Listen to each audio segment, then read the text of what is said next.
Chapter 431. The experienced Syracuse soldiers stared coldly at the front through the narrow eye-holes of their helmets. Although they had yet to face the Dionia soldiers head-on, they knew that a bigger attack was coming. Hence, they quickened their pace. The Dionia light infantry quickly retreated through the passageway between the phalanxes. The infantry at the back quickly moved forward, and soon the entire Dionia formation was connected. At that moment, the enemy was within 50 meters of them. Without the need for orders from their commanders, Effiart and the other heavy infantry soldiers stepped forward, raised their arms, and hurled their javelins. Tens of thousands of javelins flew out from the 2-kilometer-long front line of the coalition army. The Syracuse phalanxes covered the sky as they flew towards the Syracuse phalanxes. The Syracuse soldiers were prepared for this. They placed their shields above their heads and formed a long bronze wall. The death whirlwind caused by the rain of javelins could no longer be covered by the screams of the Syracuse soldiers. Hence, the Syracuse soldiers began to run faster. Effiart and his comrades who were at the front line did not have enough time to throw another javelin. Without hesitation, they threw away another javelin, held the shield in front of them with their left hand, and the spear in their right hand as they charged forward. They had to run as fast as they could within the short distance of 30 meters. On one side was a golden wall, and on the other was a black wave. Apollo! Hades! Hades! Hades! Amidst the deafening battle cries, both sides collided with each other. At that moment, even the earth trembled. At that moment, Effiart felt a huge force colliding with a shield. It almost broke his hand that was holding the shield, causing his body to involuntarily lean back. At that moment, an equally powerful force came from behind and pushed him back. His spear was blocked by the round shield of the enemy, and his shield blocked the spear of the enemy. Due to the huge force from both sides, both spears were broken.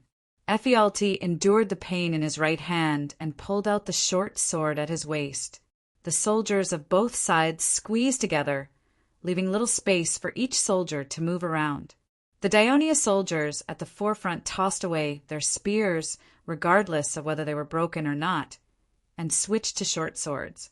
On the other hand, many Syracuse soldiers picked up their curved sabers, and the close combat began. In the middle of the legion of Dionysia, the Dionia had the upper hand in the battle of light infantry, but the Syracuse light infantry had the upper hand in the other battle lines. Because the Crotone, Silatans, and Trine did not have the habit of harassing the light infantry in front of the heavy infantry phalanx, they suffered many losses. Their solution was to increase their speed and engage in direct combat with the Syracuse heavy infantry as soon as possible. Apart from Dionia, the light infantry of the Allied forces were all concentrated at the left end of the entire left wing of the formation, behind the cavalry. When both sides were engaged in close combat, only this area remained peaceful. Felicius knew that in terms of cavalry, the Allied forces' cavalry was far inferior to the Syracuse cavalry, both in terms of quantity and ability. Therefore, he gathered the 500 cavalrymen led by Soberkos and the cavalrymen of other cities together, forming a group of 1,500 cavalrymen to guard the flank of the Allied forces' left wing and prevent the enemy cavalry from making a detour. Because the outside of the Allied forces' right wing was the Ramato River, Felicius believed that the Syracuse cavalry would not be stationed there. He also warned them not to move out easily. Once the enemy cavalry attacked, they were to let the 4,000 light infantry behind them use long-range firepower to disperse the enemy. With the help of the cavalry's charge, they should be able to resist the fierce Syracuse cavalry. Felicius' real killer move was on the left wing. The formation he arranged was similar to the strategy used by the Devers to defeat the Brути on the Cosenza Plateau. That was, the weaker troops were arranged on the right wing, relying on the river to ensure the safety of the flanks, and using the strengthened left wing to win. However, unlike the battle at Punit, the Allied forces' left wing at this time had weak cavalry and strong infantry.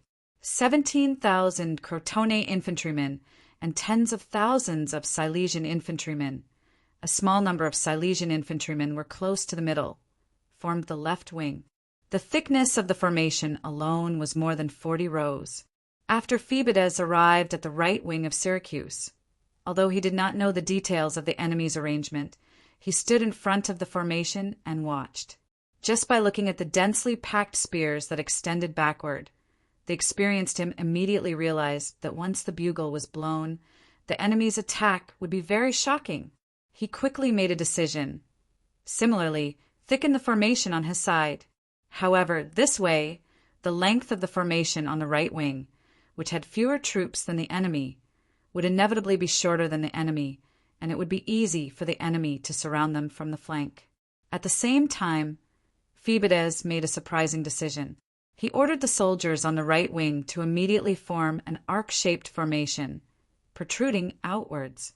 This way, during the battle, the soldiers of Syracuse would be in the inner circle, naturally making up for the lack of length of the formation. When the bugle was blown, nearly 30,000 infantrymen on the right wing of the southern Italian Allied forces marched forward, majestically, towards the enemy.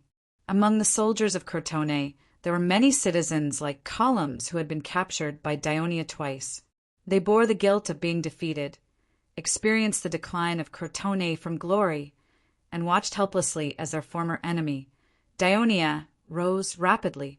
Their hearts had always been intertwined with loss and confusion. Therefore, today, like their general Escamas, they would use a victory to prove themselves, to prove the glory of Crotone. Even though the strength of Crotone was far inferior to that of the city alliance of Dionia, this was the pride of the people of Crotone, the nature of the citizens of a country of movement. Therefore, even if the arrows rained down from the sky, they could not slow down the speed of their advance.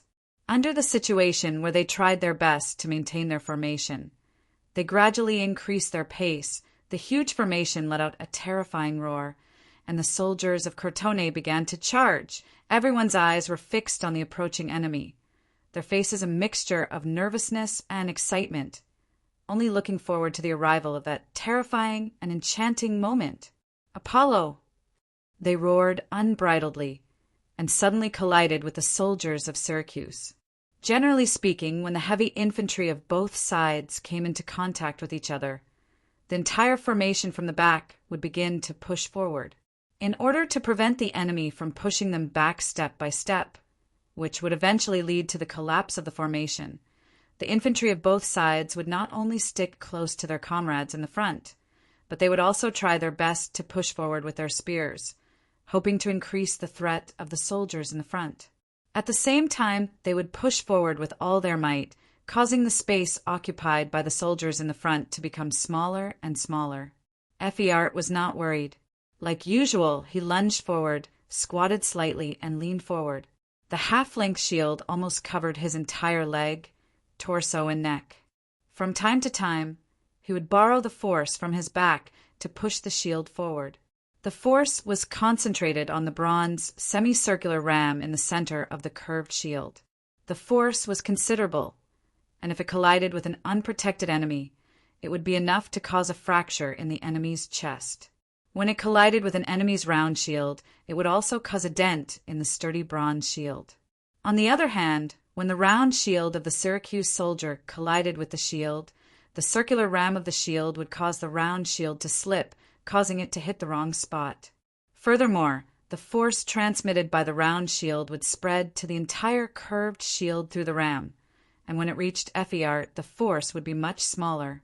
This gave Effiart enough time to catch his breath. While Effiart tried to disrupt the enemy's defense with his shield, his right hand tightly gripped the half-meter-long double-edged short sword, waiting for an opportunity. From time to time, he would stab and pull it out from the gap between him and the enemy. It was a pity that the two Syracuse soldiers next to him seemed to be very experienced, as they dodged his attacks many times. The thickness of the troops in the middle of the legion of Dionysia and Syracuse was about the same. Since their strength was almost equal, the pressure in the middle was even more severe. Ophialt was getting closer and closer to the enemy, and he could even feel the hot breath coming out of the tiny slit in the middle of Colin's helmet, just below the middle nosepiece. When he saw the pair of cold eyes suddenly light up, he instinctively lowered his head and raised his shield. Bang!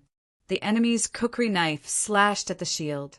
When he lowered his head, he suddenly saw something, and his heart was instantly filled with excitement. It was the enemy's foot. Although the Greek round shield was large, it was not as long as the long shield. The enemy's foot, which was wearing leather sandals, was exposed under the round shield. If Ephiart had not raised his shield, he would not have been able to see through the gap. He immediately used his shield to block the enemy's round shield, lowered his head and bent his waist. If he was wearing Corin's helmet, he would not have been able to make such a large bend, and stabbed the short sword in his right hand diagonally downwards. The sharp tip of the sword pierced through the back of the enemy's right foot without any resistance. Hearing the enemy's shrill scream, Ephiart did not bother to look at the outcome of the battle and quickly pulled back his short sword. As he pushed his shield forward, he took a step forward with his left foot. When the enemy screamed and fell to the ground, and the enemy behind him was about to take his place, Ephiart squeezed into a small gap in the enemy's shield wall. Chapter 432. Ephiart quickly withdrew his dagger and hid his body under his long shield, dodging the spears and sabers of the enemies in front and behind him. His teammate on the right also seized the opportunity when the enemy fell to the ground and squeezed forward to his side. While fighting side by side with him, they also shattered the enemy's shield wall. In that split second, Ephiart had injured 2 people in a row. In close combat, the combination of the long shield and dagger of the Legion of Dionysia was obviously more dangerous than the combination of the round shield and saber of the Syracuse heavy infantry. After all, the Greek saber had a certain degree of curvature and was more suitable for slashing than stabbing. The round shield did not provide as much protection as the long shield. The Syracuse people had to be more focused because the sharp tip of the sword would occasionally pierce through the gap between the shield and the shield. If they were not careful, they would be injured. On the left flank of the coalition army, the Crotone citizen soldiers, known for their wrestling and boxing skills, continued to unleash their violent power. Although Phoebidas had strengthened the formation of the right flank of Syracuse, he could not increase the number of soldiers he led. Therefore, under the pressure of the Crotone people, the right flank of Syracuse slowly retreated as a whole, causing the arc of the formation to become more and more crooked. However, Phoebidas was following the tradition of the Sparta people. He was standing at the front of the phalanx to fight the enemy. Even if he felt that the situation was a little bad, he could not leave the formation to make some arrangements to change the situation on the battlefield. He could only hope that the mercenary cavalry could faithfully carry out the plan before the battle. In fact, the mercenaries and cavalry of Syracuse had already begun to move. In the face of such an exciting battle, the more belligerent Numidian and Celtic cavalry had long been eager to go. Aeaclida whistled, and about 2,000 Numidian cavalrymen charged out with him on horseback. They gradually formed a thin column as they galloped past the coalition army cavalry. They let out strange roars and threw javelins at the coalition army cavalry. The coalition army light infantry immediately fired arrows at the enemy cavalry. Because the Numidian cavalry was charging forward in a single row, their formation was loose, and they were moving quickly. There were not many who fell off their horses. However, there were many coalition army cavalry who were pierced by javelins at the same time. The allied cavalry began to get restless, and Soberkos repeatedly called for them to remain calm. When Aeaclida led the Numidian cavalry in a big circle and turned back from the dust, ready to carry out another round of javelin throwing, many of the coalition cavalry finally could not hold back and rushed head-on. With them taking the lead, the other cavalrymen followed suit. Soberkos could not stop them at all. Although he was the temporary commander of the allied cavalry, the Daionia cavalry did not make up the majority of the allied cavalry. There were only 500 of them. Moreover, in the eyes of the Greeks, the cavalry was the privilege of the nobility, a stage to display one's bravery. The organization of the cavalry had always been loose. So how could they obey the orders of Sobiesox? Soon, Soberkos discovered that only the Daionia cavalry and the allied army's 4,000 light infantry soldiers were left standing. Achille Rita smiled when he saw the coalition cavalry pouncing on them. He nimbly manipulated the reins and quickly turned the charging war horse into a diagonal gallop. Then he turned east and sped up his retreat. Because he was at the head of the team, the Namibian cavalry behind him could see his movements clearly and immediately followed suit. The entire Namibian cavalry turned around and ran east. The coalition cavalry thought that the enemy was fleeing and urged their horses to give chase. Soberkos was in a dilemma. Should he chase after them, or should he stay behind? There seemed to be enemy cavalry watching from a few hundred meters away in the dust. But as the commander of the coalition cavalry, if Soberkos did not act with the cavalry of other cities, it would be a disgrace to Daionia's magnanimity as the leader of the Southern Alliance. He would be suspected of sitting back and watching the coalition cavalry fail without rescuing them. Soberkos thought about it again and finally made a painful decision. He first briefed the light infantry commander and told them to pay attention to the remaining cavalry on the opposite side. Then he led 500 Daionia cavalry and rushed in the direction of the coalition cavalry's pursuit. Not long after the Dionysian cavalry left, the light infantry of the allied army heard the rumbling of hooves, accompanied by a soul-stirring roar. It was as if thousands of drums were beating ferociously, causing the entire ground to tremble. Shoot! Shoot! The coalition light infantry commander was scared out of his wits and shouted anxiously. The light infantrymen had never seen cavalry charge at such a high speed on such uneven ground. They charged out of the dust and fog without a care for anything else.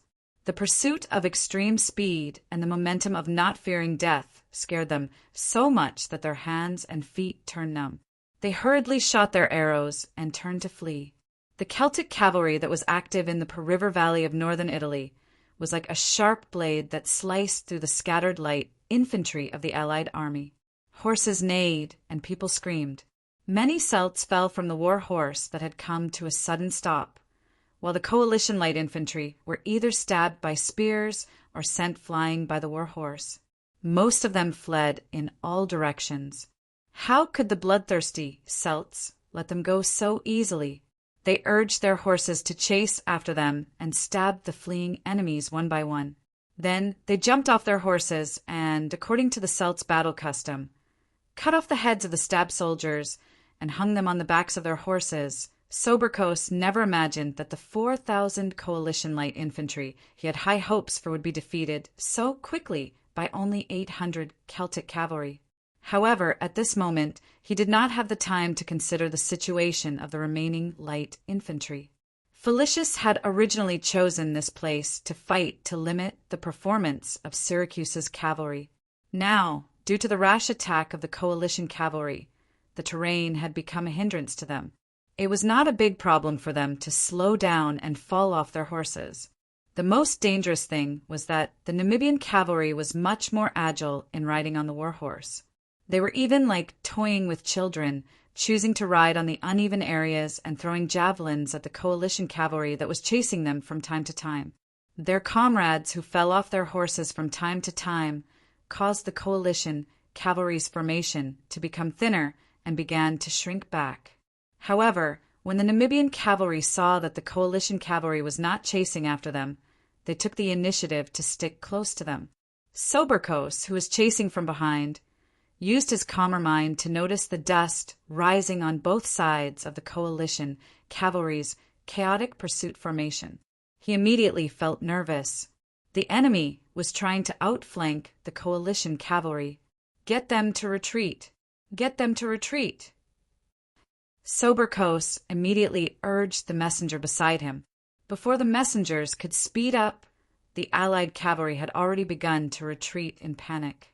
They finally realized that compared to the mercenary cavalry of Syracuse, their horsemanship was far inferior. If they continued to chase, they would be in danger of being annihilated. However, How could the Namibians let their prey that had fallen into their trap escape so easily?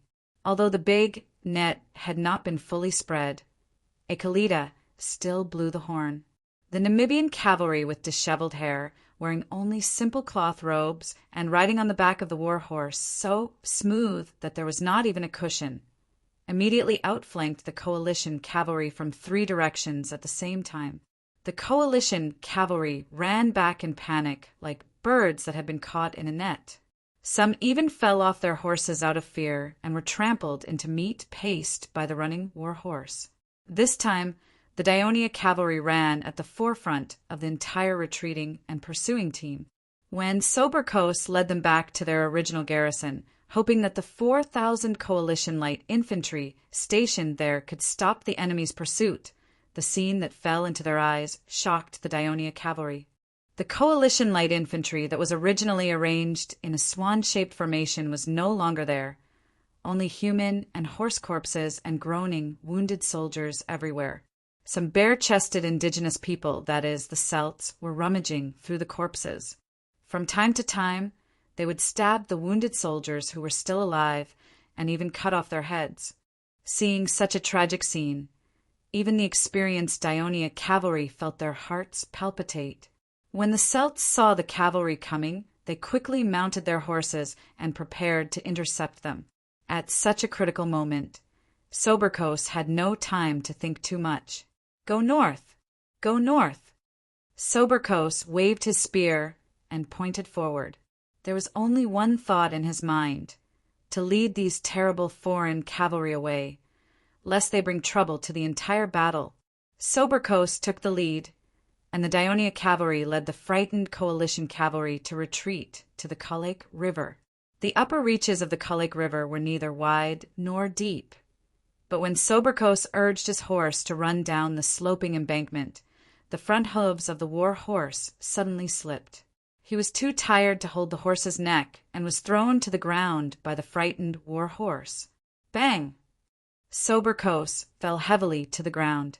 He immediately felt a sharp pain in his leg. The pain almost made him faint. He was already old and screamed, "Oh no, my leg is broken!" He put his hands on the ground and tried to stand up, but it was futile. It only made the pain worse. "Captain! Captain!" When the Daionia cavalry saw Soberkos fall from his horse, they immediately rushed towards him anxiously. Their change in direction immediately hindered the advance of the cavalry behind them.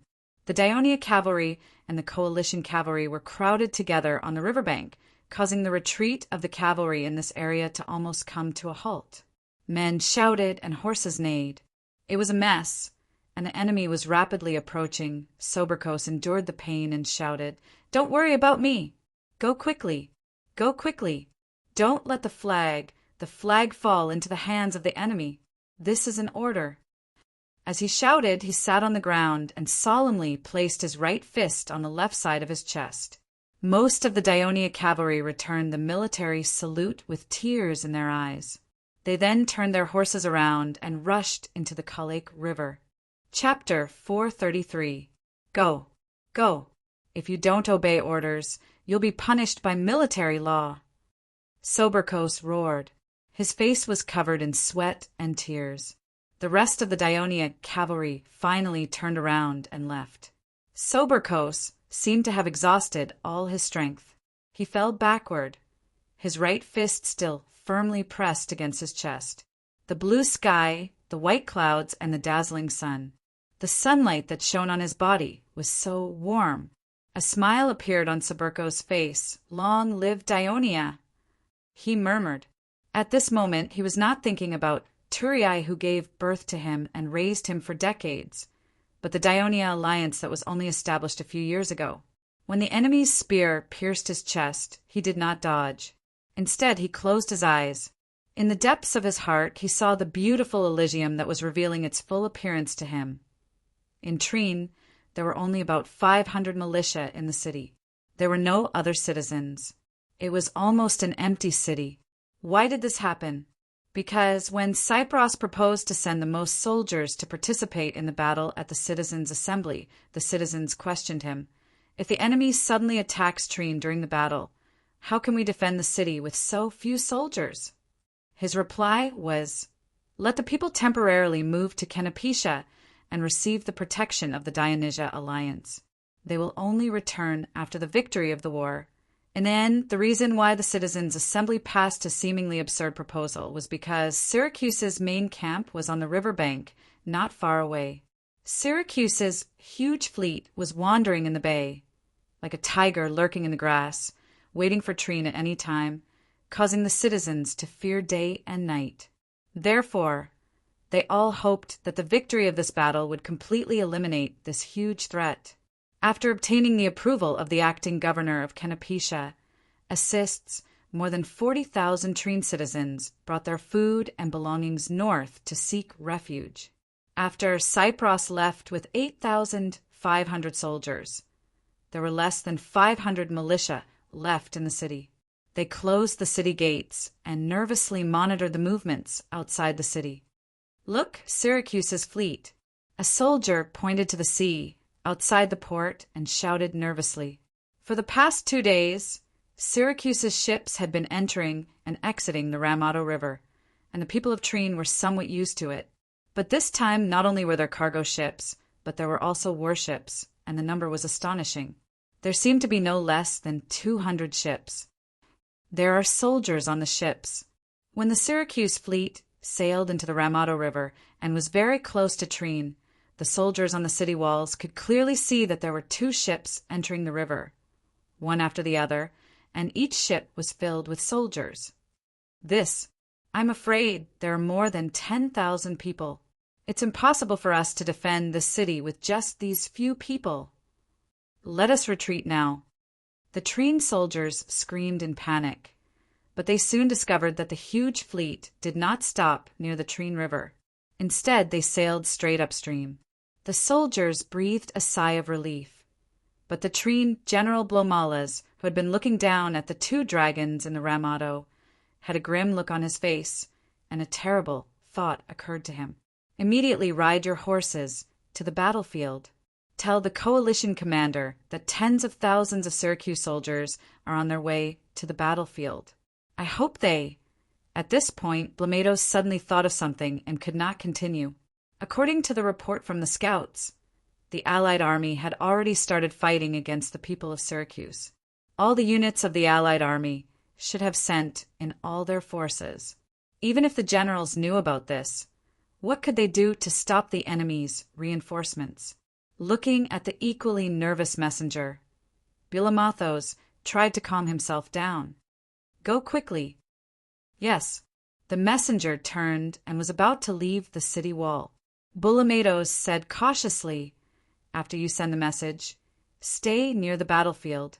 Once the battle is over, come back and tell us immediately." "Faster! Faster!"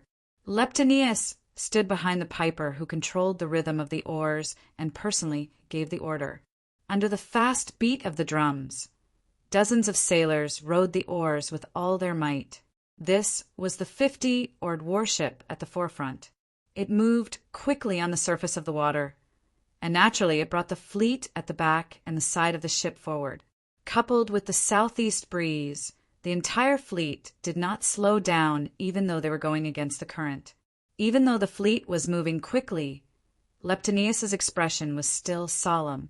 As the commander of the navy, the crushing defeat against Carthage a few years ago had almost caused him to lose his brother Dionysius's trust.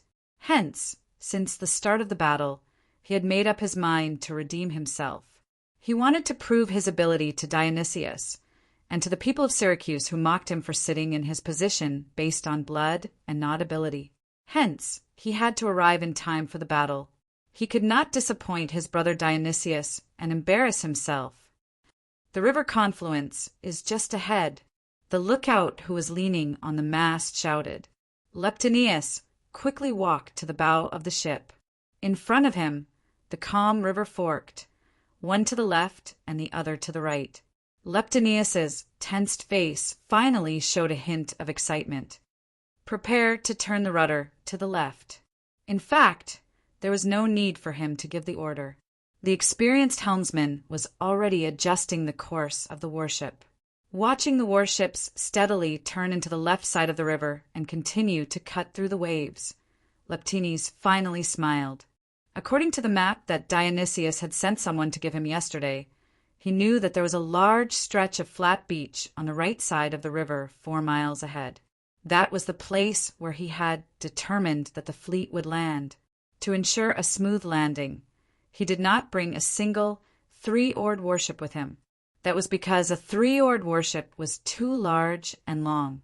Not only was it not suitable for docking on the beach, it could easily obstruct the navigation of other ships. Anamenes, my lord, the leader of the Campanian mercenaries on the same ship replied. Get ready, it's all up to you soon. Leptinius said encouragingly. Most of the landing troops carried by Leptinius's fleet were Campanian mercenaries. Compared to the civil militia of the city, these mercenaries were more experienced and could fight on their own without relying on a tight phalanx. This was also the reason why Dionysius had chosen to let them fight on the land. For the sake of this battle, Dionysius had racked his brains. He had even considered some of the details. However, Leptinius did not like these mercenaries, especially the Celts and Namibians. He felt that these natives were barbaric, bloodthirsty, indiscriminate, looting, and disobedient. If it were not for the sake of victory in this war, he would not even want to get close to them. Ha ha ha!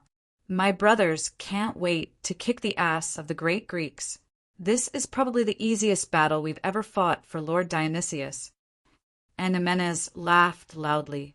He had been holding back his energy to make a great contribution and gain Dionysius's recognition. Messias, who had also come from Campania and started out as a mercenary, but had now turned into a courtier of Dionysius, was his role model. You're right, Chief. We only need one charge to make the enemy kneel and surrender. The mercenaries on the ship were full of confidence. Dionysius had indeed thought things through. However, he did not expect that before the battle he had repeatedly reminded the leaders of the Namibian and Celtic cavalry to assist the right flank. However, these warlike foreigners had reverted to their old ways. After defeating the allied cavalry, they were busy chasing, killing, and looting the spoils of war. They had long forgotten Dionysius's orders. This caused the right flank, led by Phoebidas, to continuously retreat without support. The right flank, which was still struggling to hold on, was almost pressed into a semicircle. What Dionysius did not expect was that in the middle, the 15,000 Syracuse elite infantrymen, who he had high hopes for, were slowly retreating in the confrontation with the Dionian army, which had a similar number of soldiers. After a period of stalemate in the beginning, they were slowly retreating.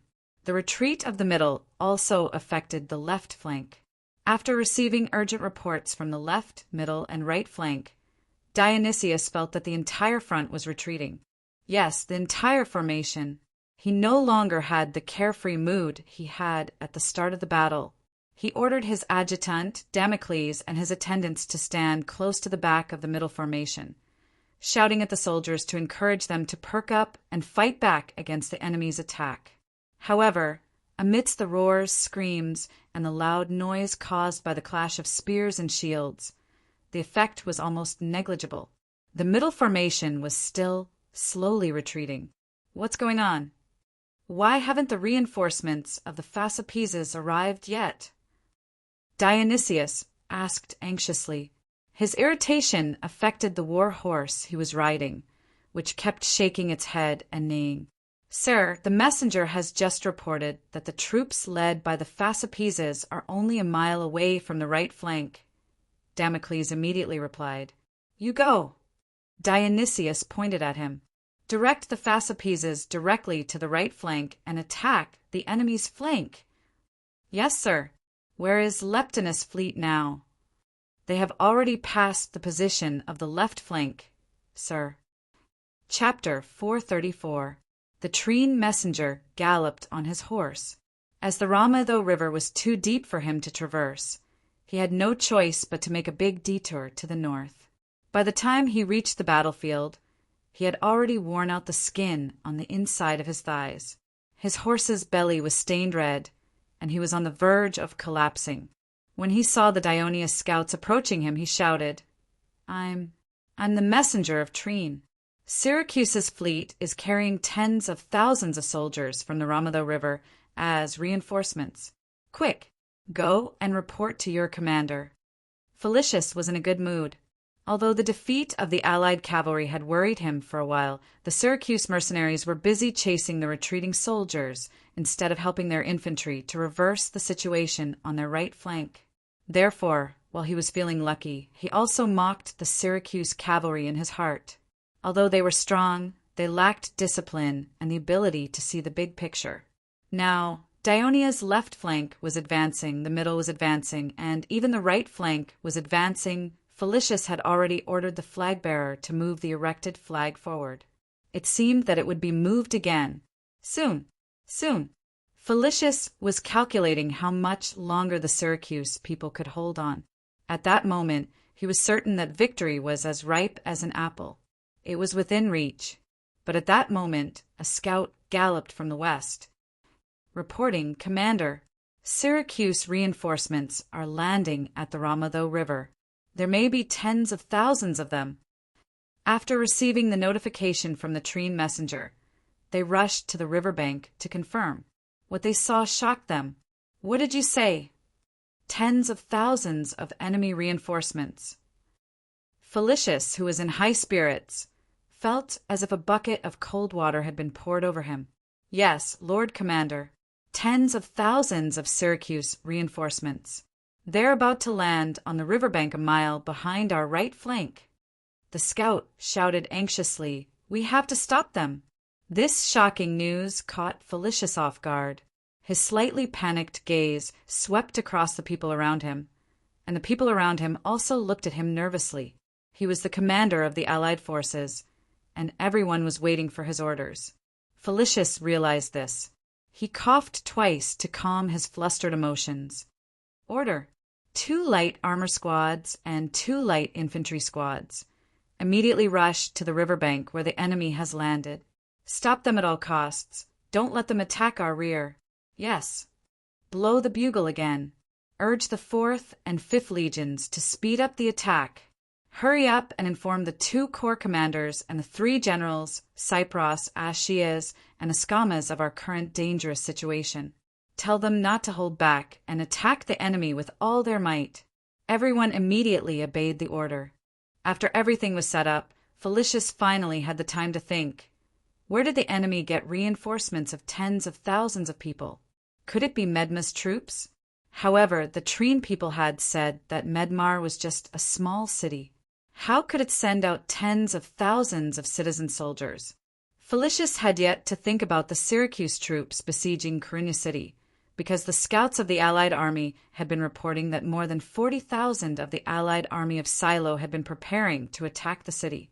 Of course, he did not know that at this time, in order to help the Allied army of southern Italy, General Phaedon of Lygium's army had even taken the risk of leading an attack on Medmar, hoping to force the Syracuse troops to return and disrupt Syracuse's plan. However, from this moment onwards, the unease in Felicius's heart began to grow. From the middle of the formation to the shore where Syracuse had landed was a full 6 miles. Although the Dionia light armor squads and light infantry were fast, they still needed some time. By the time they reached the riverbank, most of the Campanian mercenaries had already disembarked and begun to form up. Although the enemy was large in number and occupied the entire riverbank, the soldiers of Dionia bravely charged forward. Under the guidance of the military flags held high by the team officers, the Dionia soldiers bravely charged forward according to their usual training habits. 2,000 light infantry poured arrows and javelins at the enemy, while 2,000 light armor squads, armed with leather shields and daggers, charged forward as if they were flying, directly colliding with the loose formation of the mercenaries. The surprise attack of the Dionysian army was beyond Leptinius's expectations. Based on the past battle habits of the Greek city-states, he had thought that at this stage of the battle, both sides would have committed all their forces to victory. He did not expect that the allied army of southern Italy would still be able to divert a troop to stop Syracuse's reinforcements.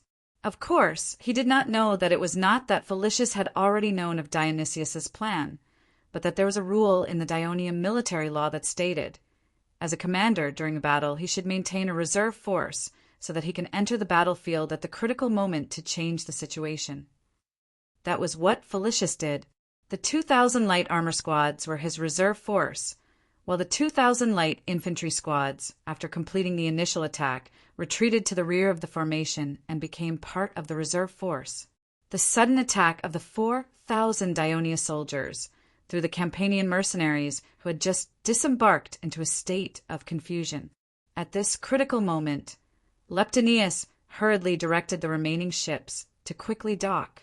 As the commander of the Syracuse Navy, his original task was to transport the reinforcements ashore. Leading the reinforcements to attack the enemy was the task of the mercenary leader, Ximenes. However, now that Ximenes was in a state of confusion among the soldiers, it was unknown whether he was dead or alive. Leptinius had no choice but to shoulder the heavy responsibility of rescuing him. He jumped off the ship and ordered the remaining mercenaries to immediately disembark. The mercenaries had already seen what had happened to their companions.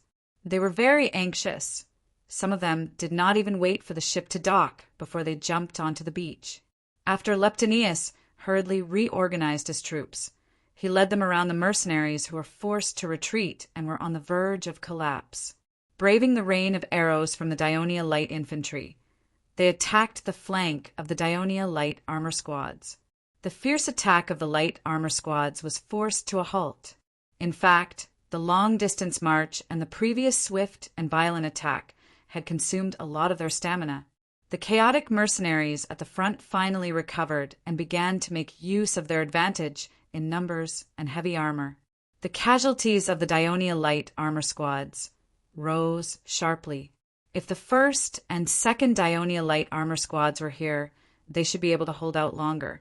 However, most of the 4th and 5th Daionia light armor squads were from Bruttii and Lucania. Born as mountain people, the combat education they received from a young age taught them to know how to avoid the enemy when they were at a disadvantage instead of fighting head-on. Although they had received military training and discipline from Daionia during the years they were in the alliance, the desire to save their lives prevailed in times of adversity. The Daionia light armor squads retreated. Without a barrier, the light infantry squads naturally retreated as well. At this time, the battle had lasted for nearly an hour. Due to the physical exhaustion of the soldiers, both their fighting and their roars had weakened. However, suddenly, both sides sounded the bugles and drums at the same time, urging the enemy to attack. The soldiers on both sides had to fight with their last bit of strength, speeding up their offense and defense. For Dionysius, he only had one thought at this moment: withstand the enemy's attack before the reinforcements arrived. For Felicius, he also had only one belief: break through the enemy's formation before the enemy's reinforcements arrived and establish victory. Both sides had reached the critical moment to decide the outcome of the battle. Ephiart, who had several knife wounds on his arms and thighs, was so tired that he could not even lift his shield. The hand that was holding the short sword was trembling slightly due to the long period of overexertion. The sound of his panting was like that of a seriously ill patient. The enemy on the other side was in a worse state. Due to the heavy armor, he had already thrown away his round shield and was holding his spear with both hands. His whole body was swaying. Ephiart did not despise them in his heart. In the previous battles, no one from the Legion of Dionysia had used the unique feature of their formation, which was to swap the rear formation with the front formation. He believed that it was because the pressure from the enemy was too strong and they were too close to each other. Hence, the Legion commander did not dare to change the formation easily.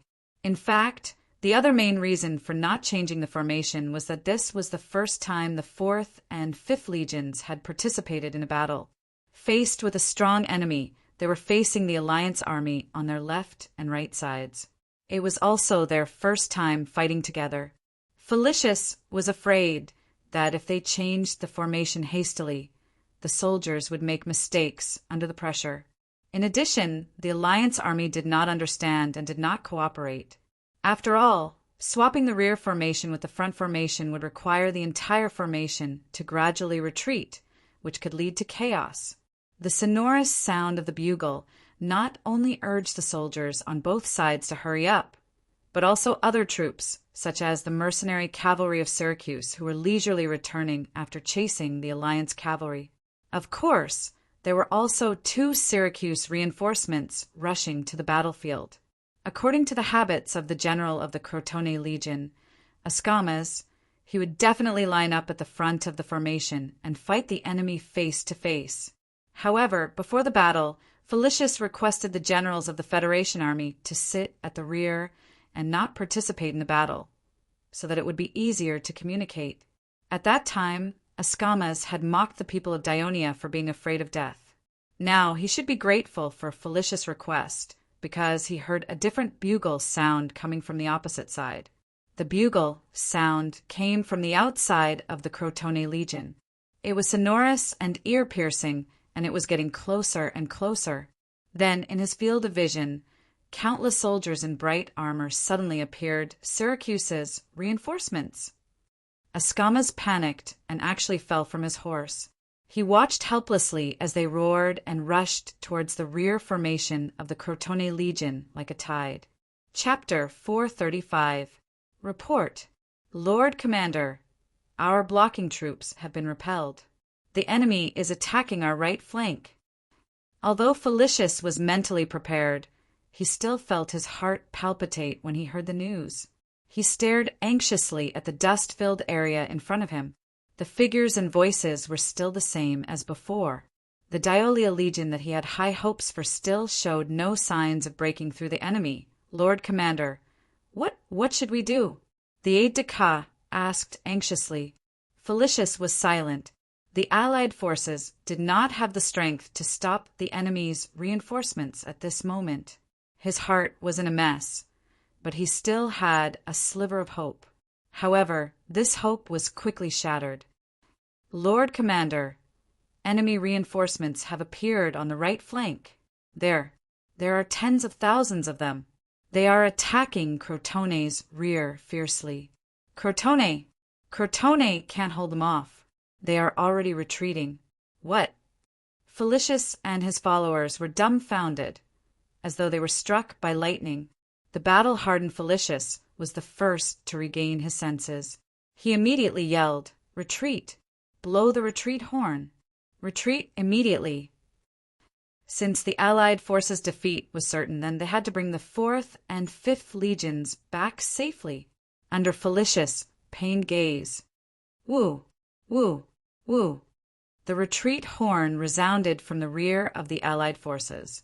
Not only were the Dionysian soldiers shocked, but the various officers were also in disbelief. Is Felicius crazy? We're about to break through Syracuse's defense, and he dares to ask us to retreat at this moment. Dracos was furious, even though a messenger later conveyed the reason why Felicius chose to retreat to him. He still found it hard to accept. Give me a little more time. A little more time. Wait for my legion to defeat the enemy before retreating. The Legion of Dionysia has never been defeated before. We cannot lose this honor in our hands. This is a disgrace. Hearing their commander's pained roar, the surrounding people lowered their heads sadly. We've lost. Epicthenes gripped the mane of his warhorse tightly after hearing the messenger's words. The tame warhorse neighed in pain and kept digging the ground with its front hooves, but Epicthenes did not notice it at all. Move the flag. He squeezed the words out of his mouth with great difficulty. His face was already glistening with tears. When the bugle was blown, the army soldiers had to look at the direction of the military flag. This was because the battlefield was very noisy, and it was difficult to distinguish between the enemy and their allies. Only with the help of the military flag could they confirm that there was no mistake. Look, the flag is moving. The Dionia soldiers who were looking back were in an uproar. Not only were the regimental flags, but the platoon flags as well as the company flags were also waved behind them. Congratulations, my lord. The Hellenes are routed, and you have won the battle.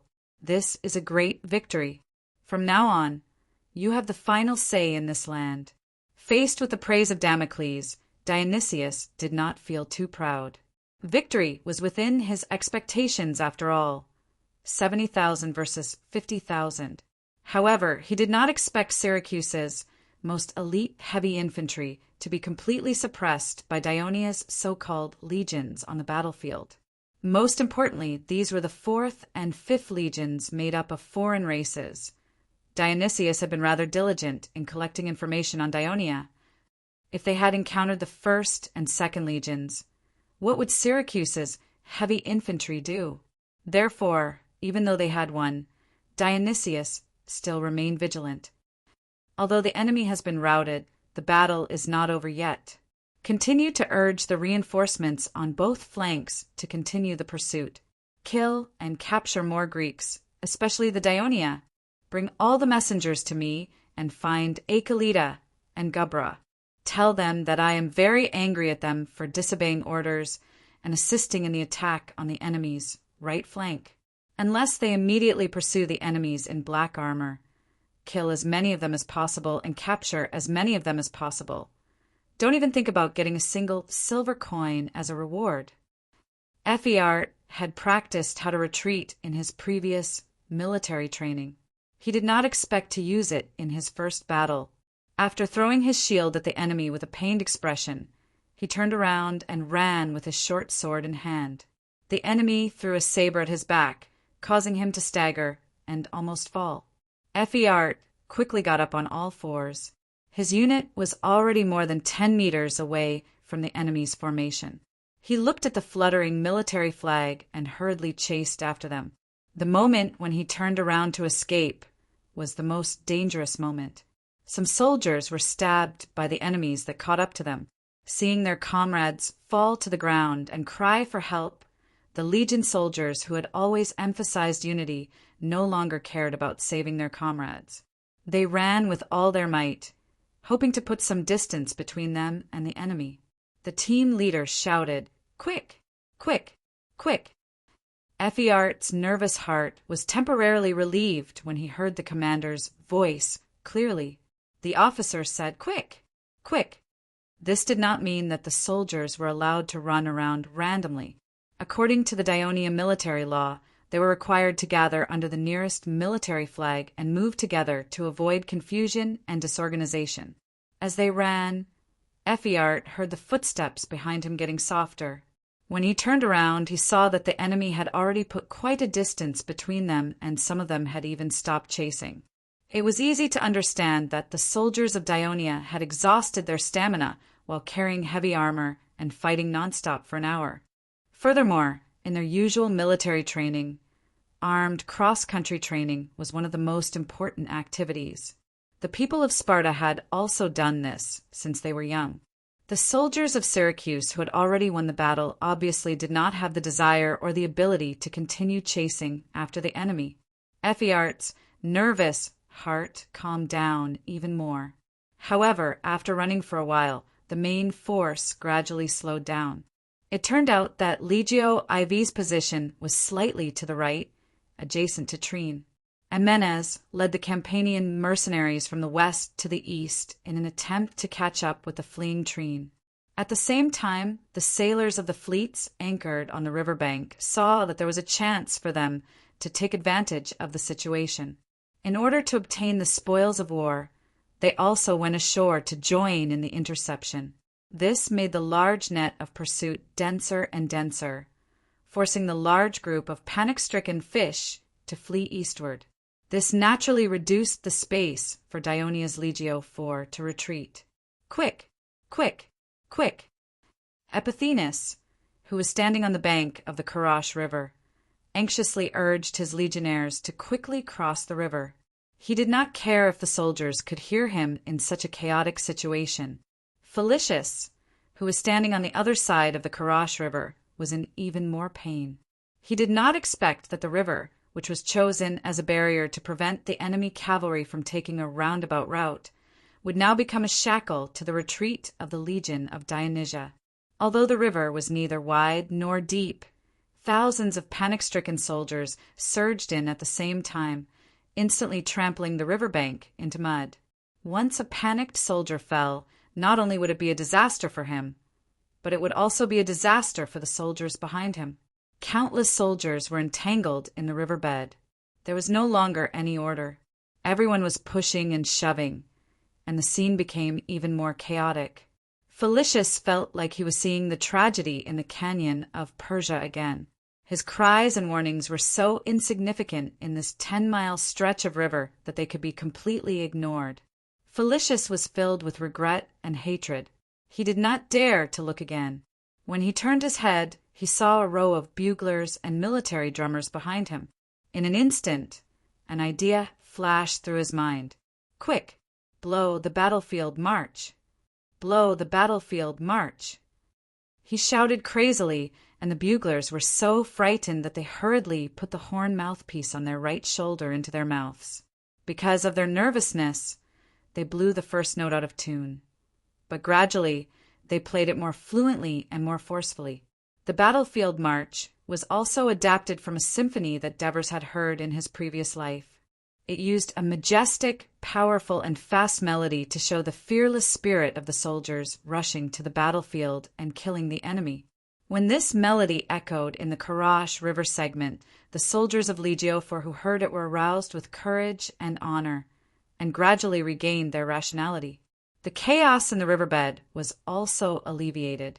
At the same time, Felicius ordered the light armored soldiers who had previously retreated from the riverbed to go down to the riverbed and form a dense formation to separate the Trine people. This would reduce the disruption to the orderly retreat of the 4th Legion of Daionia. In an emergency, they could even use force to drive them westward. At this moment, Felicius had no choice but to harden his heart against his allies. Sir Commander, the 5th Legion. The main force of the 5th Legion has not reached the riverbank yet. An adjutant hurriedly rushed over to report. What? Felicius felt like his head was about to explode.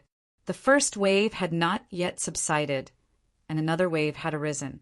He could not help but be furious. What is Draco's doing?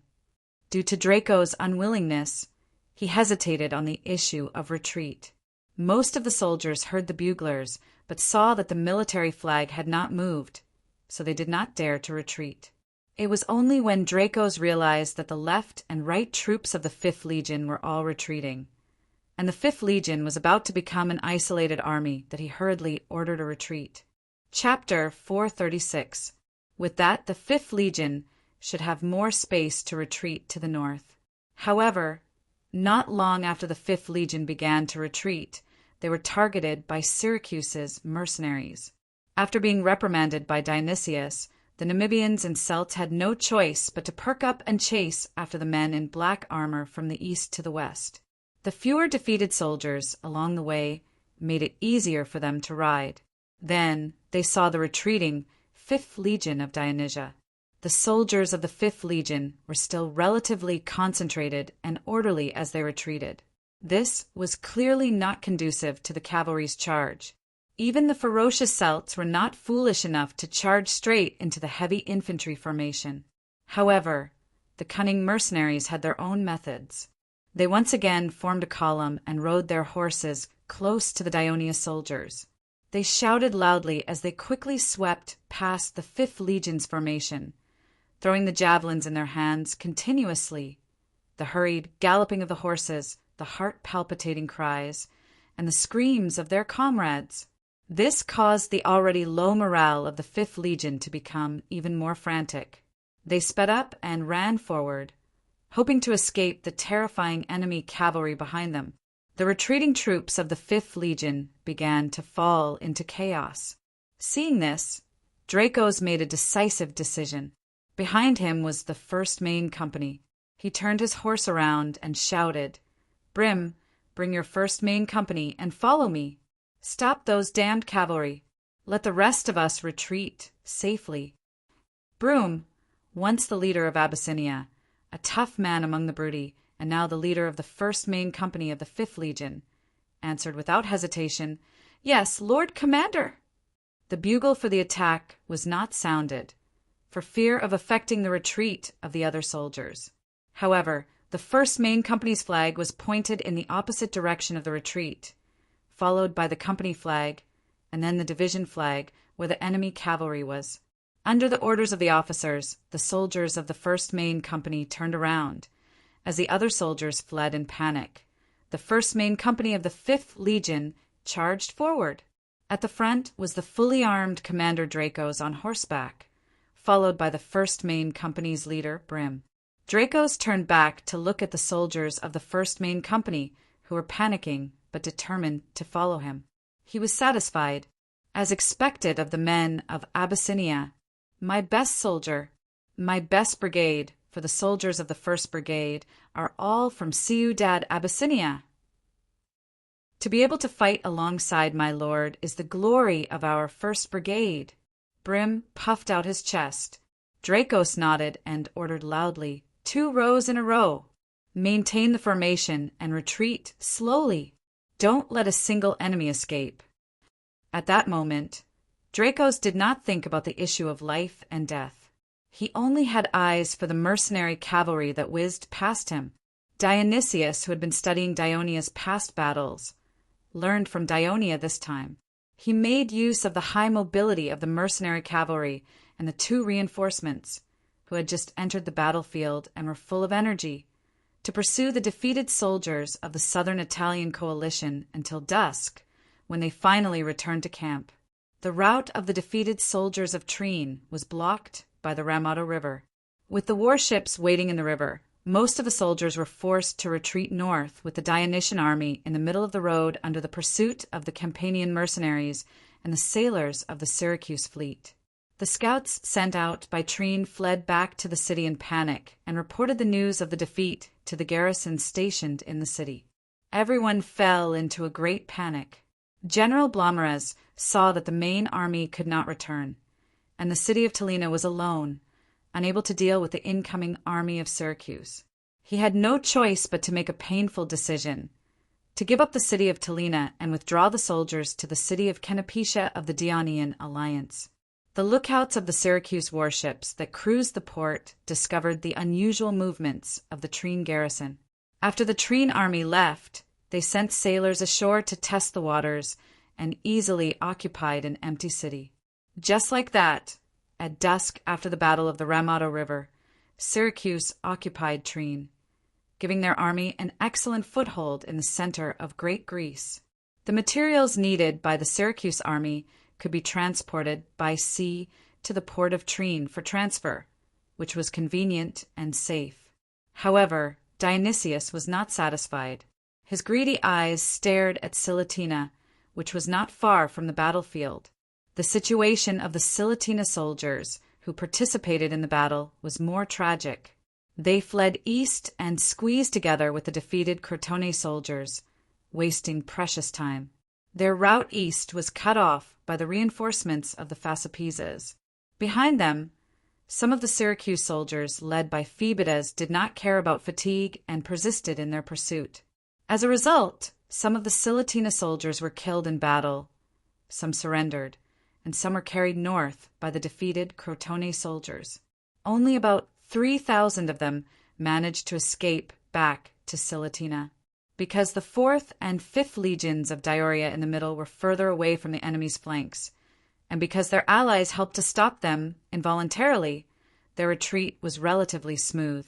Apart from some setbacks when crossing the Karash River, they did not suffer many losses. However, the hired cavalry of Syracuse brought them the greatest loss. Although most of the cavalry was stopped by the 1st Brigade of the 5th Legion, led by Dracos, it also delayed the retreat of Drax and the brigade, causing them to be heavily surrounded by the pursuing troops of Syracuse and not be able to escape. The greatest fortune of Dionia was the cautious Felicius.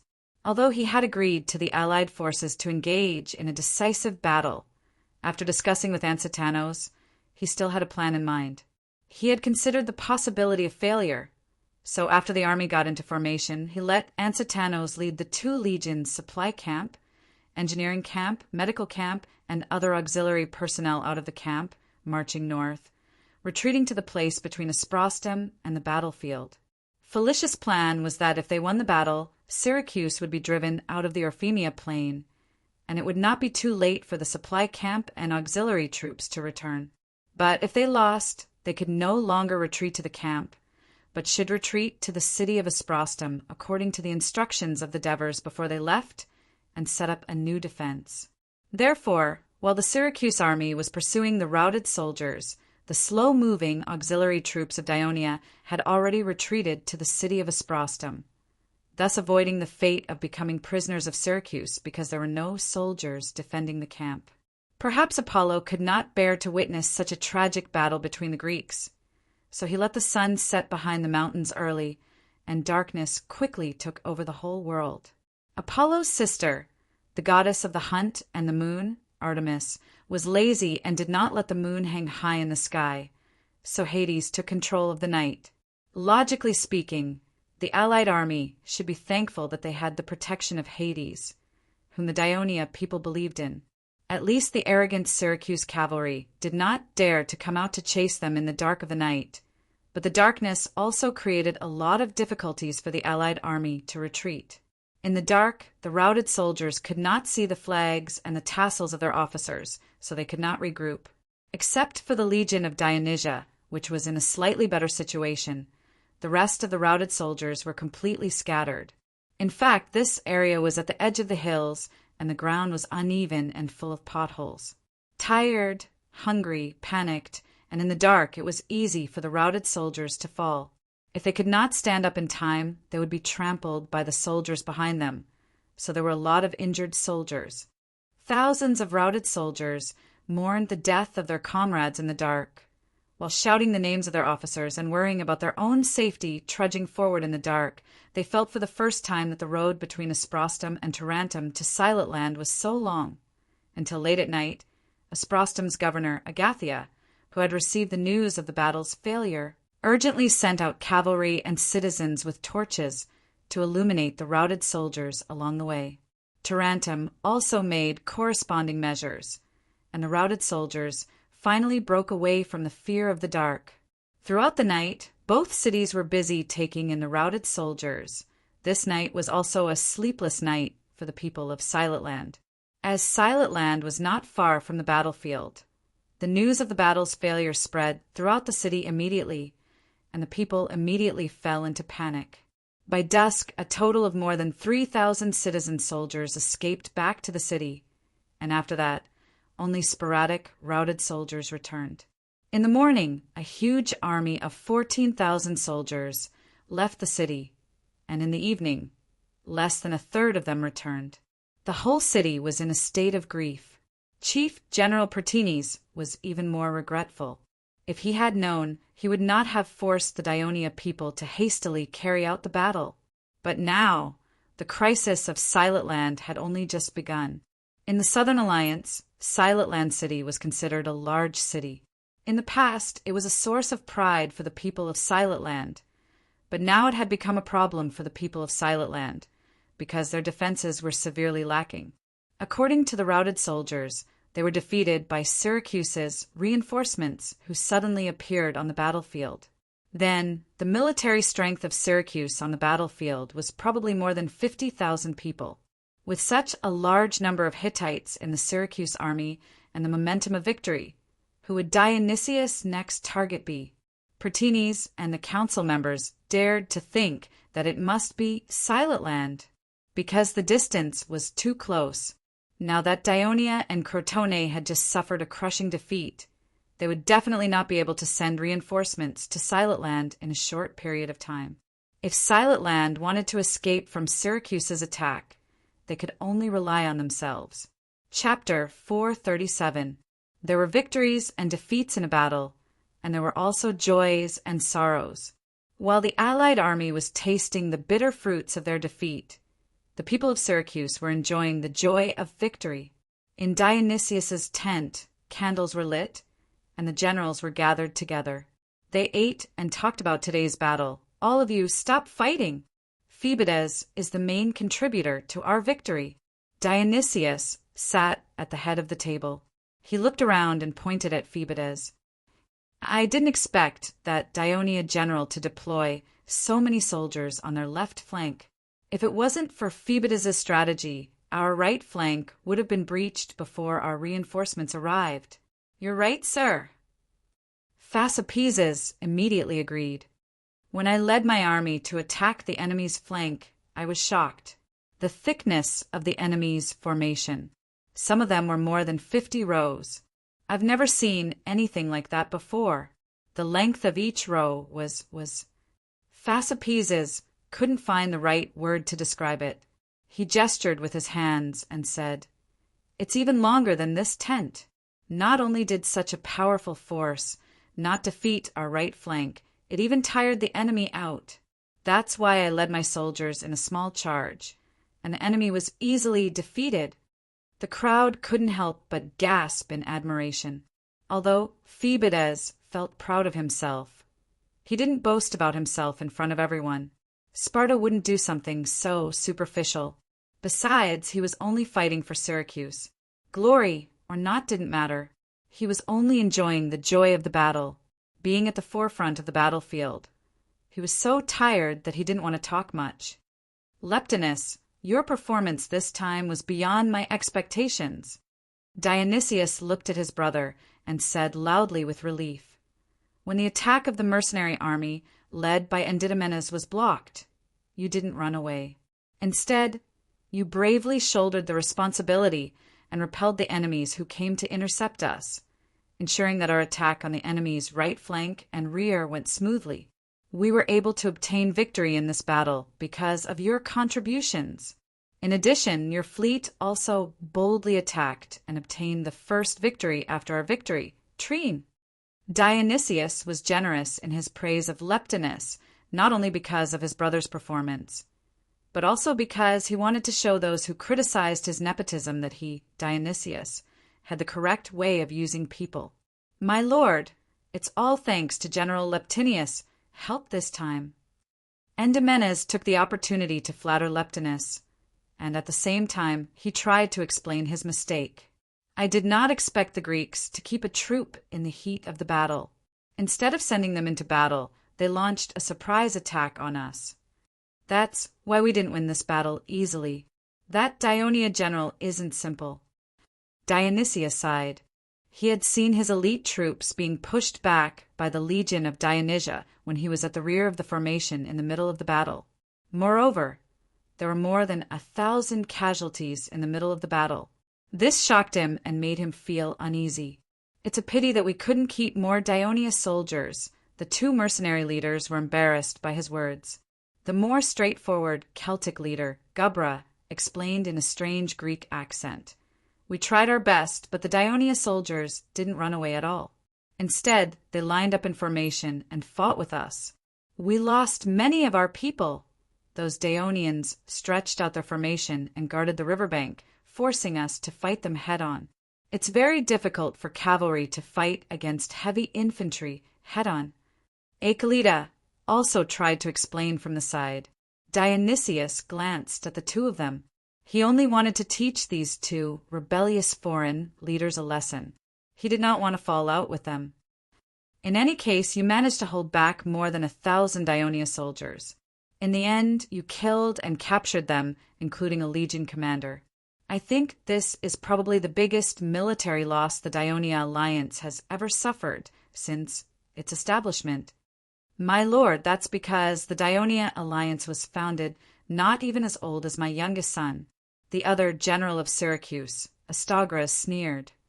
"Next, we will give them more defeats until this alliance is completely destroyed." Astagras' words elicited laughter from the crowd.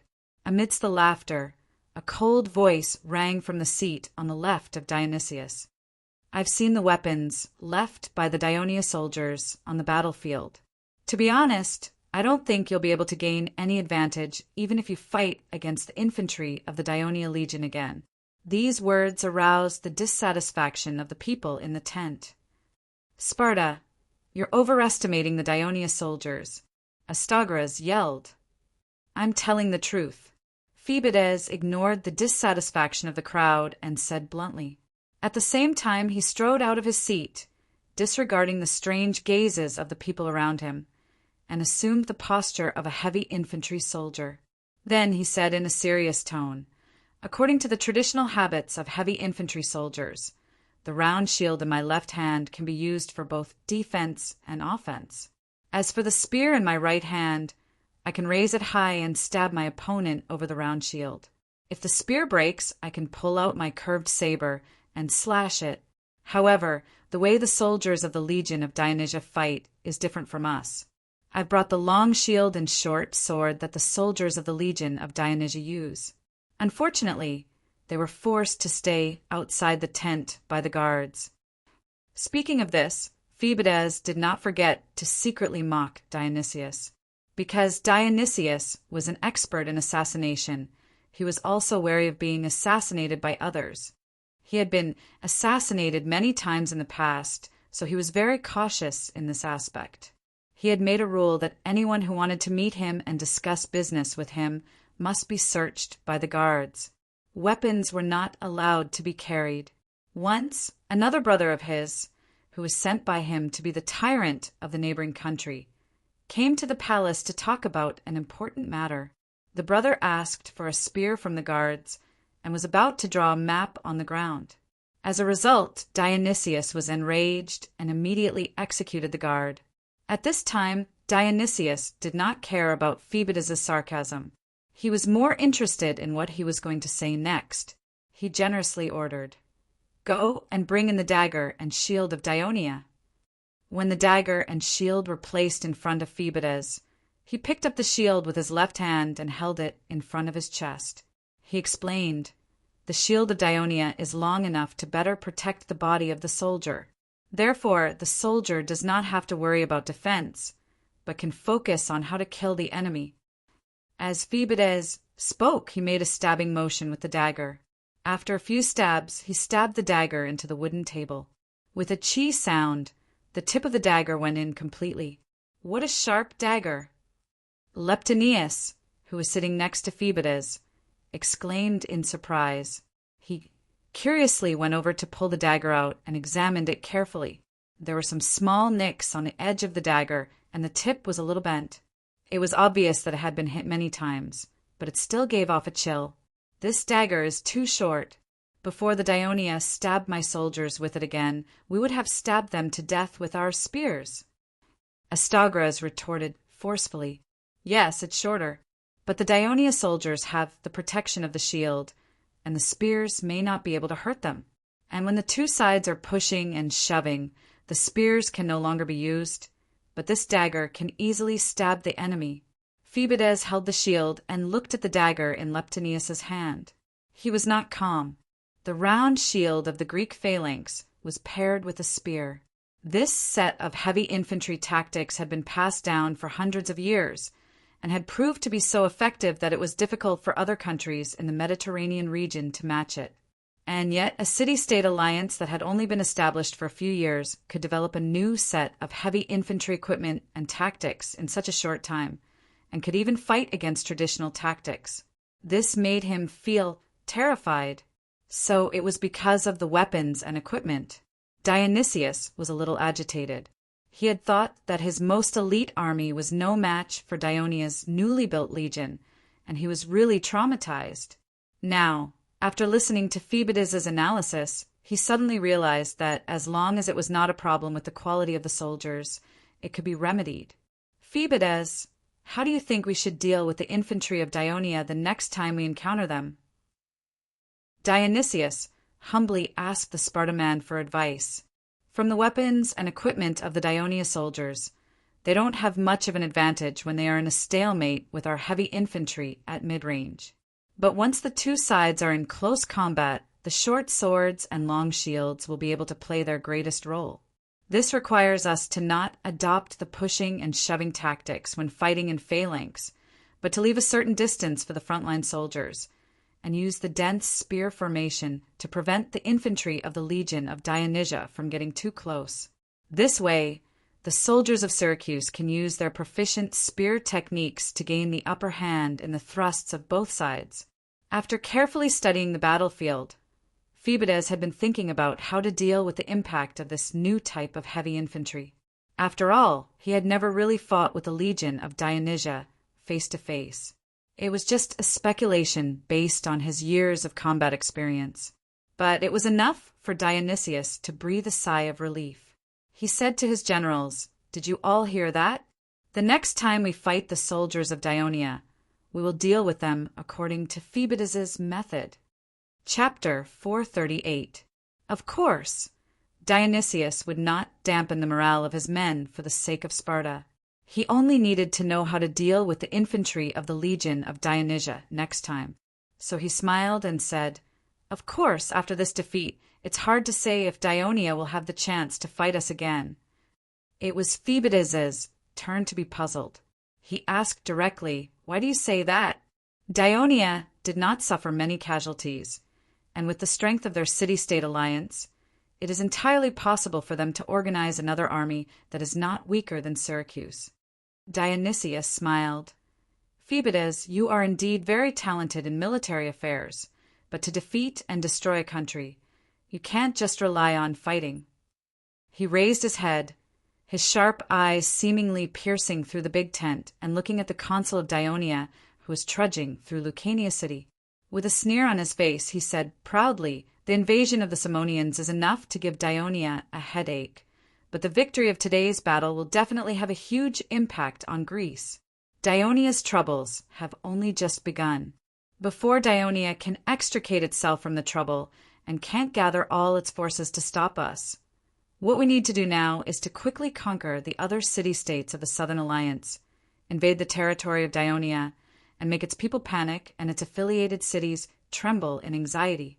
Dionysius said decisively, "Then we can easily conquer it." "My lord is right. The sooner we conquer Greece, the sooner we can go home."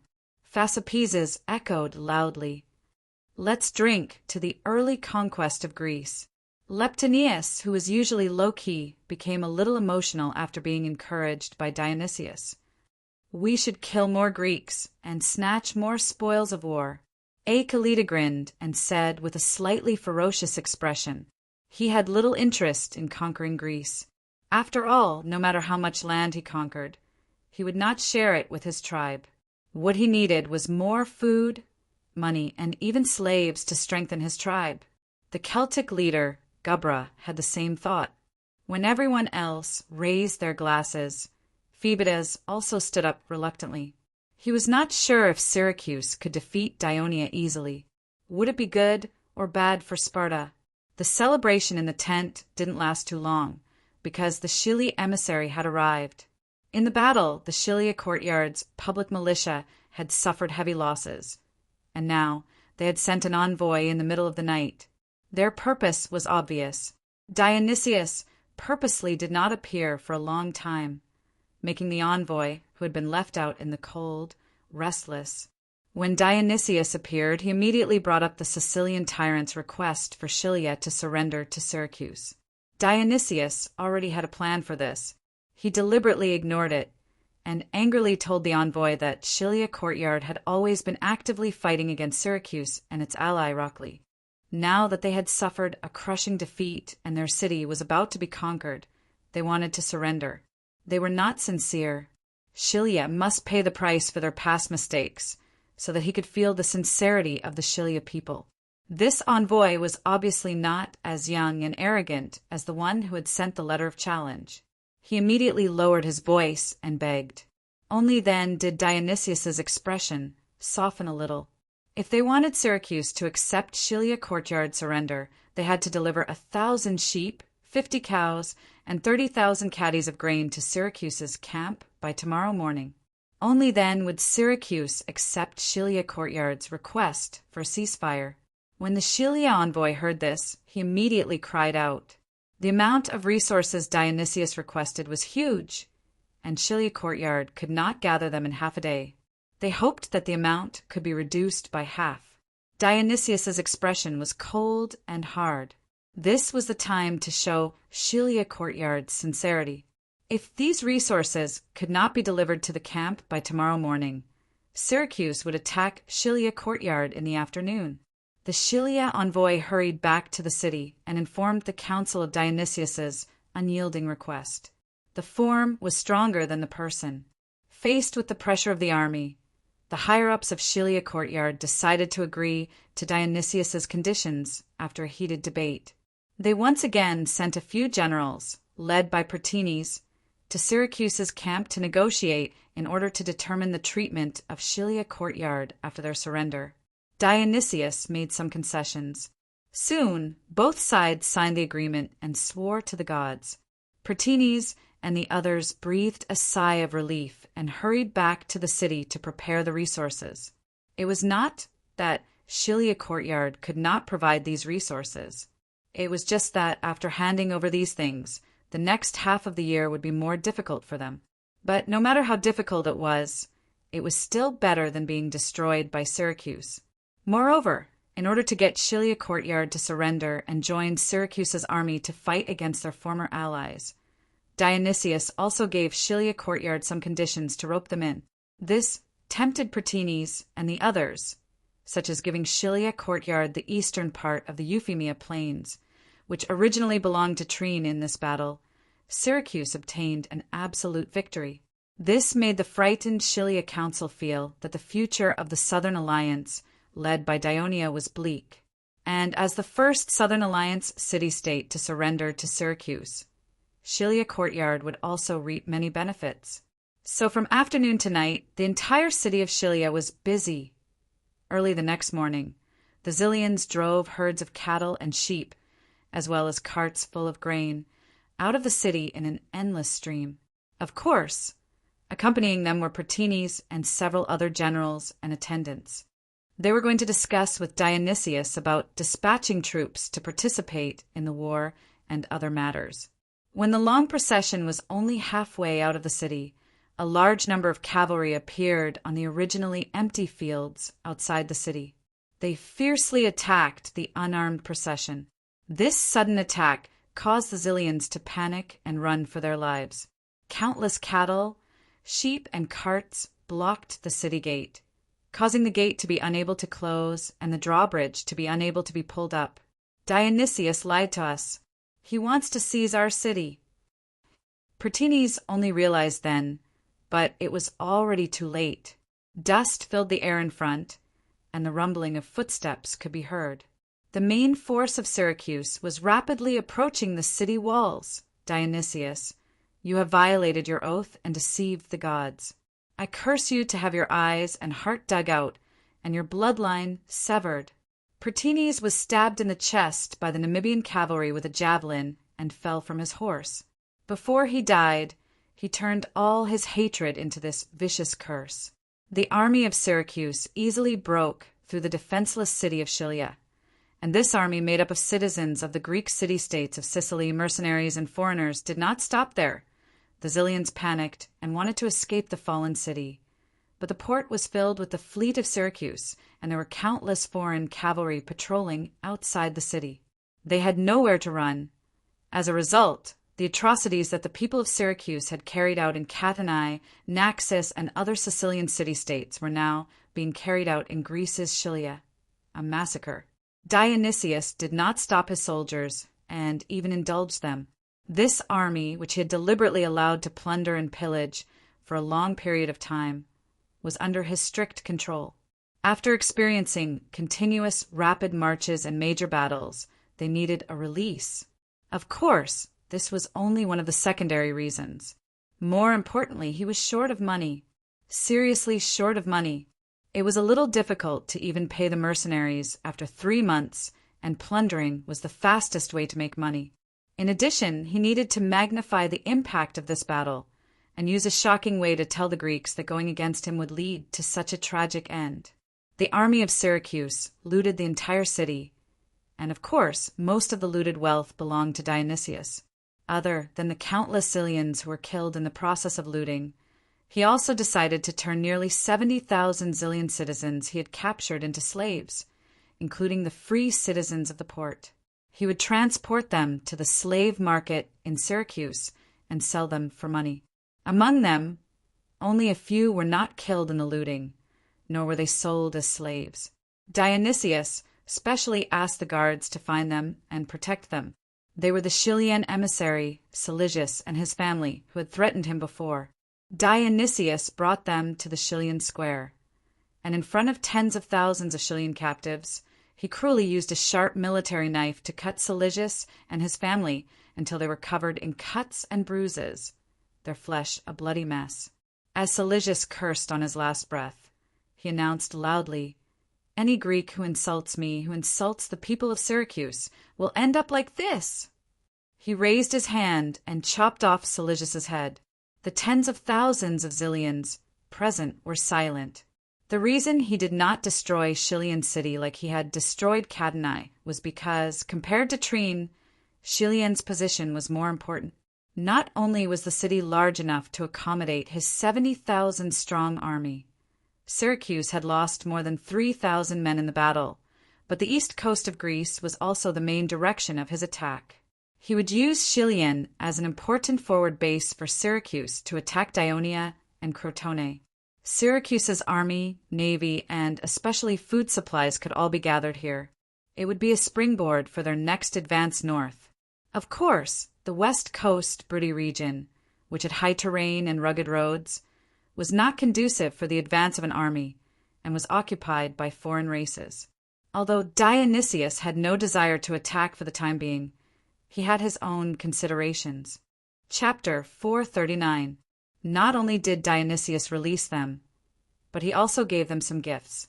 These Bruttii and Lucanian warriors originally thought that they would meet a tragic end after being captured, but they did not expect to receive such treatment. They thanked the gods for their blessings. With gratitude towards Dionysius, most of the warriors embarked on their journey back to Asprostum. Only a few hesitated for a long time before deciding to head west. They did not pass through Clapetitia, but crossed the mountain trail between the Orphenia Plains and the Bruttii Mountains to return to their hometown. On this day, the 4th and 5th legions of Dionia that retreated back to Asprostum suffered a total of more than 4,000 casualties.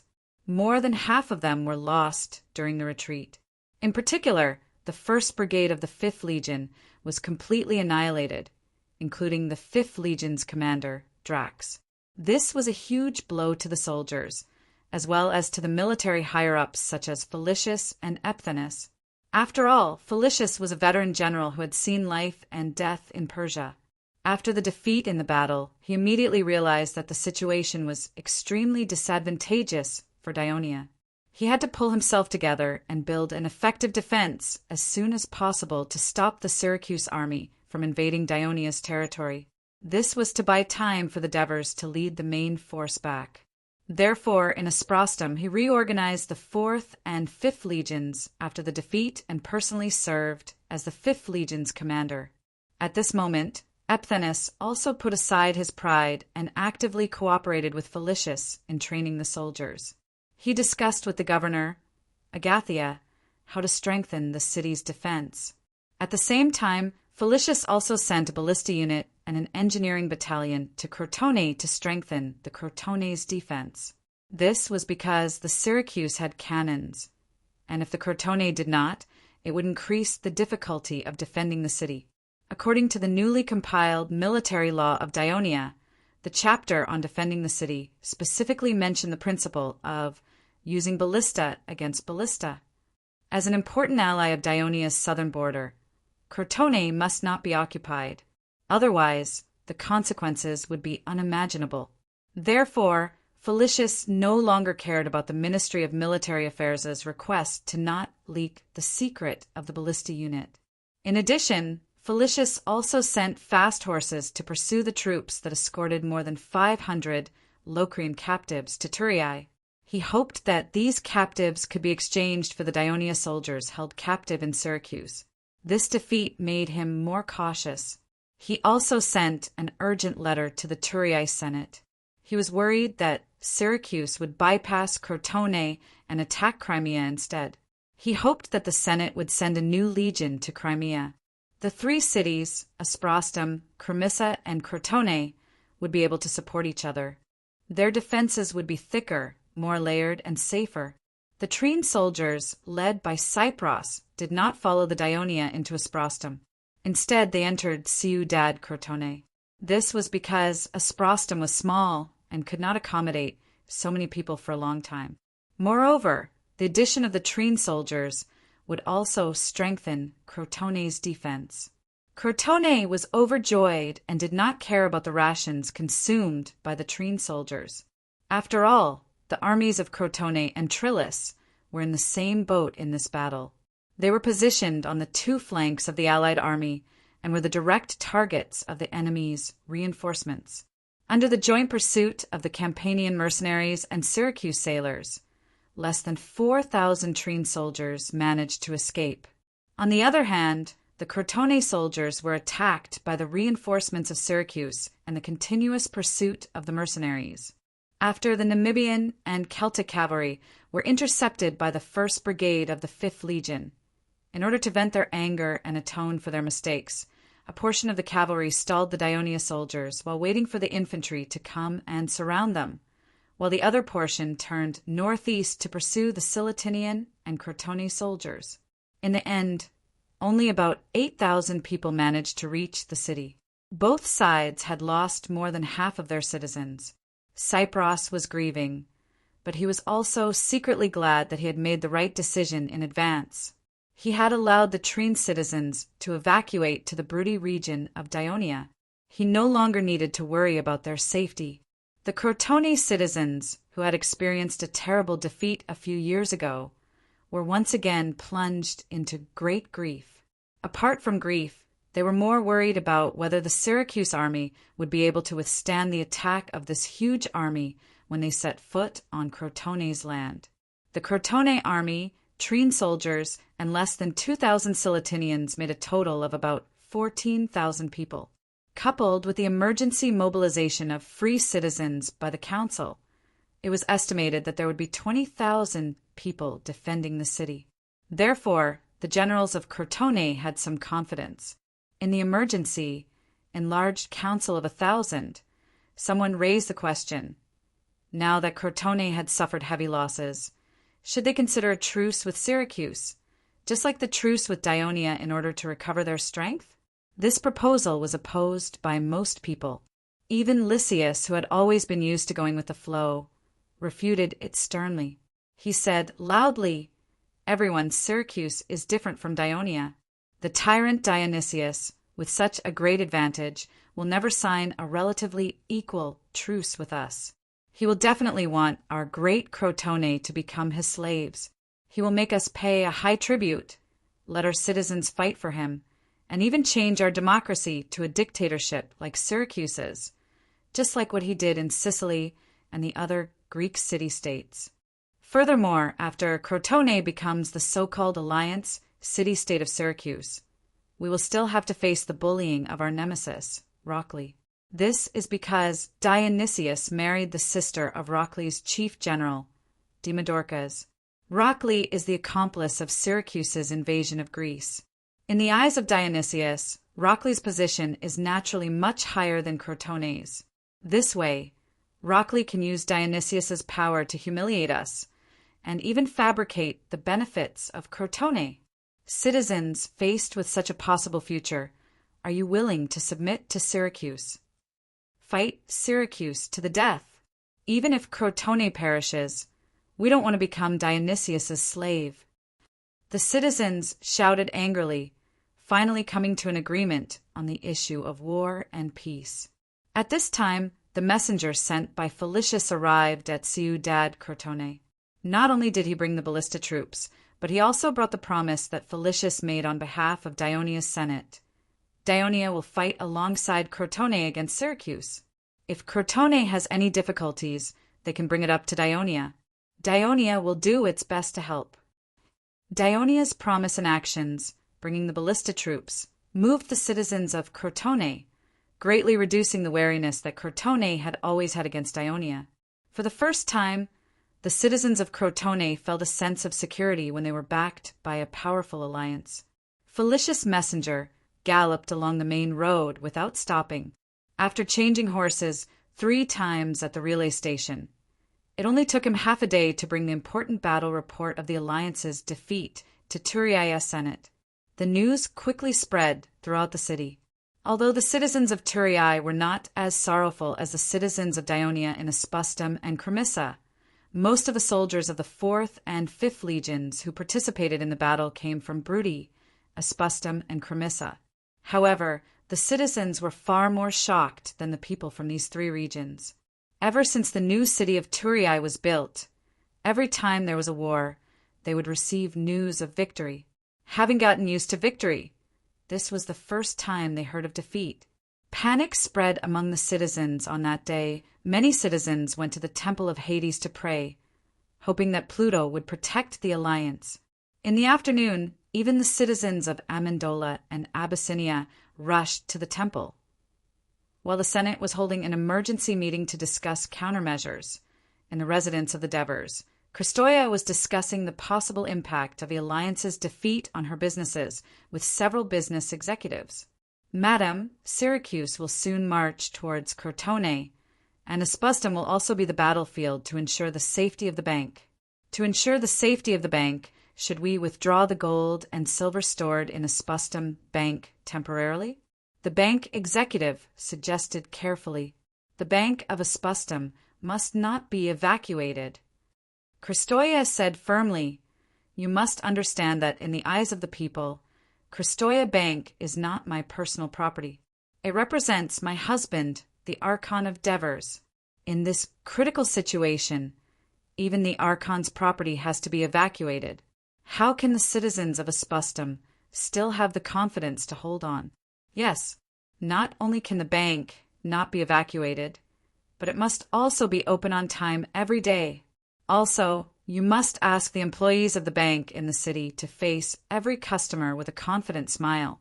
If Espustum's financial situation is tight and needs money, you must lend it to them even if there is no interest." The bank executive was stunned when he heard the last sentence, then said helplessly, "Madam, I understand. How is the situation in the restaurant?" Christoia turned to another executive. Chapter 440. However, the restaurant is currently facing a problem. There's a shortage of wheat, flour, and fish, and we are unable to provide the food that the customers want. This has led to many complaints. The restaurant manager explained the situation. "Sigh, there is nothing we can do about it. Because of the war, the entire Alliance's grain and fish supply is very tight. We are not the only ones who are sad." Christoia sighed and said seriously, "I suggest that we put a notice on the door of every restaurant to explain the reason to the customers and express our apologies. At the same time, we suggest that the customers order more beef and mutton, such as boiled beef and mutton, fried beef, roasted lamb leg. Andrea wrote to me from the Gramentum that Lucania City has raised too many cows and sheep this year. If they are not consumed in large quantities, the cows and sheep will lose weight in winter, and if the weather is too cold, many of them will freeze to death. That will be a huge loss for the herdsmen, so we have to buy as many livestock as possible from Lucania City. Furthermore, considering that this is a difficult time, the entire Alliance's people are facing food shortages. If we make a high profit at this time, we will be resented by the people. Therefore, I have decided to lower the price of all the food and only make a small profit to pay the employees.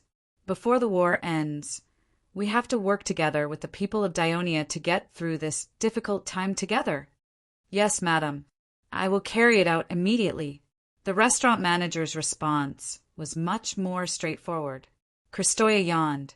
Asuna saw that her mistress was a little tired, so she immediately stepped forward to stop the meeting and let the managers go back first.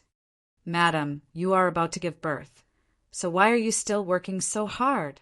You have to think about the child in your belly." Asuna grumbled as she supported her.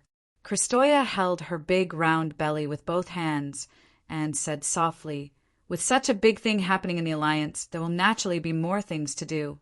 I have to deal with them. In a few days, Andrea will come and temporarily take over these things for me, so I can safely give birth to the baby." "Madam Andrea is coming? That's great," Asuna said happily. She helped Kristoya take a stroll in the backyard to get rid of the swelling in her legs caused by sitting for too long. Andrea also wants to bring her 2 children back to Turii. One of them is her ex-husband's son, so that Bagul's father can see his grandson properly and satisfy his longing. Kristoya sighed.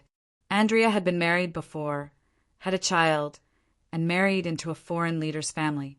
Andrea had put in a lot of effort to make Bagul's huge family accept her and get along well with them. Adoris and Little Crow will definitely be very happy. Asuna laughed. Is Agnes back? Kristoya asked, suddenly remembering. Not yet. Madam, I think it's because of the failure of the battle. Not only are there more people going to the Temple of Hades, but there are also more believers in the Temple of Hera. That's why Madame Agnes is still busy. Asuna guessed. Nonsense. Kristoya frowned and said anxiously she's also pregnant. How can she not take care of her own body? Send someone to call her back. Tell her it's my order. Yes.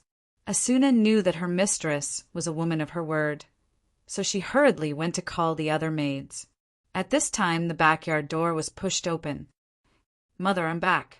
Cynthia carried a satchel filled with school supplies and took the initiative to rush forward and support Kristoya. Where's Adoris? He's playing football with his classmates in the school square. I hope he won't return home when it's dark like yesterday. He won't. I already warned him. Cynthia comforted Kristoya, then asked with concern, Mother, is there any news from Father? This afternoon, everyone heard the news of our defeat in Zilliton.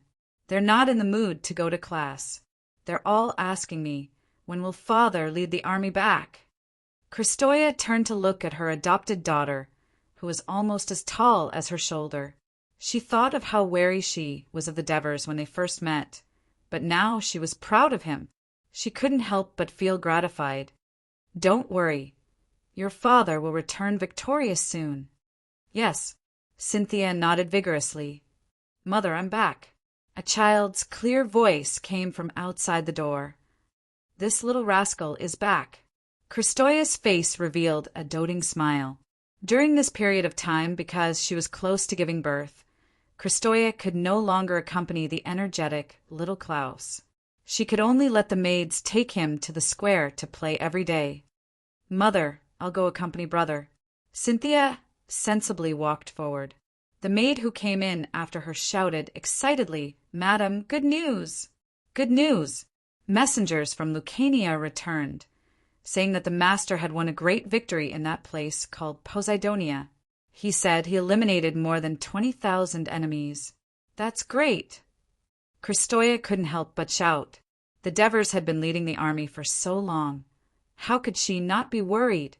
But as the mistress, she usually had to pretend to be calm, but this time she was really relieved. As soon as she shouted the sentence and relaxed, she felt a warm current between her legs, and her abdomen began to swell with pain. She, who had experience with childbirth, immediately steadied herself and used her hands to support herself on the stone table. She tried to use a calm tone and said, Asuna, Asuna, I'm going to give birth. Go inform Hoppus. Just as the Devers mansion was in a panic because of Kristoya's birth, the news of the Archon leading the army to victory over the Samanites in Lucania was like a warm wind that calmed the Turkestan people who were beginning to panic. Among the people worshipping at the Temple of Hades, someone publicly shouted the slogan, Let the Devers be king for the first time. But at dusk, the messenger from the south once again broke the people's gradually calming mood. The shocking news of Syracuse's army breaking into Xyliting, not only ransacking the city, but also turning all the people into slaves, shocked the Turkestan people again, and also shocked the Senate, causing the originally hesitant senators to quickly make a decision. They agreed to Felicia's proposal to send the newly built Legio VI to Cremissa to protect the safety of Dionia. That night, while the Turkestan people were tossing and turning, unable to sleep, a newborn baby was born in the Devers mansion. Madam, it's a healthy and lovely girl. Asuna carried the newborn baby, whose body had already been wiped clean, the umbilical cord tied, and was wrapped in a clean linen cloth. She carefully walked to the bedside and showed it to Kristoya. Kristoya, who was already exhausted to the point of no strength, turned her head with difficulty and looked at her daughter, who was clawing her hands and crying loudly. A kind smile appeared on her face, which was covered in sweat. Eunice. Her name is Eunice. Kristoya remembered the agreement she had with the Devers. The people who had been anxiously waiting outside the bedroom all this time heard the good news of mother and daughter are safe, and they all let out a sigh of relief. In this era, giving birth to a child was a big matter, but it was also a difficult matter. Difficult childbirth was a common occurrence during childbirth. Even though the Devers had told the doctors like Hoppus about the precautions he had heard about in his previous life, and had also suggested that the experienced midwives of Dionia be gathered together, and through professional training, they would become doctors in charge of delivering babies in the hospital. The implementation of these measures allowed the death rate of newborns in Dionia to be controlled to a certain extent, but the death rate was still not low. Little Klaus, you have a younger sister. Agnes gently stroked little Klaus' head and said softly, Younger sister, can I play with her often? Little Klaus happily asked. Not now. You can wait until she's older. Agnes explained to him while holding her slightly bulging belly. She sincerely hoped that, in a few months, she would be able to smoothly give birth to a child. That's great. It's a younger sister. Adoris also happily shouted. Little Klaus had been pestering him to play with him every day, and he didn't want to have another younger brother. That would be annoying to death. Cynthia was also very happy. She could finally have a little follower like the other female students. Eunice was welcomed by the whole family from the moment she was born. The next day, when the Turkestan Senate was gathering the newly built Legio, 6 soldiers in Victory Square, preparing to send them south to defend Crimea, Syracuse's emissary, Damocles, walked into Carunia with his head held high. Damocles brought with him Dionysius' ultimatum to Carunia: surrender immediately, or else Xylite will be its example. All along, Carunia had been the front line of Crotone's resistance against Locriel. Its people were full of confidence in defending the city, and that was mainly because it had the full support of Crotone and other allied states behind it. However, this time they had lost the battle. Dionia and Crotone had been defeated, and Xylite and Trine had been captured. The forces supporting them had all but disappeared. Now, Carunia was deeply besieged. Moreover, they had long heard that Syracuse's siege capabilities were very strong, and that they had once captured Carthage's strategic town in Sicily, Mortia. The news that had just arrived shocked them even more. Xylite had fallen in half a day. Syracuse and Locriel's army had tightly sealed Carunia, so no one knew that the fall of Xylite was due to Dionysius' treachery. This caused the Carunians to lose confidence in defending the city, and at the same time, the tragic fate of the Xylite people also frightened them. The Carunians believed that even if Dionia and Crotone had a chance to counterattack in the future, Carunia would have already fallen by then. They themselves would have become slaves and sold to other places. Even if Carunia was recovered, it would have no meaning to them. Chapter 441. Dionysius's terms of surrender to Syracuse were quite lenient. Carunia would provide supplies and troops and cooperate with Syracuse's army in the battle. In exchange, Syracuse would not be stationed in Carunia. Of course, what the Carunians did not know was that for their surrender, Dionysius had even written a letter to his brother-in-law, the chief general of Rockley, Demodorcas. This was because when Rockley fully supported Dionysius's invasion of Greece, he had made a request. He hoped that after Dionysius defeated the Southern Alliance, he would hand over Carunia to them. Dionysius had agreed. Because of this, Dionysius had to reassure the Rockley people that the punishment for Carunia was only temporary. Everything was done to defeat Crotone and Dionia as soon as possible. After conquering these cities, Carunia would still be handed over to Rockley as promised. The Rockley people accepted Dionysius's explanation. Of course, the Carunians did not know that their fate was already sealed. They thought that they had escaped, and were eager to show their obedience to Dionysius. Very quickly, they sent 5,000 soldiers and a large number of supplies to Syracuse. Corunia's surrender freed up the Rockley army that had been besieging Corunia. They quickly turned south and passed through the mountain pass. Phedon had been wary of the east because the messenger he sent to deliver the news had not returned. To be on the safe side, he sent a small force to guard the entrance of the mountain pass. However, after the news from the north was completely blocked by Syracuse, he was completely in the dark. He did not expect that the situation in the southern part of Greece would change so drastically in just a few days. There were so many Rockleys, 15,000 of them, and they were so fast that the less than 1,000 Lygium troops defending the mountain pass were quickly defeated. Phedon was leading his army to besiege Medma. When he received the news, he was shocked. Before he could organize his troops to fight, the Rockley army rushed into the camp. By the time Phedon and countless defeated soldiers fled across the Maro River and into Taurina city, there were less than 7,000 soldiers left from the original 10,000 soldiers. Dionysius was overjoyed when he learned that Corunia had surrendered and Lygium had been defeated. Apart from Lygium, the southern part of Greece had been completely pacified. He could now focus on attacking the north with all his might. As for the struggling Lygium, Rockley was more than enough to deal with. There was no need for him to worry. He then ordered Leptinus that, with the exception of a few galleys that were to remain at the port of Trine, which continued to cut off the western coast of Ionia from Liguum, all the galleys which were to take part in the war were to be concentrated in the port of Sirius.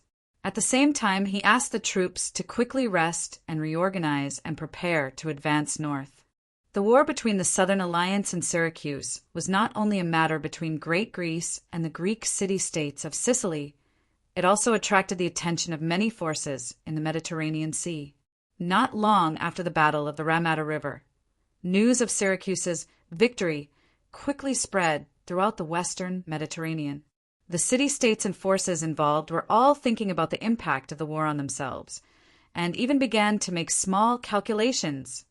On this day, the Senate of Dionia was in a regular meeting, mainly discussing two topics.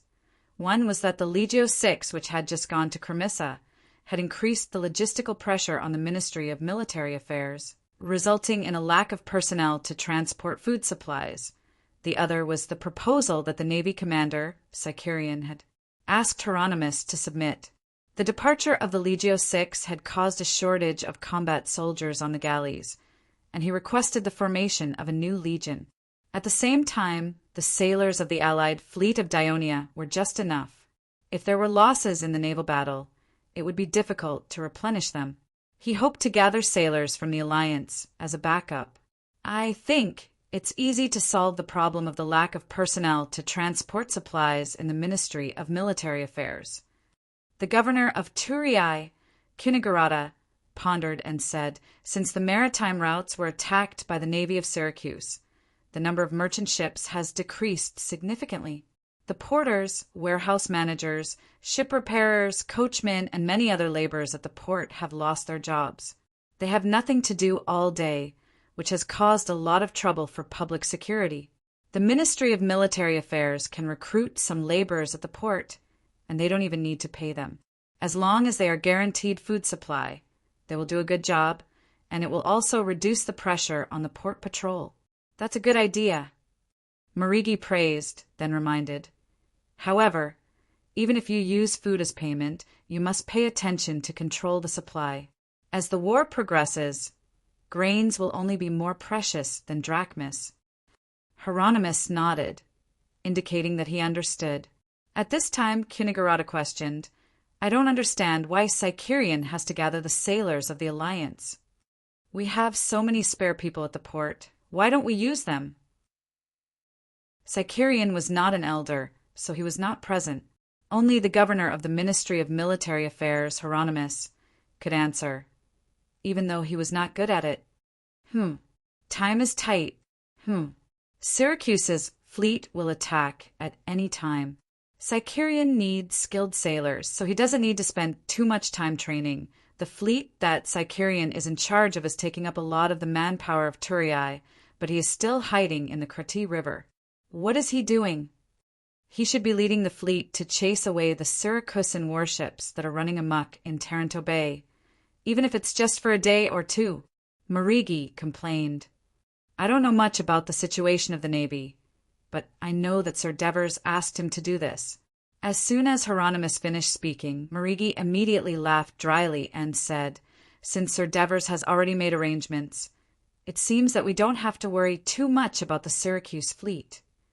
In the Senate, there were many elders like Marigi who blindly believed in Devers.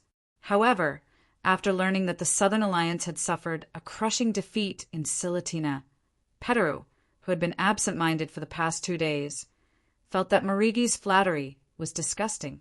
He sneered in his heart, then turned his gaze to the equally absent-minded Kadulk. How about this? We will send someone to discuss with Castellan and Heraclea to recruit some sailors.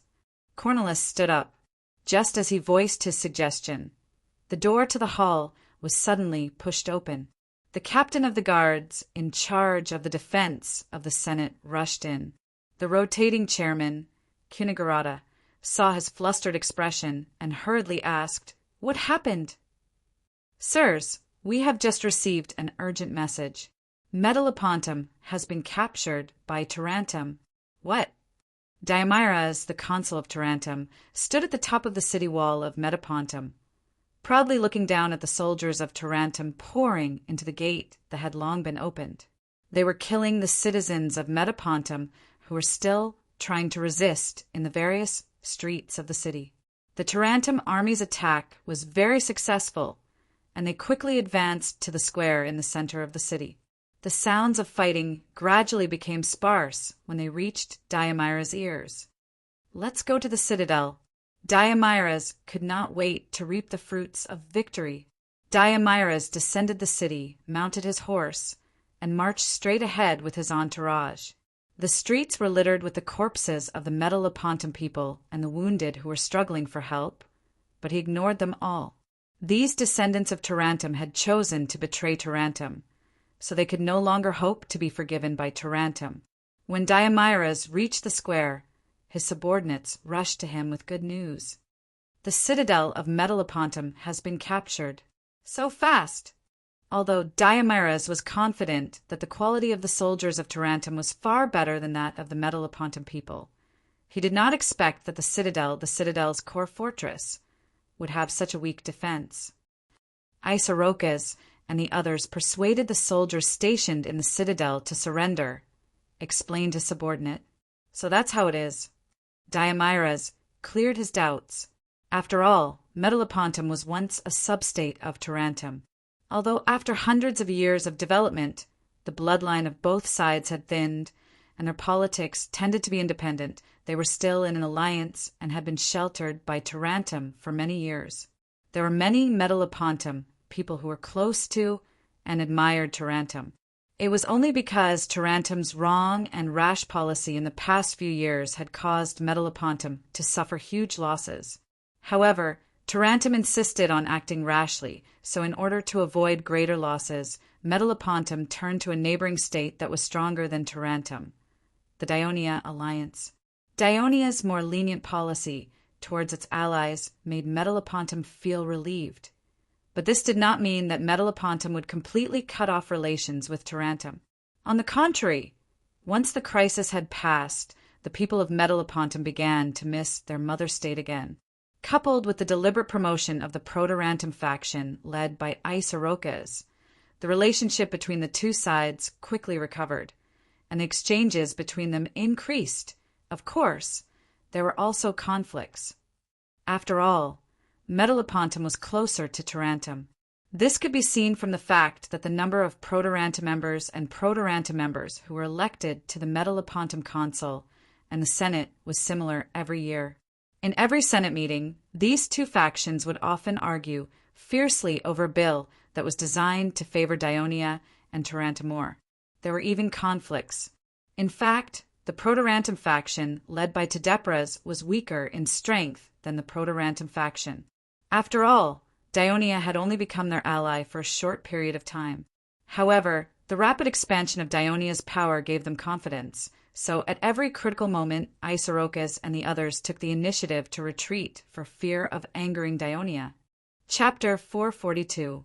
The Devers and the Senate of Dionia never expected that Dionysius had long set his sights on Tarentum. The people of Tarentum had become increasingly disappointed with the rise of Dionia in the past 2 years, and their rejection of Dionia had also become stronger. Therefore, it was no coincidence that Diomires, a citizen of Tarentum who had committed a grave mistake, could be re-elected as the consul. After Diomires and the Senate of Tarentum received the assurance of Dionysius, they secretly contacted the people who were pro-Tarentum in the former alliance while observing the war situation in Greece. They assumed a stance of watching from the sidelines. After all, they had seen the strength of the Dionysian army with their own eyes. They dared not take the risk without great confidence.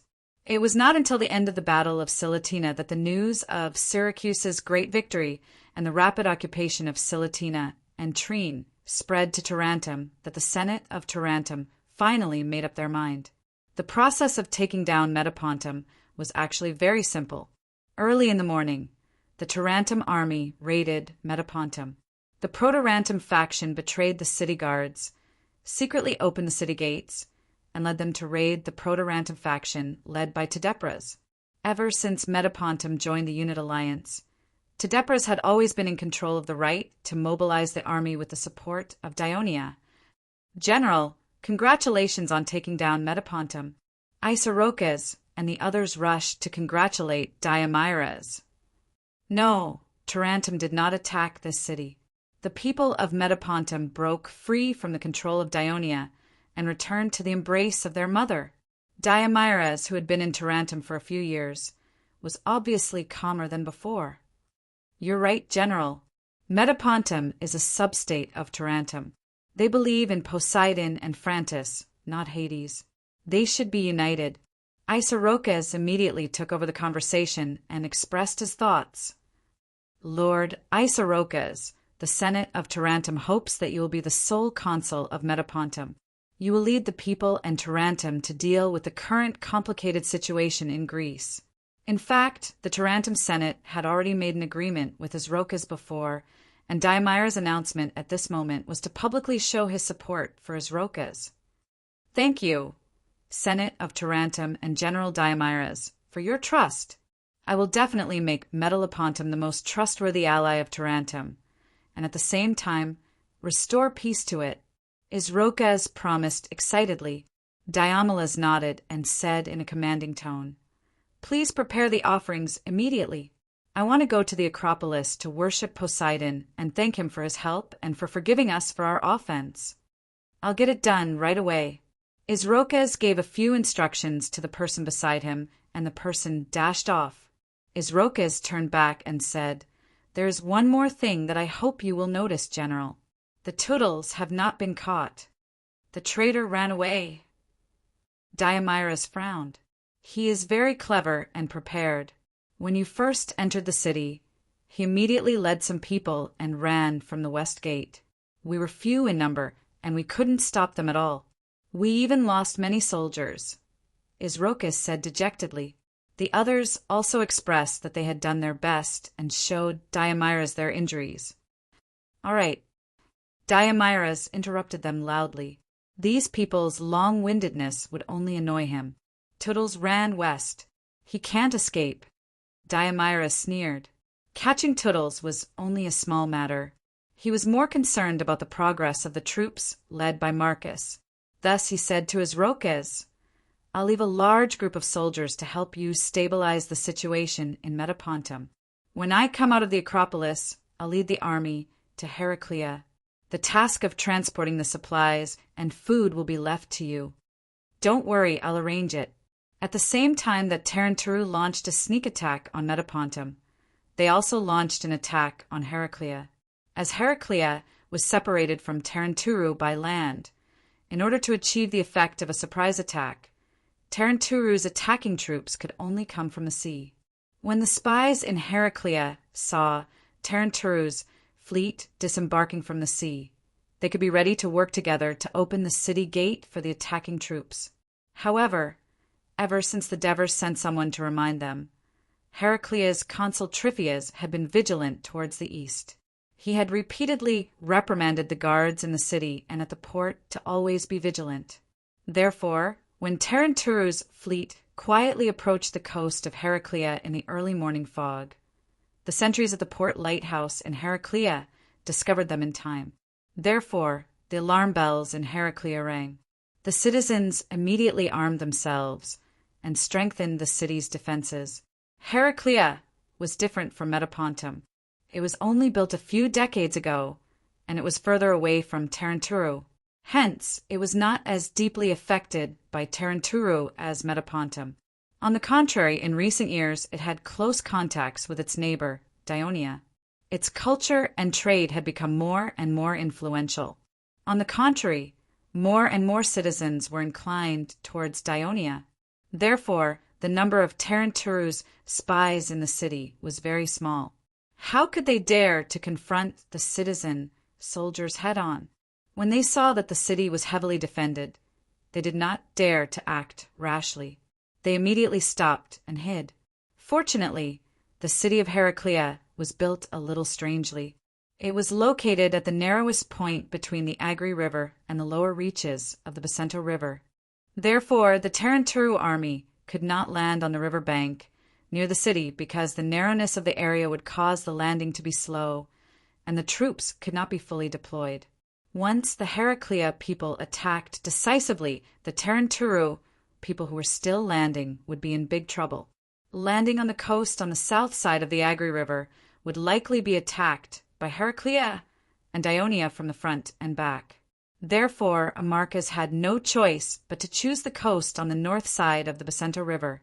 The Taranturu soldiers began to quickly disembark.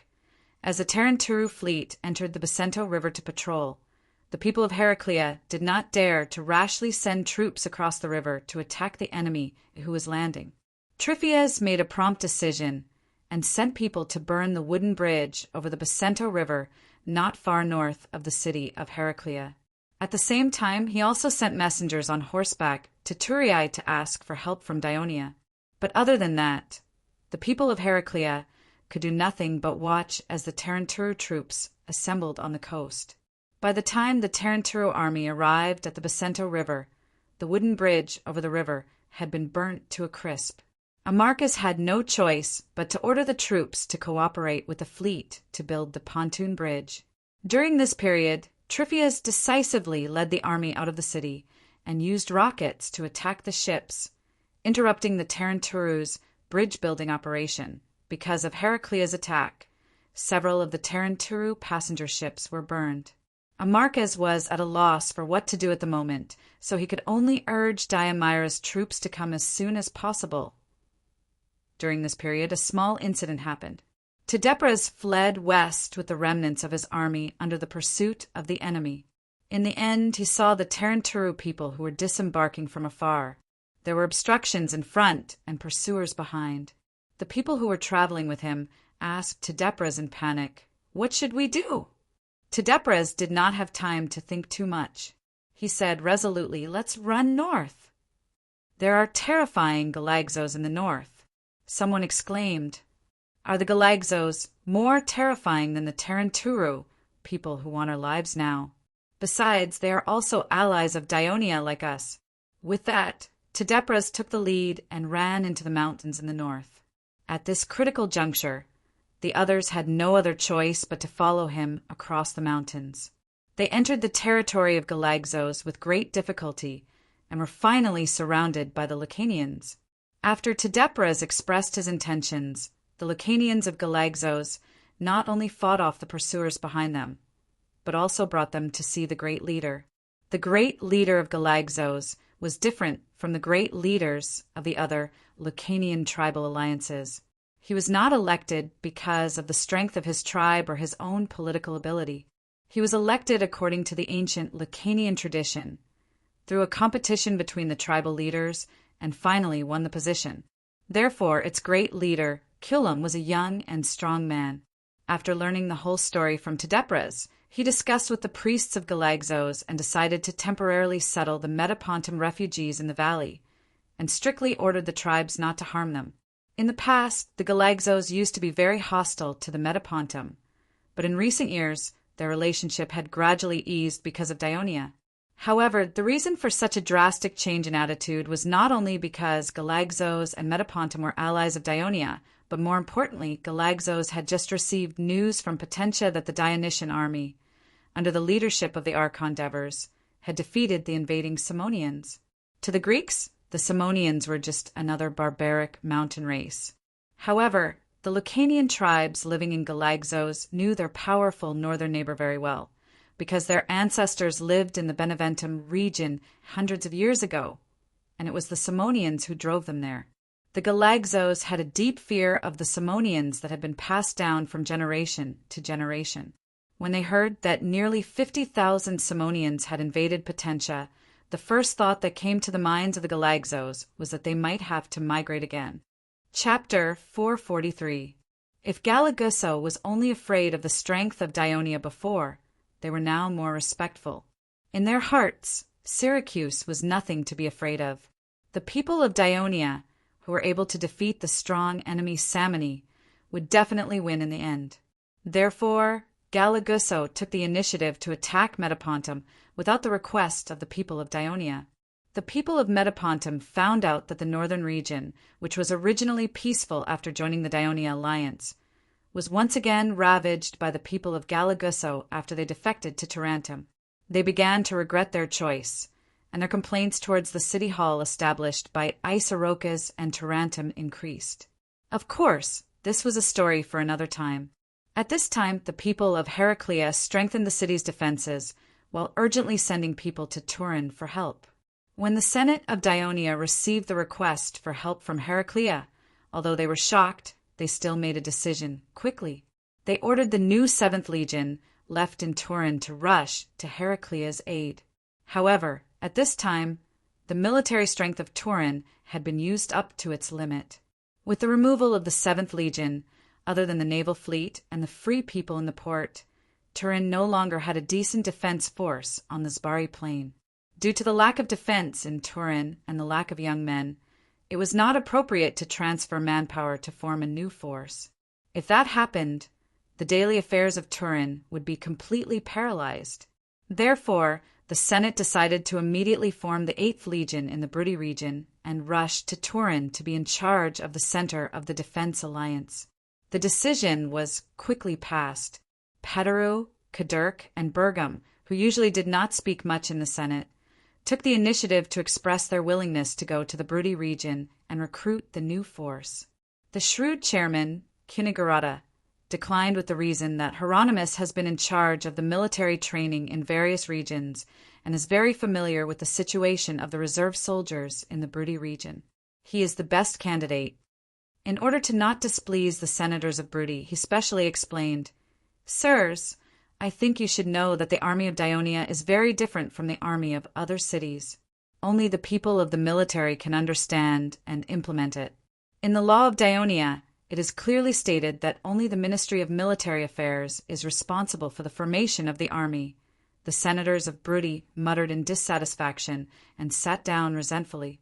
Hieronymus became the only candidate to go to the Bruttian region and form an army. The logistics and supplies that he was responsible for were temporarily handed over to Mersus.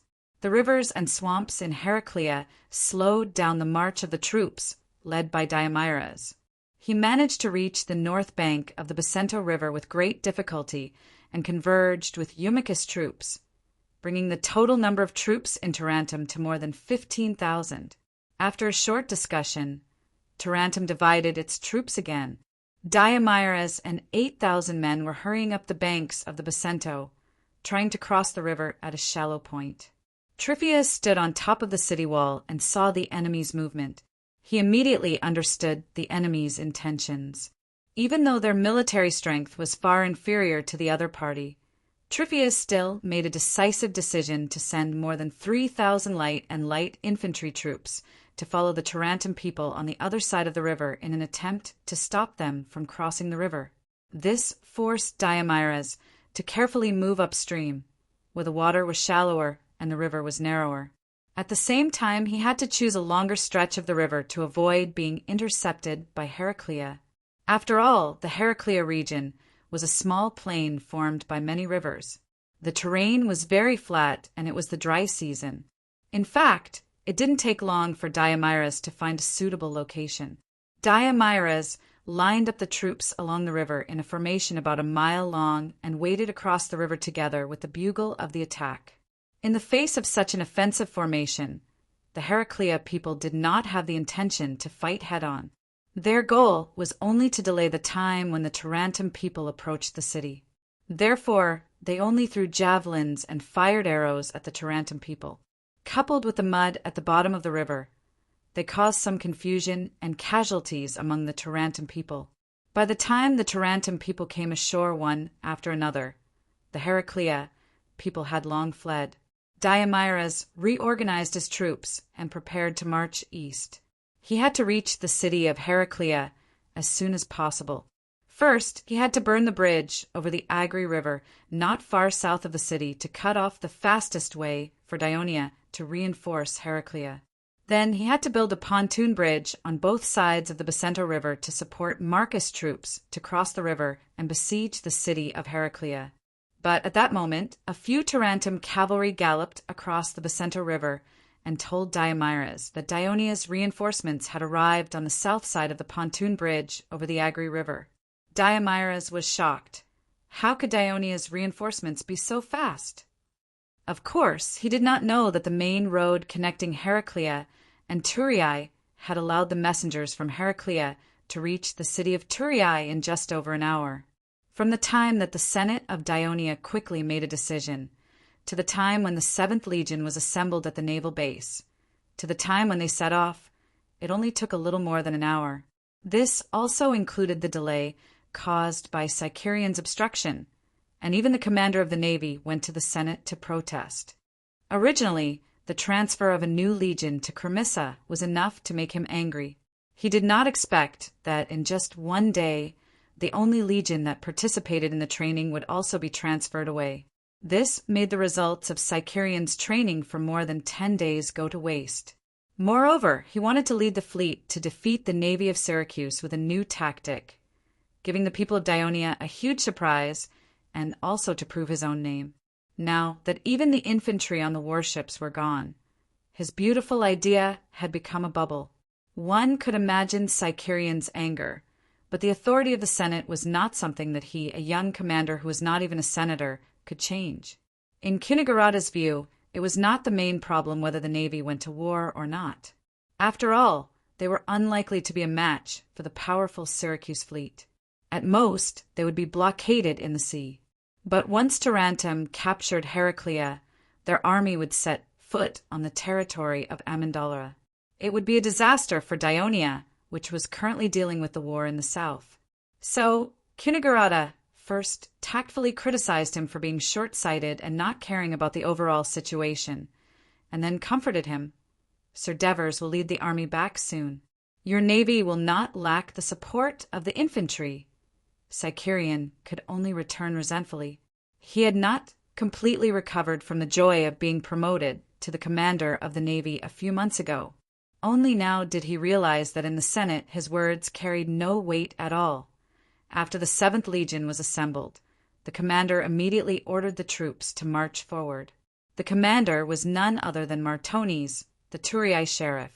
Before Devers led the army to Potentia, Felicius had asked him about the candidates for the 2 newly established legions and their commanders. After some consideration, Devers decided to let Martones and Olivers be the commanders. Firstly, they had been commanders for many years. Not only did they have rich experience on the battlefield, but they also had rich experience in commanding large troops. Secondly, both of them had important positions. One was the Turiae sheriff, and the other was the military adjutant of the Ministry of Military Affairs. The newly established legions were to defend Turiae, so they could work part-time. Although the 2 newly established legions might be disbanded after the war, with the resumes of the commanders, it would be much easier to promote them to official commanders. It could be said that Devers was very considerate of the 2, but they were not very willing to accept it, especially Martones. He did not want his teammates to fight hard at the front while he leisurely had nothing to do at the back. However, Devers did not think of persuading his former close comrades, and directly forced them to accept it. Now they finally had a battle to fight. Olivers led Legio VI to Cremissa, while Martones led the 7th Legion to rescue Heraclea. Martones had long been full of resentment and had nowhere to vent it, so when he received the order, not only did he urge the troops to speed up, but he also did not ride his war horse and ran in front of the troops. With him leading by example, the 7th Legion naturally marched very quickly. Running on the flat road, it only took them nearly 3 hours to reach the pontoon bridge on the Agri River. In fact, this newly established legion was not complete. As it had just been established, they did not have a cavalry unit, a reconnaissance unit, or an engineering battalion. Moreover, most of the soldiers were preparatory citizens and registered freedmen. They did not have enough money to purchase a full set of new Legion soldier equipment, so their weapons and equipment were not complete. Some heavy infantry battalions looked no different from light armor battalions. Due to the hasty departure, they did not even bring doctors and supplies. Due to the defense of the Heraclea soldiers and the protection of the ships, the Tarentum warships in the river repeatedly attempted to destroy the pontoon bridge on the Agri River, but failed. Instead, 2 ships were burned by fire arrows and could only be anchored at the mouth of the Agri River. However, they happened to observe the arrival of the Daionia reinforcements and immediately sent a clipper to the north bank of the Bacento River to report to Amarcas. This was how the cavalry had urgently informed Diomedes. The Tarentum people did not act decisively enough and did not march fast enough. Because of the poor land traffic between Metapontum and Heraclea compared to the roads of Daionia, coupled with the efforts of the Heraclea people to stop them, the Daionia people had the upper hand in this march race. Diomedes had seen the power of the Dionysian army in battle, so he was more cautious. Since the Daionia people had come, they could not advance rashly. Therefore, he ordered the army to stop at the south bank of the Bacento River and informed Amarcas to build a pontoon bridge on the north bank. Then he led the army across the river and regrouped. After understanding the details of the situation in Heraclea, he would take further action. Although Matones was brave in battle, he was not a reckless person. When the 7th Legion rushed to Heraclea, the soldiers were exhausted, so he could only bring them into the city to rest. Olivers led the Legio VI to Cremissa. Chapter 444. Although Olivers was not an elder, he had a lively personality and was good at making friends. He had been in contact with Protesilaus during the Armendalara era, so the two of them were quite familiar with each other. This time, when the war was about to strike, the two of them felt closer to each other. "Welcome, Commander Olivers. The arrival of you and the soldiers has put the people of the city at ease." Plotsilus said sincerely, "Sir, Protesilaus, Legio VI has been ordered to defend against Cremissa. We still need your full support to defend against the despicable Syracuse." Olivers said sincerely, "Supporting you to defend against Cremissa is the most important task for me and my subordinates. Tonight, I've prepared a banquet for you at my mansion. We'll talk while we eat and at the same time get to know the officials of Cremissa." Protesilaus saw that Olivers's attitude was gentle and relaxed. After all, it was his first time working with the army. "There's no need for a banquet. There's a military law that I can't violate. However, I'm very willing to discuss with you in detail how to defend against Cremissa," Olivers said as he looked at the city of Cremissa in front of him. This was the first time he had come to this city on the southern border of Daionia since the Second Crotone War. It seemed that Scambras and Protesilaus had not been idle during their tenure. Not only had the city walls been thickened, but they had also been raised by at least 2 meters at the beginning. It was mainly to defend against the Crotone Empire. "I've set up your camp in the square. The supplies for Legio VI should be provided by the Turiae Ministry of Military Affairs, but the Cremissa City Hall will try their best to provide you with some fresh meat, fish, vegetables to improve your diet. Plotsilus introduced some of the preparations made by Cremissa to Olivers as he led Olivers into the city. Olivers listened attentively. He could tell that Plotsilus had made sufficient preparations for the arrival of Legio VI, and he was satisfied with it. But just as he passed through the city gate, he heard a loud noise coming from the front. "We can't let these soldiers enter the city. They will only bring war, bring death. Get out, Turii. The people of Cremissa do not welcome you. Get out, you executioners. Return the lives of our loved ones." Upon hearing this, Oliver's expression changed. He turned around and asked, "Sir Plotsilus, what's going on?" Plotsilus's expression changed as well, and he was about to explain. At this moment, the captain of the 1st Battalion that entered the city hurried over and said anxiously, "Sir, there are a lot of Cremissa citizens blocking the streets in front, preventing us from entering the city. It's these guys again." Plotsilus looked annoyed. He sighed and said, "Previously, the Polixus case and the assassination of His Majesty involved many Cremissa citizens, and some of them were severely punished by the Alliance. Ever since Syracuse invaded Greece and defeated the Allied forces in Silatina, some of the citizens' families have been protesting in front of the city hall these past 2 days, asking for the release of their loved ones. But I didn't expect that they would dare to stop the army from entering the city." Compared to Plotsilus's worries, Oliver's, who had been on the battlefield for many years, was much more decisive and vigilant. He reminded Plotsilus loudly, "We should immediately send the army to arrest these people." "How can we do that? They are the citizens of Cremissa." Plotsilus shook his head repeatedly. At a time when the Alliance is facing a crisis, they actually dare to stop the army from entering the city. This is an act of treason, and they must be severely punished. And for this to happen at this time, I suspect that the enemy must be behind this. Cremissa is about to face the attack of the Syracuse army. If there is such chaos in the city, it will bring disaster to us. So, I suggest that the city of Cremissa be under military control. Military control. Plotsilus looked at Olivers in surprise. Olivers had a serious expression on his face. "If we don't strictly control it, when the Syracuse army arrives, these undisciplined and hateful Cremissa people will quietly open the city gates when we are not paying attention. Let them in and make us all slaves of Dionysius." These words reminded Plotsilus of the miserable days when he was imprisoned by the Lacanians in Amendolara. He could not help but shiver, and then said hesitantly, Okay, but I hope that the people of Cremissa will not be harmed." After getting Plotsilus's approval, Olivers immediately issued an order. The first large group quickly surrounded the troublemakers of Cremissa. No matter how much they cried, they were detained. Legio VI was able to enter the city smoothly. Soon, the city hall issued an announcement. The entire city was under military control, and the port and city gates were prohibited from entering and exiting at will. The residents outside the city were also called to temporarily move into the city to prepare for the upcoming war.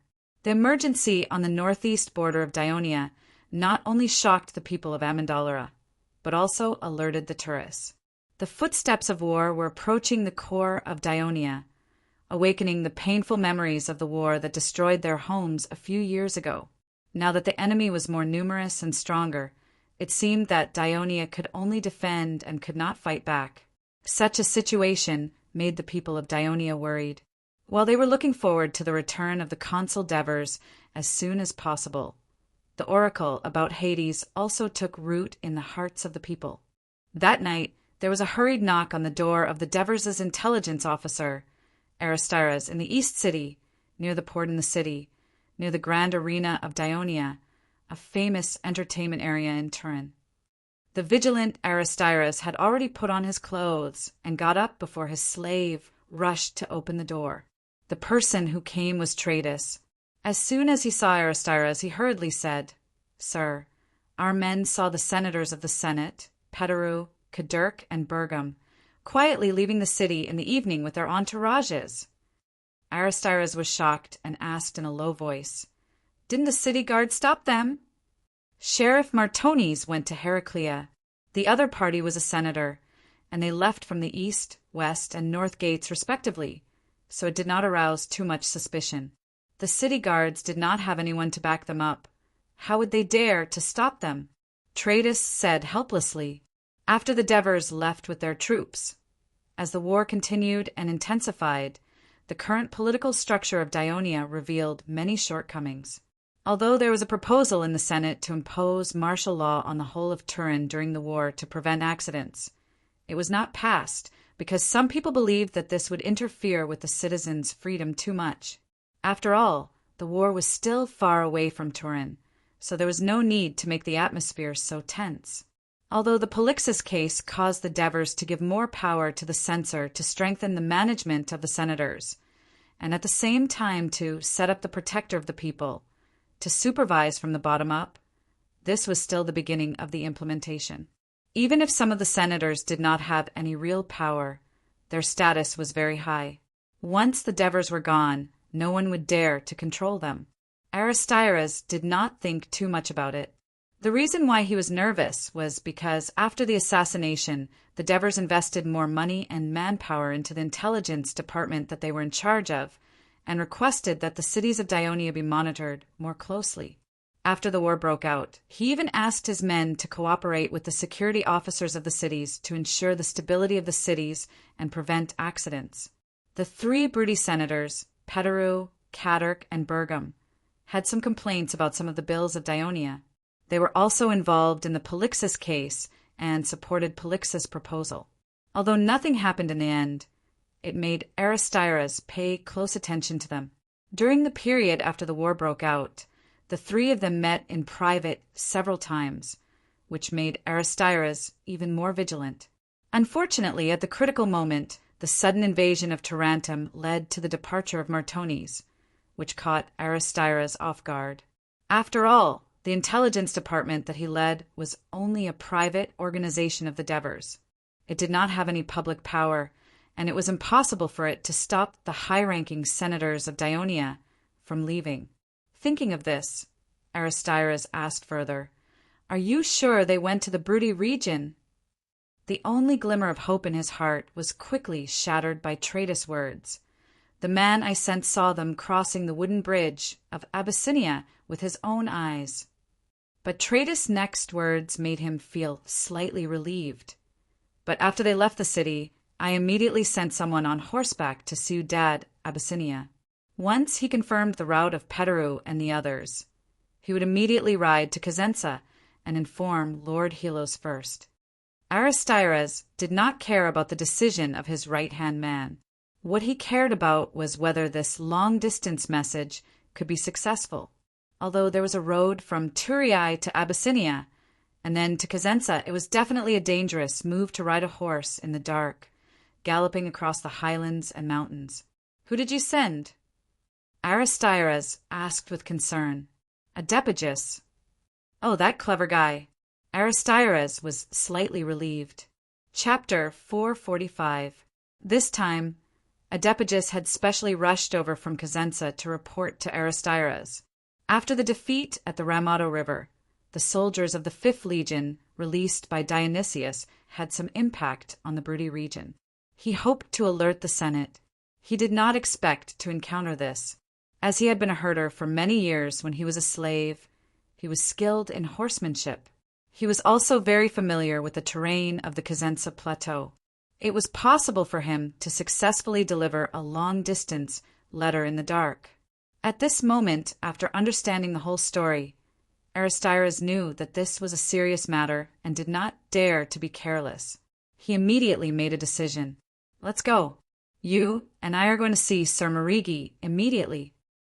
Why was it Marigi, the commerce officer, and not Censor Sesta, who had the authority to punish the elders who left their posts, or Kinigarada, who was temporarily in charge of the administration of the entire Daionia?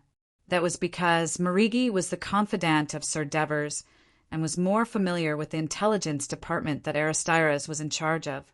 Aristides had seen Kunigarada a few times and could clearly feel that Kunigarada hated him. As for Sesta, it was mainly because he was not familiar with the place and was afraid of wasting time. After Marigi heard this shocking news, he went to see Sesta without any hesitation. Sesta immediately sent people to check the residences of the elders. As expected, it was empty. So, everyone immediately went to Kunigarada's residence. After all, Kunigarada was old. Although it was not yet late at night, he was already sound asleep. When he was woken up, he was still in a daze. However, he heard Sesta say, Petaru, Bergam, and Cadwork left Turii without permission and secretly went to Brudi. This may cause chaos. He was scared out of his sleepiness. Regardless of whether they left because they had urgent matters to deal with in the tribe or for other reasons, leaving without the approval of the Senate is a violation of the laws of the Alliance. Kunigarada's words were tactful, but he could not hide the anxiety in his heart. Immediately send cavalry to the Brudi region. See if we can chase them back. If you can't catch up with them, go to Cosenza and inform Helos to strengthen the security and search. Once they are found, immediately guard them. At this time, there were only 500 cavalrymen left in the city. However, they were all citizens, so they were not armed. At this late hour, they had to go from house to wake them up. So, Kunigarada reminded, when you gather the cavalrymen, don't make too much noise, lest it causes panic among the people.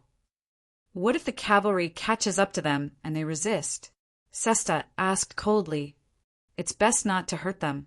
If there is no other way, you can injure them, but you must not. Before Kunigarada's voice faded, Sesta had already strode out. There is one thing I forgot to mention. In fact, Aristides has already sent someone to Cosenza to inform Helos before Petaru and the others. Marigi interrupted in time to claim credit for the intelligence officer of the Devers. Oh, is that so? What an unexpected surprise! Kunigarada quickly looked at Aristides, who was standing in the corner of the living room. It was an emergency, so I made the decision without permission. I just wanted to make Cosenza's governor, Helos, more vigilant. My men are rushing to Cosenza. It is dark now, and it is difficult to travel. I hope he can reach Cosenza before they do, Aristides explained. Due to his previous prejudice, Kunigarada could not praise the intelligence officer. He just nodded and said to Marigi, although it is very late, we must inform the other elders and tell them about what happened tonight. Let them be mentally prepared.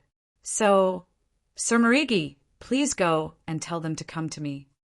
Kunigarada was trying to salvage the situation after the incident to prevent others from saying that he had acted arbitrarily.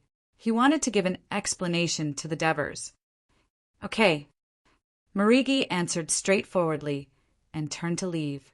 Aristides followed him out, but Kunigarada stopped him. Stay here. Aristides looked at Kunigarada in surprise as he walked up to him and asked, What is your name? Aristides, you have done a good job. Kunigarada said with a serious expression, I know you are the eyes of the Devers. The situation in Dionia is not very good now. I hope you can help me temporarily. As a citizen of Dionia, it is my duty to contribute to the alliance, Aristides said immediately. I want you to send someone to keep an eye on the movements of the other elders of the Senate Brudi. Before the Devers return, please let me know if there is anything unusual. When the Devers return, I will explain it to him. Kunigarada looked at him. Aristides hesitated for a moment, then reluctantly nodded and said, Okay, Lord Kunigarada, I will report to you every day. After leaving the mansion of Kunigarada, Aristides waved his fist lightly and smiled. In the past, they could only do things in secret and were hated by some of the elders. This time, they could get the approval of Kunigarada, an important figure among the elders. It could be said that they had taken a big step forward from the intelligence department. On the road leading to Cosenza, Bergam, Petaru, Cadwork, and dozens of others held torches and rushed all the way. Beyond the area covered by the fire, there was a dark wilderness in front of them. They could only hear the strong mountain wind sweeping over the unobstructed plateau, making a mournful whistling sound as if women were crying. Peru wrapped his leather robe tighter around his body. In this terrible winter night, not only did he feel cold, but also his heart. Although he had made up his mind to leave the Daionia alliance, if he really took action, what would the future of him and his tribe be like? Just like how he couldn't even see his own fingers in front of him, he had no way of estimating. Listen! What is that sound? Katurk suddenly shouted. It's a wolf. Someone recognized it from the sound of the wind and shouted, Be careful! There are wolves in front! They hurriedly gathered together, not daring to get separated. In the wilderness at night, encountering wolves was a headache. They moved forward carefully. Not long after, they saw 5 or 6 wolves gnawing on something by the side of the road. They used torches, spears, and daggers to disperse the wolves with green eyes and teeth. They did not go far, but lingered around. It's a horse carcass. They saw what the wolves were gnawing on. It should have died not long ago. After listening to his tribesmen, Bergham's face turned solemn. Looks like someone rode a horse here not long ago. Pederu's heart skipped a beat, and his face turned grim as well. It's possible that someone found out about our movements and rode to Cosenza to inform on us. We moved so stealthily they couldn't have known beforehand. Plus, this is the fastest way to Cosenza. Even if they were found, they couldn't have gone ahead of us. This is just a coincidence. Someone must have left the stable open and let the horse sneak out, and was killed by the wolves. Katurk argued, but this is not a broody horse.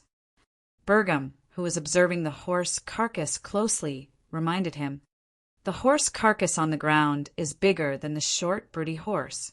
It's not like you don't know. There are many tribes on the Cosenza Plateau that rear horses from other places. Katurk retorted again. All right, stop arguing. No matter where this horse came from, we need to be on our guard. Pederu hurried to mediate and said, I've decided to go to the south of Cosenza, to my original tribe, as one of the main instigators of the Broody War and the main accomplice of the Pienland tribe. Pederu's tribe was split up after the war, one near Cosenza, and the other moved to the edge of Napatish's territory. I have to return to Cosenza, Katurk said. When he opened the city gates and lured Daionia into the inner city of Cosenza, he was rewarded by Daionia.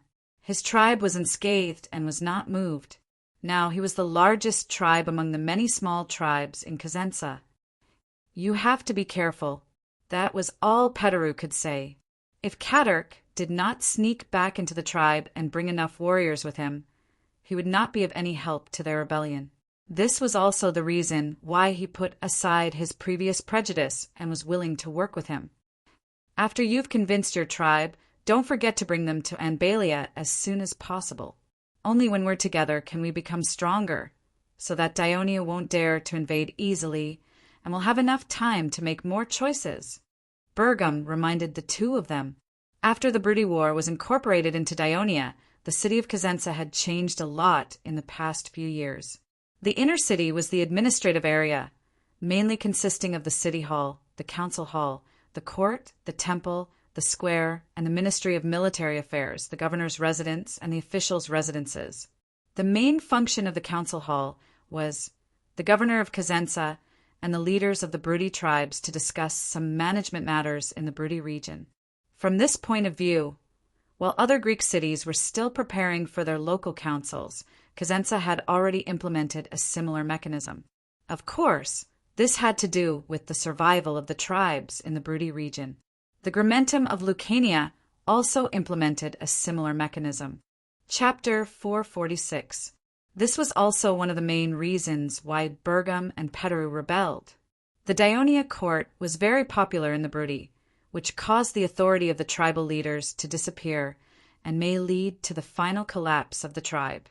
The temples of Cosenza not only had the temples of Hades and Hera, but also the temples of Mara, the goddess of the Broody Plateau, Brutus, the protector of the Broody tribe, and Hercules, the Hercules. Whenever there was a celebration, regardless of whether the chief executive was a believer or not, he had to go to these temples to show respect. This was also a strict rule made by the Senate for the chief executives of various places. For example, there was also a temple of Asanu, the god of the Lacanian mountain in the Gramentum. There was a training camp outside the city of Cosenza. The Ministry of Military Affairs in the inner city was mainly responsible for inspecting and registering the tribesmen who could fight, checking their weapons and equipment, notifying and urging the Brudi on the list to participate in the training. At the same time, they also had to verify and count the merits of the tribesmen and cooperate with the city hall to give them rewards, such as land. This department also carried out some secret tasks, such as understanding the growth of the tribes, secretly encouraging the tribesmen to be independent, and so on. This was another important reason why Petaru and the others criticized it. The outer city was originally the area where the great chief of Cosenza, Pinlin, forcibly moved the small tribes of the Brudi. After the Daionia took over, these small tribes were divided into their own jurisdiction and settlement areas on the outskirts of the city as a barrier to protect the periphery of the city of Cosenza. At the same time, it could also isolate the harassment of the city by wild beasts at night, such as wolves, and bring peace to the city of Cosenza. Now, the largest livestock trading market in the whole of Greece was built in the outer city. Not only the merchants in the alliance, but even the Silitinians, Trine, and Crotone people would come here to buy. The price of Brudi horses and other livestock was cheaper than the big markets. In Turiae, there was also an arena in the outer city where rugby, football, and horse races were often held. The enthusiasm of the Brudi for these competitions was no less than that of the Turiae. They could vent their suppressed wild nature on and off the field. There was also a theater in the outer city. Originally, the Brudi people were much less interested in it than in the arena. In the beginning, there were even fewer people. Those who dared to open a theater in Cosenza were very shrewd. They quickly discovered that the Brudi were not interested in the irony, humor, wisdom, and human destiny of the Greek drama. Instead, they were interested in the stories of the Greek gods, especially the adventures of Hercules, the powerful god. When he was immortal, he used his courage and wisdom to defeat powerful enemies and obtain countless beautiful women. This attracted the attention of the Brudi. In the legends of the Brudi, they claimed to be the descendants of Hercules. As a result, theater owners began to stage a large number of adaptations of the stories of the Greek gods, cultivating a large number of drama fans with popular and straightforward language and ups and downs of the story. This also allowed the Brudi people to begin to understand Greek culture and traditions. There were also schools in the outer city.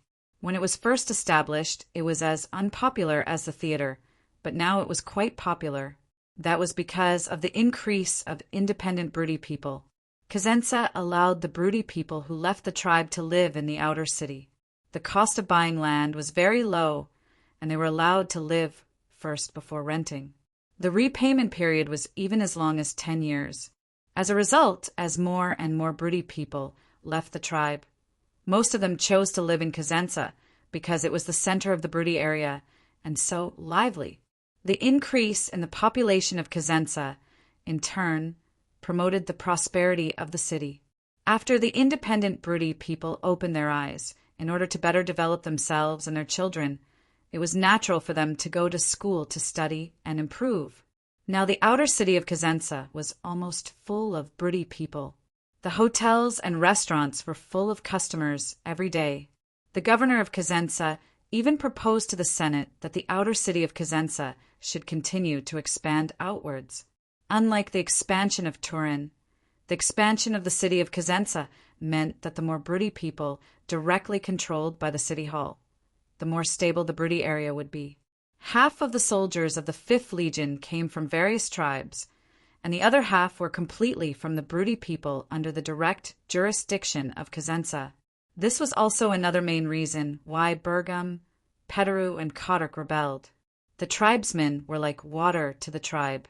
Only when the water was abundant could the tribe's farmland have a good harvest. But if Daionia kept secretly drawing away the water, the farmland could only wither. How could Petaru and the rest just sit around and wait for death? The reason why Kotok dared to sneak back into Cosenza was because the Daionia Senate had moved the tribes out of Cosenza, so he did not have to risk being questioned by the city guards to enter the city. Kodurk's tribe was located on the banks of the Kratai River, very close to Cosenza. This was a piece of fertile land with water and grass, a reward given by the Devers for Kodurk's timely return. As the Brudi area had achieved peace and unity, there were no fences around the tribe settlement, and no tribesmen stood guard at night. Only hounds crept outside the thatched huts, watching out for wild beasts that might take away the cattle and sheep. Kodurk would come back a few times every year, but there were almost no hounds scattered outside tonight. This made Kodurk feel relieved, but also a little surprised.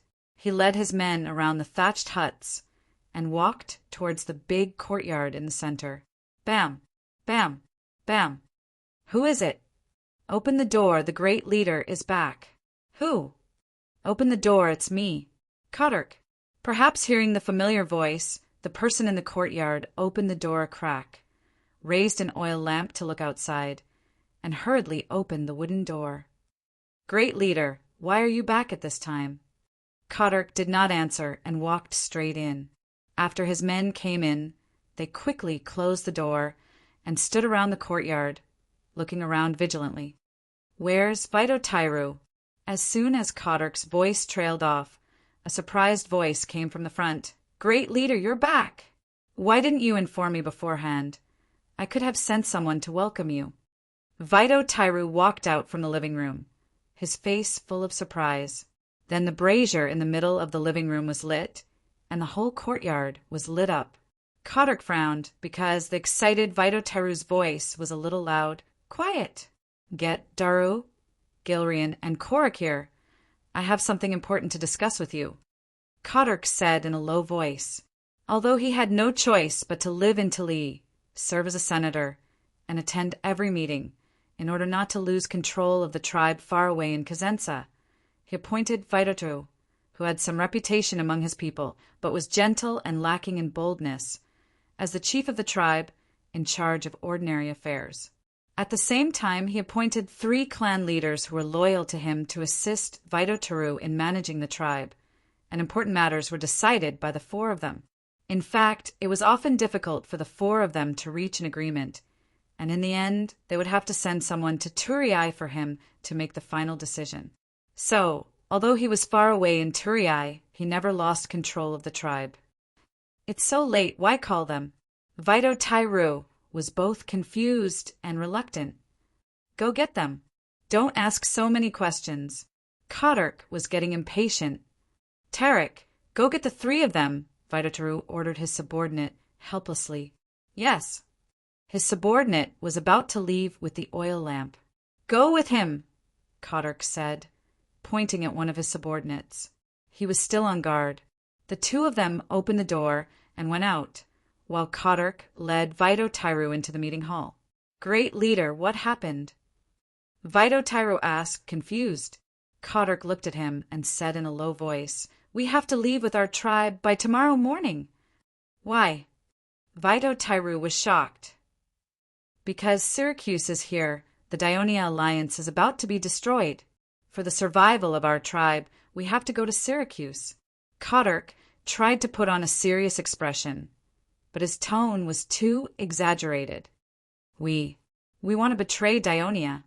Vito's expression changed, and his voice was trembling. What betrayal? Kodurk was enraged. This is Brudi, the place where our ancestors lived for generations. Daionia used force to occupy this place and took away our freedom. Now we have to leave Daonia's control, and when Syracuse completely defeats Daionia, we will take back this land. Kodurk waved his fist and said hatefully. The repressed life in Turiai for the past few years had made him furious. At this moment, the flickering flames from the brazier reflected on his face, which was twisted with anger, making him look hideous. Betrayal is betrayal. The highest punishment in Daonia's law is death. A voice suddenly sounded from the side door at the back of the meeting hall, and a figure was reflected on the wall. Kodurk heard this and was shocked. He subconsciously looked at Vito, and the short and fat old man had distanced himself from Kodurk with unprecedented agility. In the blink of an eye, more than 10 figures rushed out from the side room. The face of the person in front was illuminated by the fire. It was Helos. "Run, it's an ambush." Kodurk was shocked and immediately turned to run back, at the same time reminding his men. However, the courtyard door was also pushed open at this moment, and fully armed soldiers rushed in. "Take them all down," Helos ordered coldly. Soon, Kodurk and his men were captured. "Helos, I rushed back to deal with urgent matters in the tribe. You barged into my tribe's meeting hall without reason, injured my men, and tied me up.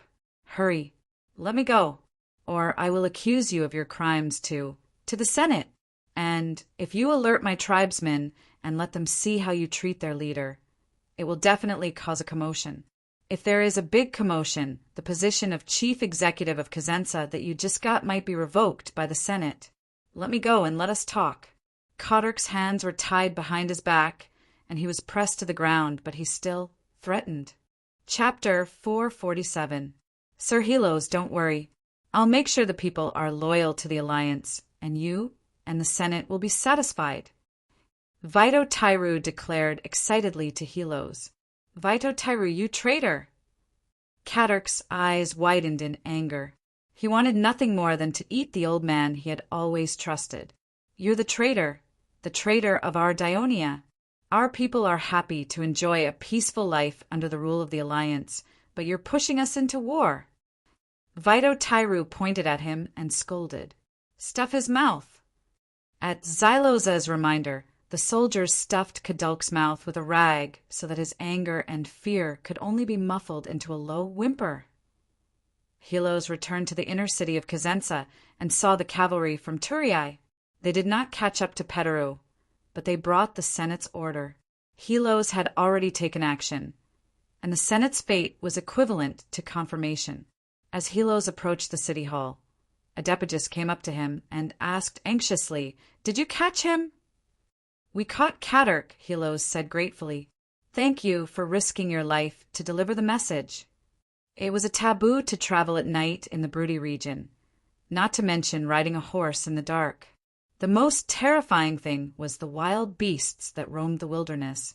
Adepagus was well aware of this, and in order to prevent any accidents, he borrowed another horse from Abyssinia and galloped to Cosenza with 2 horses. On the way, as he expected, the horse sprained its foreleg while he was dismounting. He immediately switched horses and drove the injured horse away from the main road. Who knew that the injured horse would return to the main road and be eaten by wolves, which made Petaru and the rest even more vigilant. Finally, he brought the news to Helos. After hearing Helos' praise, Adepagus did not show a trace of pride. He was no longer the lowly slave he used to be. As the intelligence officer assigned by the Devers to the Brudi region, the few governors of the Brudi cities had to rely on him to understand the movements of the tribes in the region and take measures to ensure that there would be no trouble in the region. Therefore, they did not dare to underestimate him, not to mention that he had the Devers behind him. "Has Hegesidus returned?" Helos asked. "There's no news from him yet," Adepagus replied. Hegesidus was once the leader of the West Ru tribe. After Dionia conquered Brutus, Divers settled the Shalu tribe near Cosenza city and made Hesidus the inspector, intermediate of Cosenza. In fact, due to his deep understanding of the Brudi region, he was more like the assistant to the governor of Cosenza. Many of the measures that were beneficial to the stability of the Brudi region came from his suggestions. When there was a conflict, he was the first to mediate. He became the powerful arm of the governor of Cosenza. Looks like what Kodurk's men said might be true. Petaru did not come to Cosenza, but went straight to the south. Helos strode into the city hall. In the office of the governor, Hieronymus was waiting anxiously. He had just arrived at Cosenza this afternoon and had yet to start recruiting soldiers. In the end, he received a notice from Helos at night. There was a possibility of a rebellion. He was shocked and excited. He felt that he could finally be of use. At this moment, Helos, who knew Hieronymus very well, entered the room and did not beat around the bush. He said straightforwardly, Katark has been captured. He admitted to the fact that he was preparing to rebel, but Bergam and Peteru were not captured. Helos said regretfully and went straight to his desk. There was a large map of the Brudi region hanging on the wall. Helos pointed to the bottom left corner of the map and continued. Bergam must have gone to the Anbalia region. He has been the leader there for more than 20 years and has great prestige. After Brudi merged into our alliance, they demolished the city of Anbalia. Devers thought that Anbalia was remote, barren, and could not accommodate too many people. Building a city was a waste of administrative resources and would increase the risk of rebellion. So, after discussion by the Senate, it was demolished. They also moved the tribes there several times. Now, Anbalia still has a population of there are about 5,000 people in the Anbalia region. Even if all of them were convinced by Bergam, they could only gather about 1,000 soldiers. Adpagis, who entered the room, immediately added. After all, Helos had only been in Brudi for a month. He only had a basic understanding of the situation here. Of course, he was not as familiar with the situation as Adpagis, who had been rooted in Brudi for many years. He generously stepped aside and gestured for Adpagis to do the detailed introduction. If Peteru doesn't come to Cosenza, then he will definitely go here. Adpagis did not decline and went straight to the map. He pointed to the left side of the map and said, there is a tribe under his jurisdiction here with a population of about 6,000 people.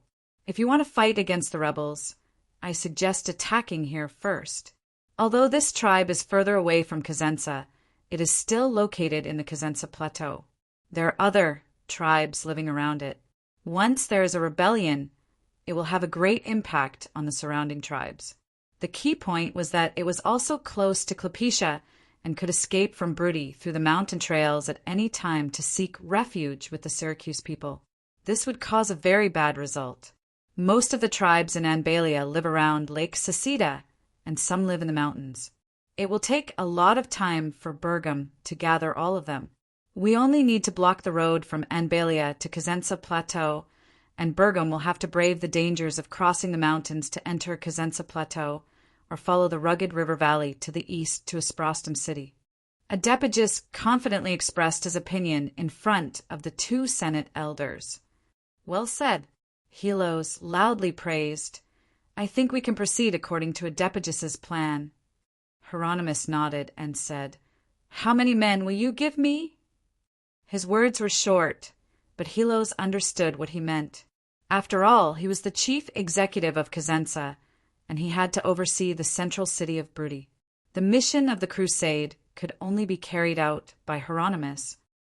Tomorrow I can recruit 2,000 independent Brudi militia from Cosenza city. At the same time, I can gather 1,000 people from the tribes outside the city. Try to gather them by noon. Other than that, I can't give you any more troops, because I need some soldiers to be stationed in Cosenza to prevent other tribes from being affected by the rebellion, Helos said in a low voice. 3,000 men is enough, Hieronymus answered and pointed at Adepagis. I want you to come with me. With pleasure, Sir Hieronymus, Adepagis replied happily. Tomorrow morning, I will send messengers to Nepetia and Vigo City to inform Suracists and Saru. While they are on high alert, they will try their best to cooperate with you in the battle. In addition, I will also send someone back to Turiae to find the Senate to inform Suragathia in Asprostum city to be wary of these traitors escaping through the river valley. Finally, Helos stated his arrangements. The next day, Hieronymus led the assembled 3,000 reserve soldiers and marched south. Peteru's actions were fast enough. He had convinced more than half of the tribesmen to follow him and betray the Daionia alliance. He also sent people to the surrounding tribes to spread rumors, such as Syracuse's army has invaded Dionia's territory. The Dionysian army has been defeated and is about to perish. These kinds of rumors caused panic in the hearts of the people. There were even some tribal leaders who came to ask him for advice. He took the opportunity to talk about the discrimination and grievances he had suffered in Turiai all these years as the leader of the Brudi tribe and the Senate elder. His eyes were even filled with tears when he talked about the sad parts. His words were exactly what the leaders were worried about. Dionia's deliberate and continuous enactment of laws was accelerating the disintegration of the tribes. Even Peteru, the Senate elder, was forced to such a state, let alone them. Therefore, some of the leaders began to consider whether they should follow Peteru to rebel against Dionia's rule. Just as Peteru rejoiced at the success of his plan and planned to build an anti-Daionia-Brudi tribe alliance and set off a frenzy of rebellion against Daionia in the entire Cosenza Plateau, Hieronymus's army was approaching. Peteru, who knew nothing about what happened in the Kadurk tribe last night, was shocked. In their original plan, the Senate would at least confirm their disappearance today. They would probably only send people to the tribe tomorrow or the day after tomorrow. By then, they would have already been prepared. They could take advantage of the Syracuse army's pressure and Dionia's lack of troops to deal with the Brudi and the Daionia. However, the Dionysian army's attack was so swift that it was completely beyond his expectations. The worry he had last night had really come true. Peteru hurriedly sent people out to argue with the commander to buy time for himself. Who would have thought that Hieronymus would not have cared at all? He led his army straight into the settlement to capture Peteru. The panicked Peteru sent his tribesmen to stop them while he quietly rode his horse, trying to escape. The hastily formed troops were defeated by Hieronymus's attack. Then they kept their eyes on Peteru. In the end, Peteru's horse was shot by an arrow and he was thrown off his horse. He was captured by Hieronymus. Chapter 448.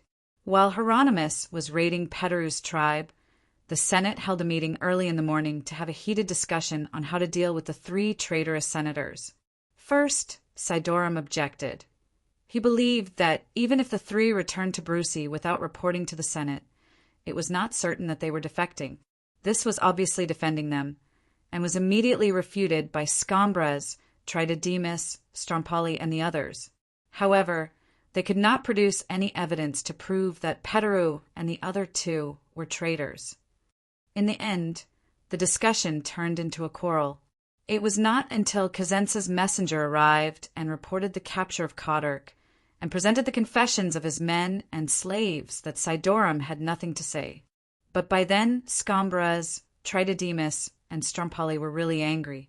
They all proposed to sentence the 3 to death and said righteously, "The laws of Daionia stipulate that the highest punishment for treason is death."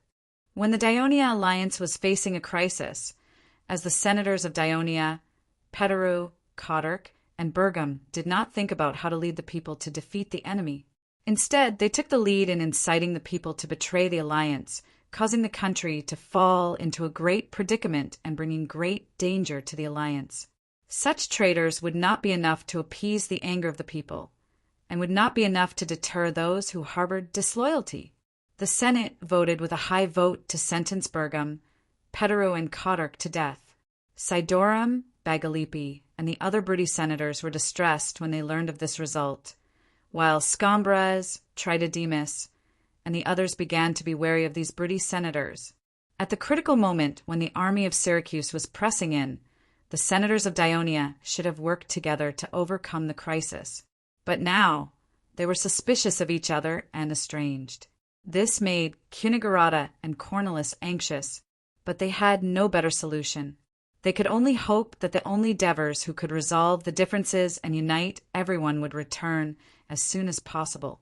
When the news of Senator Brudi leading the tribe to rebel reached the Taurus, it caused an even greater uproar. The people had just heard the bad news yesterday that Tarentum's army is approaching Amendola. The panic in their hearts had yet to dissipate, and today they heard the bad news again. Since the start of the war, bad news came one after another, and finally the people could no longer maintain their calm facade. They gathered in front of the Senate Hall to protest loudly. They wanted the senators to take immediate and effective measures to defeat the enemy as soon and restore Daionia to peace. But such a request was not that easy to achieve. when Kinigarada and the senators were having a headache trying to appease the anger of the people, a messenger from Lucaria arrived just in time. After reading the battle report, Kinigarada felt relieved. He stood on the steps in front of the Senate hall and held the battle report in his hand high. He shouted excitedly at the noisy people below the steps. "This is the battle report from Potentia. The army, led by Sir Devers, has completely defeated the Simonians and is on the way back to Turis." In an instant, the noise below the steps disappeared and was replaced by deafening cheers. "Long live Sir Devers! Long live Sir Dionia! I've said it before. The Oracle of Hades has stated that only Sir Devers can defeat the enemy and ensure the peace of Dionia. You're right. Sir Devers is a descendant of Hades. He has the blessing of Hades." Amidst the cathartic cheers of the people, a voice suddenly burst out, "Let Sir Devers be king!" When the senators heard this, they were all stunned. Not only did the people's cheers not stop, but they eventually merged into a thunderous roar, echoing in the ears of the senators, "With our blood as king, we protect the peace of the alliance." When the tourist people shouted, "Let Devers be king," the Devers led the army to the Are River fortress. Yesterday evening, when he entered Nudum, the governor, Hegemon, told him that the Southern Alliance had failed to stop the army of Syracuse from advancing north. They were forced to fight with the people of Syracuse in Siriton and suffered a crushing defeat.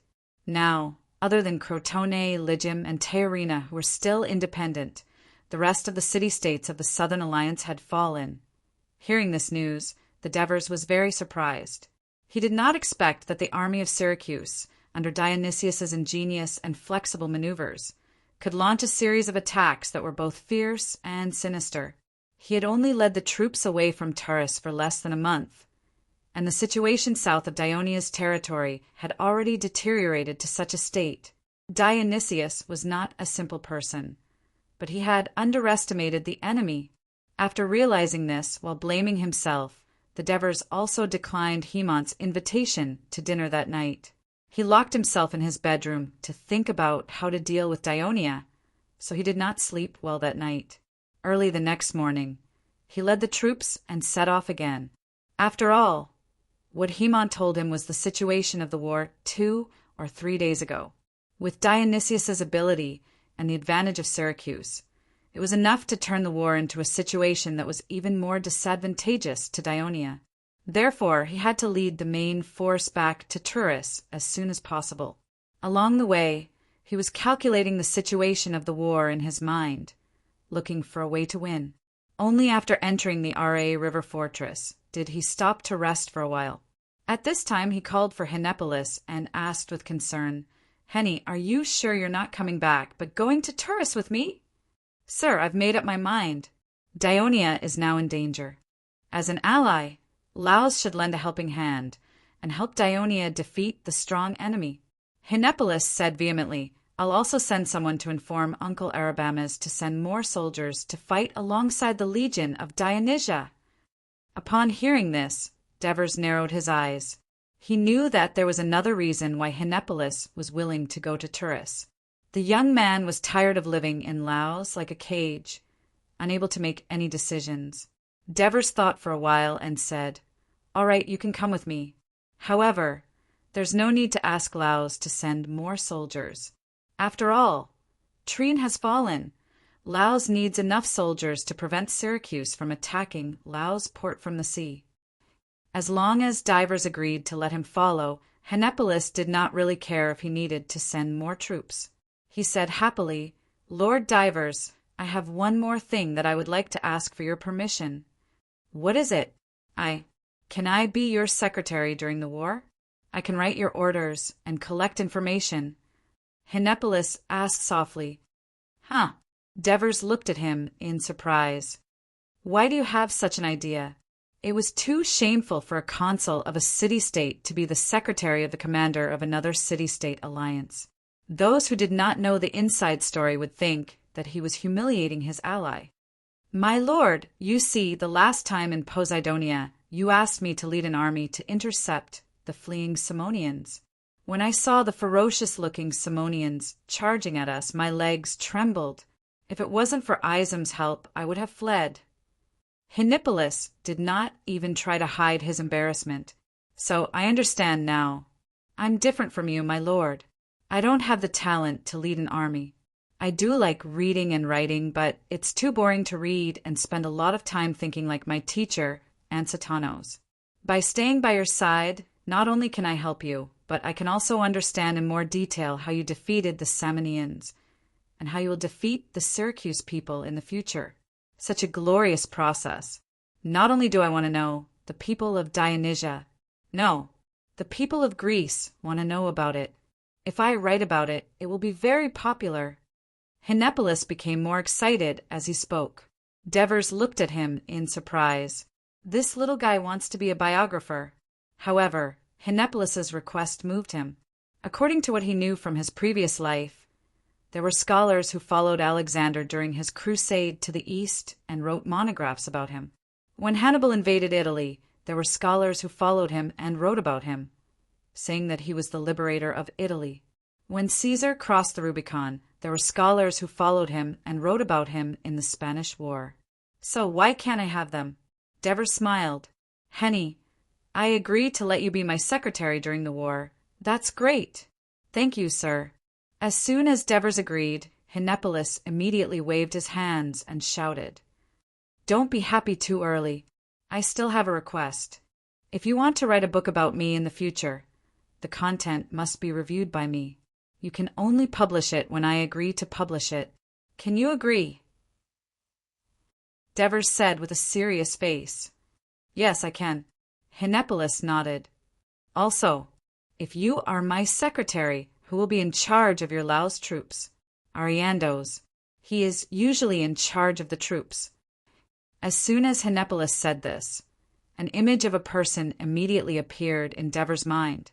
Ariandos was the right-hand man of Avenogis. His military ability was not weak. He led the Laos troops to march and camp in an orderly manner. It was obvious that he was loyal to Henipolis. Chapter 449. Got it. Henipolis left happily. The Devers watched him leave with a smile on his face. Henipolis had lived in the Devers' home for a few years. Although he had a lively personality, he was straightforward and not pretentious, which made him very popular with the Devers' family. The Devers also treated him like a younger brother.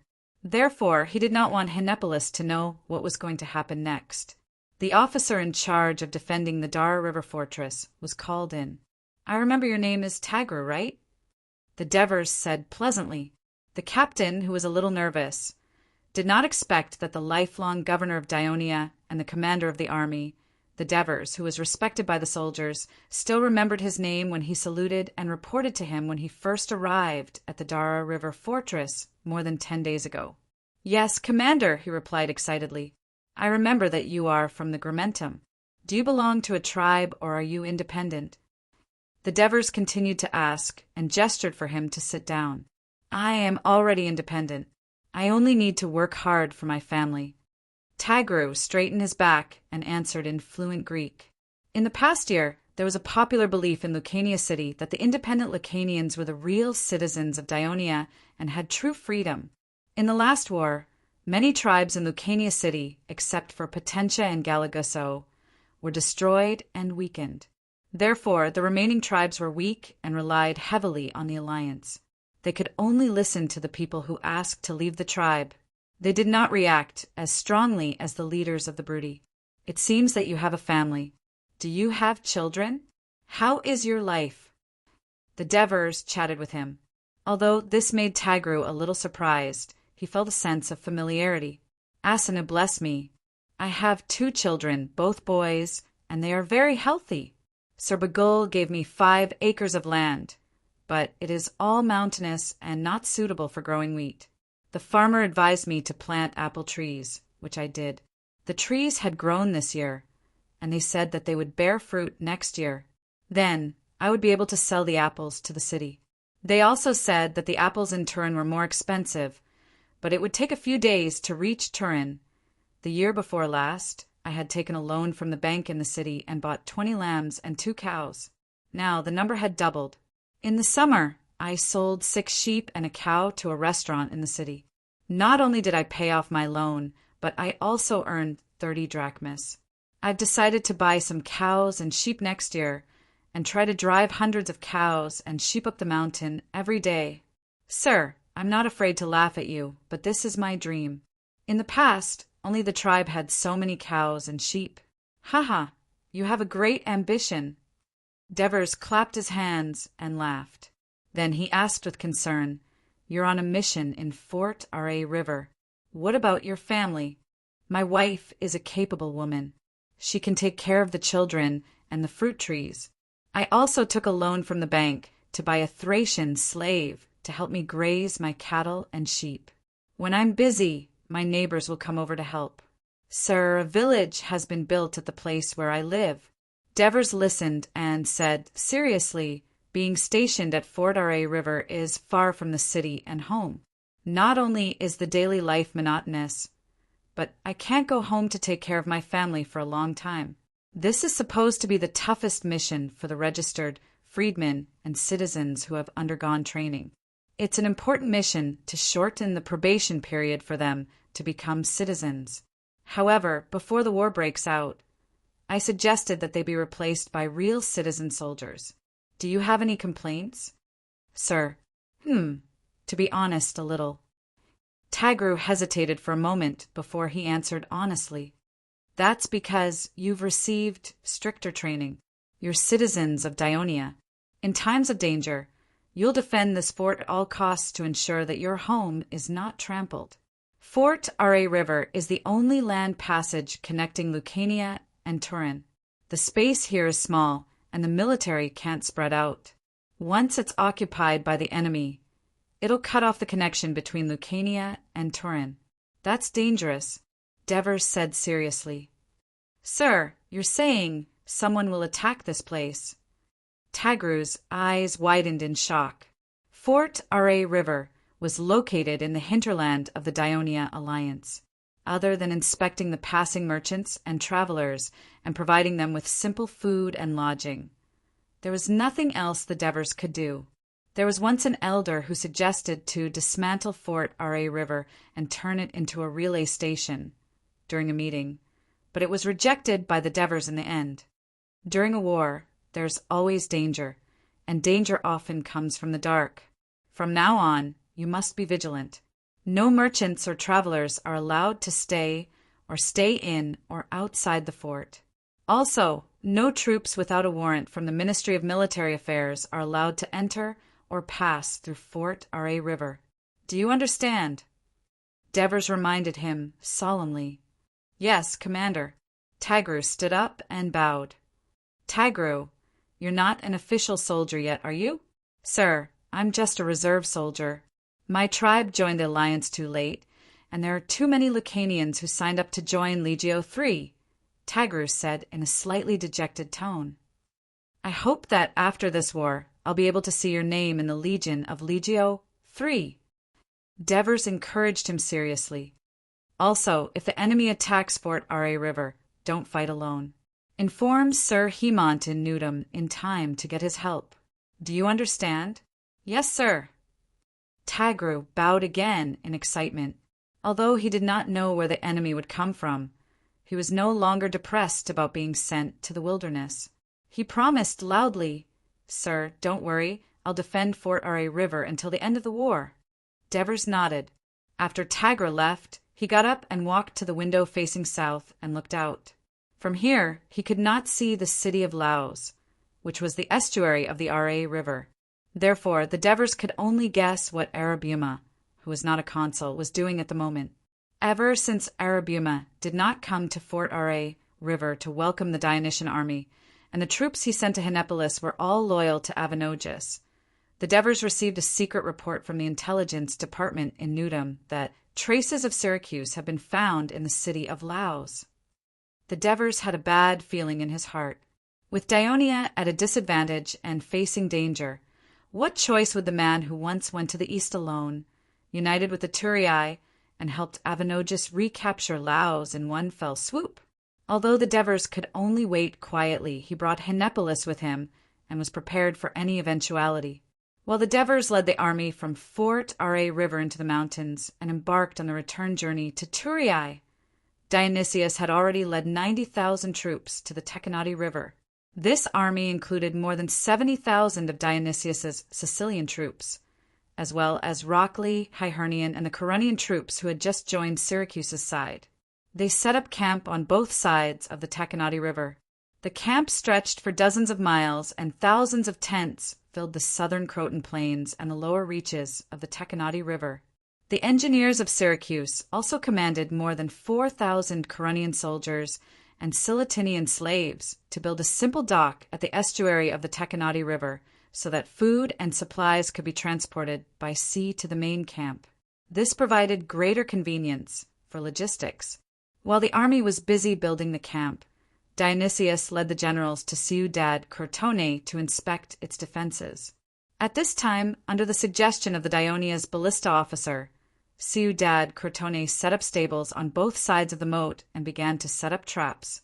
It was only because the army of Syracuse arrived too quickly that they could not complete it. This was already the second time in 5 years that Ciudad Crotone was besieged by an army. The citizens of Crotone were even more shocked than the last time. Looking west from the top of the city wall, they could see the endless white tents that blended with the skyline in the far west. Lucius, Sesprotus, Escamas, and all the members of Crotone's council and soldiers on the top of the city wall stared at the cruel tyrant of Sicily, who was surrounded by hundreds of cavalrymen. Their eyes were filled with anger and fear. Dionysius, however, treated the people on the top of the city wall as air. He looked around as if he was taking a leisurely stroll in the park and exchanged views with the people around him from time to time. Look at the city walls inside Clotwan. They're at least 10 meters tall, and they're all made of large rocks. There's also a moat outside the city, and the entire city is so big. They have enough people to defend it. I think it'll be very difficult to take down this city. Phoebus said without any misgivings, making his allies feel discouraged. To be honest, the people of Sparta were terrifying in field battles, but they did not have much success in sieging cities. In their previous wars, they had never taken down a big city, and they only had a few small cities. In the past Peloponnesus War, the war lasted for a few decades. The allied army, led by Sparta, was stationed outside the city of Athens for many years, trampling the Attica Peninsula into ruins. However, they were never able to take down the city wall of Athens. Therefore, after they won the war, one of the first things they did was to let the people of Athens tear down the city wall. Chapter 450. That's right, besiege them. Then lead the rest of the troops to cross the Neto River and head straight for Cremissa. Phoebides looked at Dionysius and gave his suggestion. Now that the main force of Dionia is still in Lucania city, and Tarentum has just recaptured Metapontum, the people of Dionia will definitely strengthen their defense in the north. There are still 2 remnants of Dionia's, whatever legion of Dionia in the city of Asprustum. I think the territory of Dionia is already very empty. I heard that Cremissa is just a small city. I think it won't be too difficult for Syracuse to take it down. After taking down Cremissa, the army will continue to the north and take down another small city, Castellan. Then they can go straight to the city of Turiai and surround Turiai with Tarentum. At that time, Dionia will surrender, and it will be useless for the people of Crotone to hold on to this city. The whole of Greece will definitely be conquered by Syracuse. At this point, even Phoebides was shocked by the prospect he described. He could not help but sigh in his heart. In this way, the entire western Mediterranean will really be under Syracuse's control. Which city-state can control it? Everyone's eyes lit up at Phoebides's words. Dionysius was also a little tempted, but he knew 2 things that others did not know. First, the Devers' army had won a great victory in Lucania. It was said that they had wiped out more than 20,000 Simonians. Based on his understanding, the Simonians would not easily admit defeat, but the main force of Dionia had returned to Turiai much earlier than expected. He had not received the news that the Simonians had been defeated. Second, a new Daionia legion was stationed in the city of Cremissa. Dionysius had already seen the power of the legion of Dionysia on the battlefield. Although he did not know how good they were at defending the city, it would not be too bad. In this way, the number of people defending the city of Cremissa would not be less than 10,000. It would not be so easy to take it down. More importantly, the city of Cremissa was originally a key target of Syracuse's intelligence department. In the past, this area was the most unstable place in Daionia apart from the Bruttii region. Before the war, the head of intelligence of Syracuse, Hipporinus, had sent many of his men to the city. A few months ago, the protest of the people of Cremissa, the request for a citizens' assembly, and the subsequent assassination of the Devers were all their handiwork. After the incident was exposed under the extensive investigation of Daionia, some were arrested and some went into hiding. When the war broke out, especially after the victory of the Battle of Ramato River, Cremissa's spy activities began to be active again. Dionysius also constantly received the latest information in Daionia from Cremissa. For example, Thurii had established 2 new legions, and Dionia's fleet was undergoing secret training at the Kratai River. They also sent out a message. As long as the army of Syracuse arrived in Cremissa, they would open the gate for the army. This was a great surprise to Dionysius. However, since the new legion of Daionia was stationed in Cremissa, the news from the north was suddenly cut off yesterday afternoon. Not only was the city of Cremissa under martial law, but the port was also closed. Dionysius knew that such a decisive move by Cremissa would inevitably lead to the failure of the intelligence department's efforts. This made him a little worried. He was a man who liked careful planning and meticulous preparation before taking action. Whether it was attacking west along the southern coastline in Sicily to Moscha, or north along the eastern coastline and then west to Sauris, his strategy had always been gradual, and there were almost no bold and rash actions. This series of rapid maneuvers, after landing in Greece this time, was also because he had a strong command of the sea and a larger army than the other side. Even so, when he and the southern Italian coalition forces met, the news that the Lygian people suddenly besieged Medma had shocked him. Fortunately, he had basically won the battle, and Locke's tens of thousands of troops were not far from Medma, so he was calm.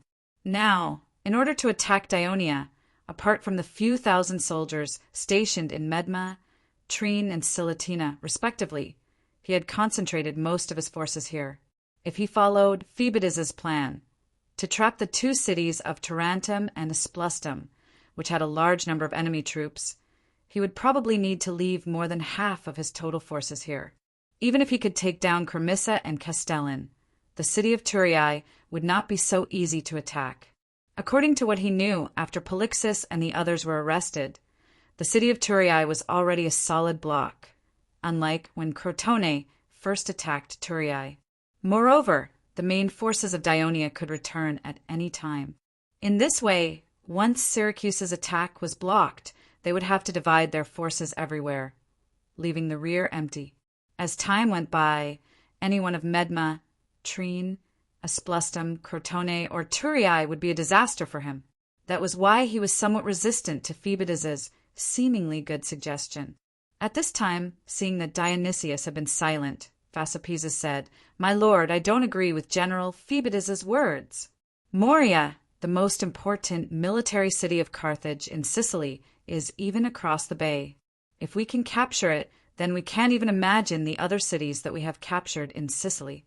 Although Ciudad Crotone is a bit larger, it is actually far less difficult to attack than Moria. Moreover, the city is too big, which is not conducive to their defense. It is also located on a plain, which is more convenient for us to besiege. My lord, you see," Phasapeses rode closer to the city wall. Seeing that Dionysius was following closely, he pointed to the city wall 100 meters away and continued, "Its city wall is still old. The gaps between the stones should be relatively large, and the mortar is not packed tightly enough. Moreover, the stones look old, and it seems that they have not been repaired often. Some places may even have loosened.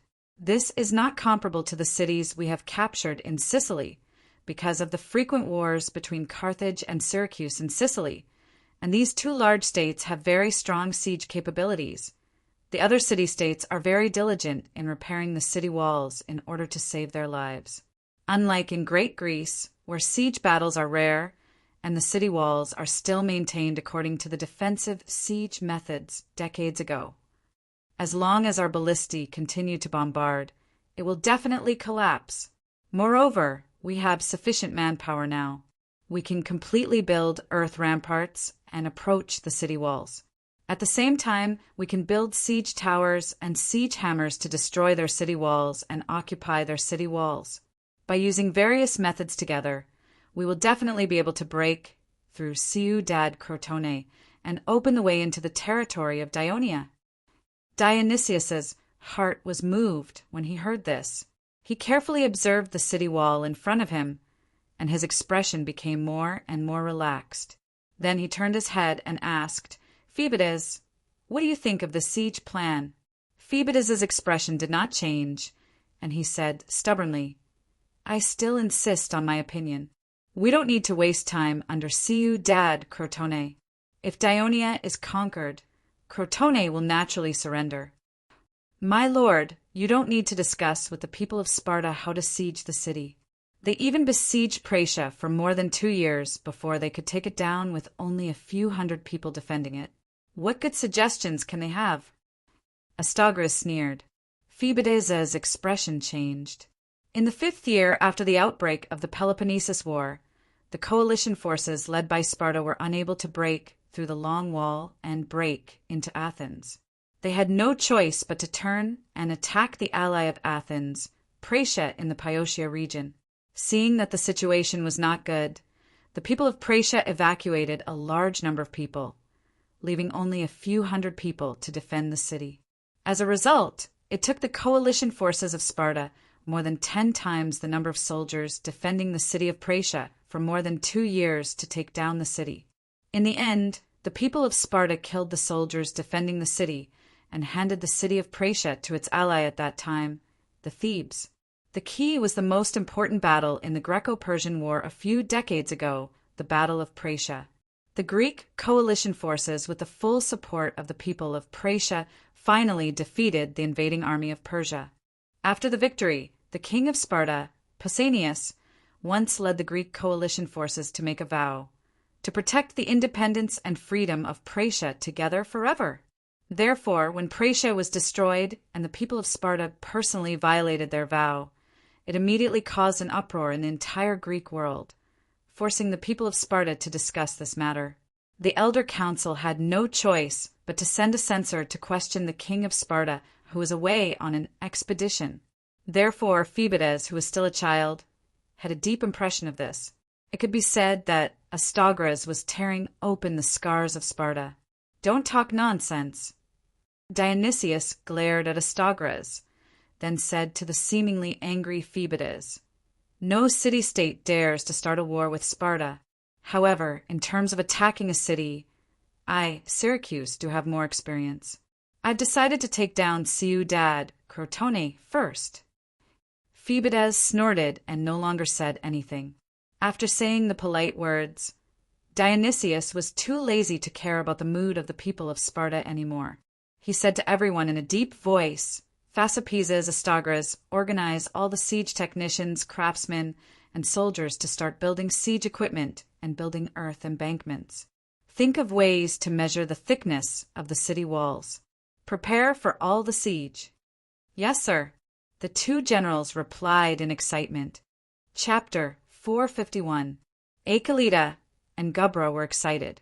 This was exactly what they were best at and wanted to do the most. Phoebidas was silent. He did not fully agree with Dionysius's plan, but he suddenly realized that Sparta should learn from Syracuse on how to attack a city. At this time Dionysius said gloomily, "Before we attack Crotone, let's see how Asprustum will deal with what's coming next." In the city of Asprustum, Felicius was comforting more than 500 legion soldiers who had been exchanged by Daionia in exchange for more than 500 Locrian captives.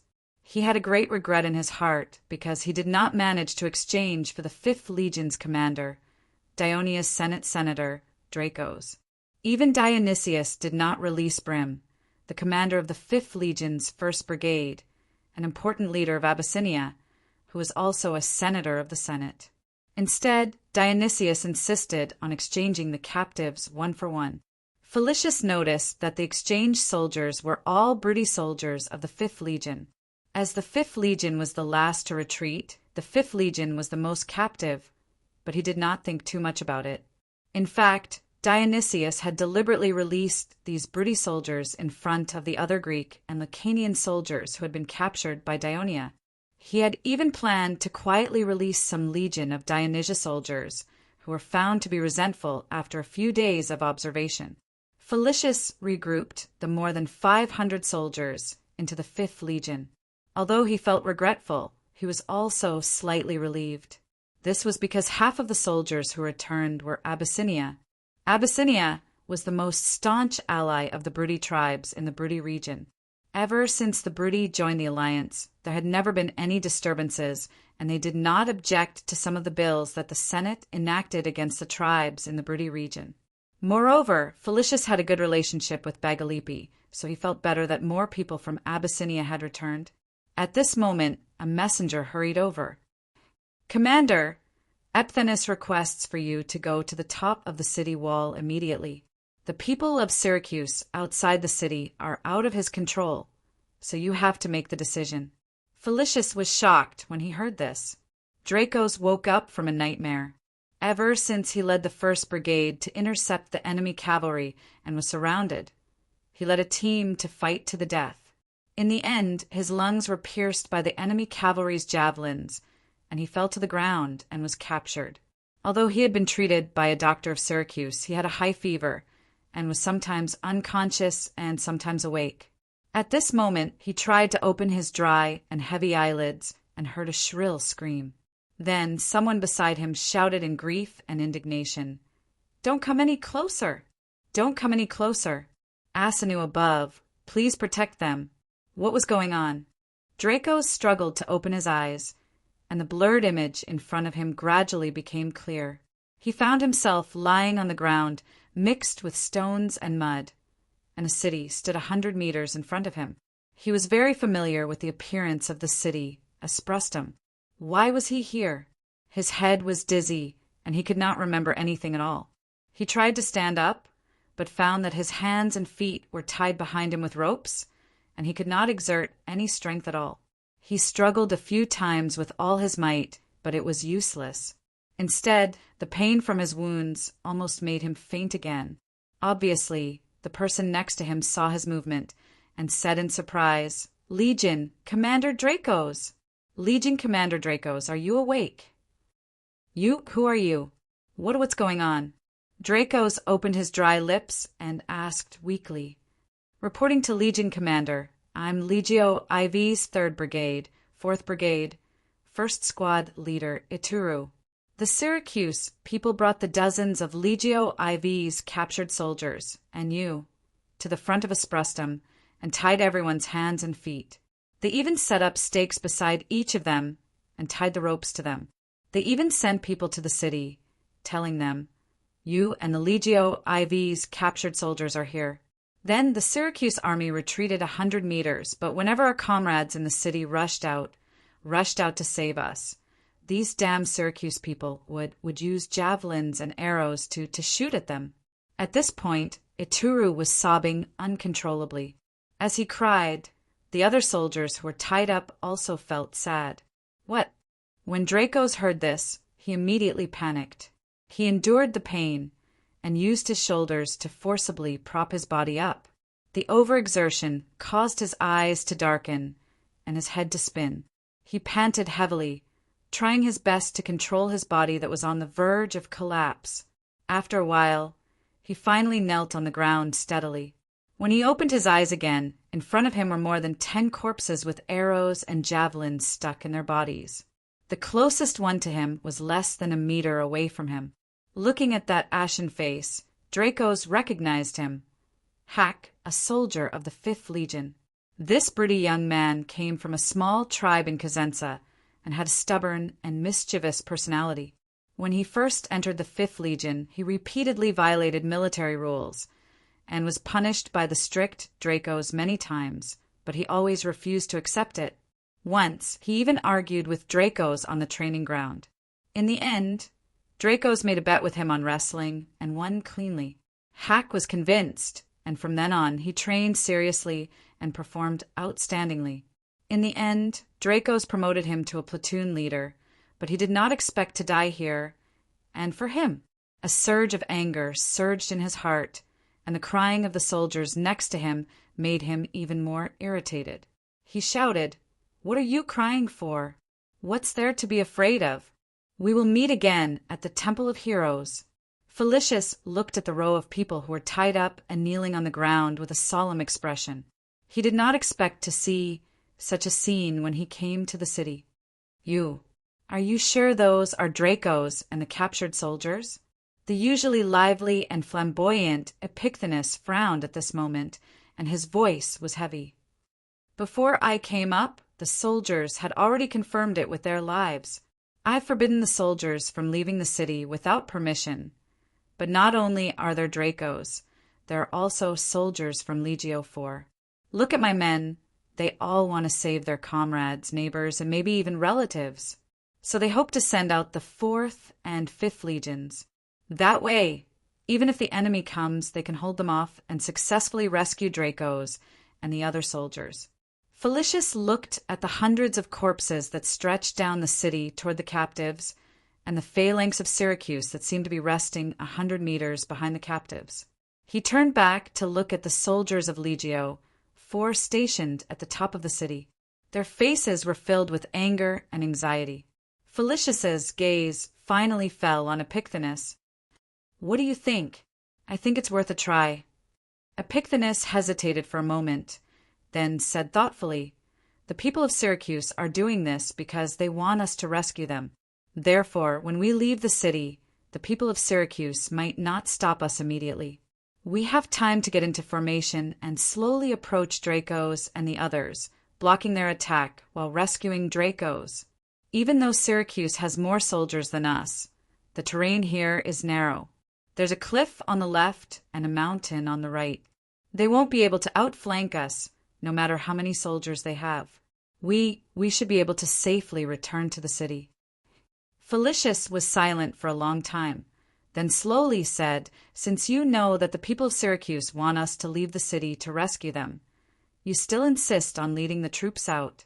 Do you really think the people of Syracuse can let us return safely?"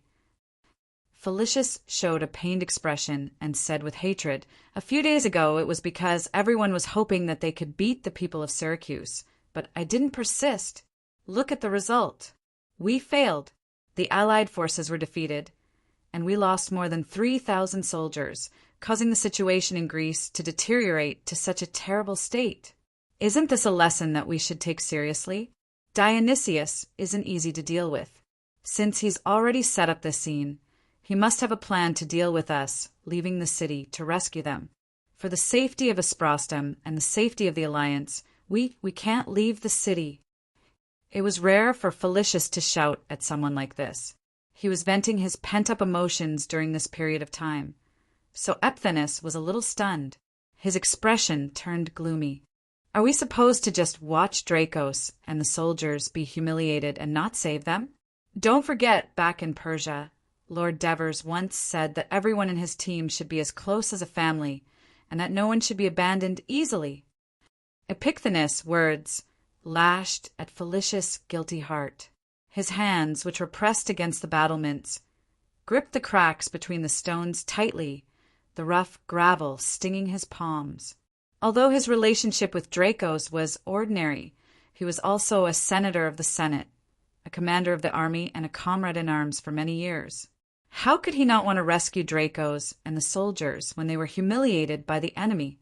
However, as the highest military commander of the southern front of Dionia, he had a heavy responsibility. In such a critical situation, the safety of the Alliance should be his first consideration. He had already failed once, so he could not allow himself to make another mistake.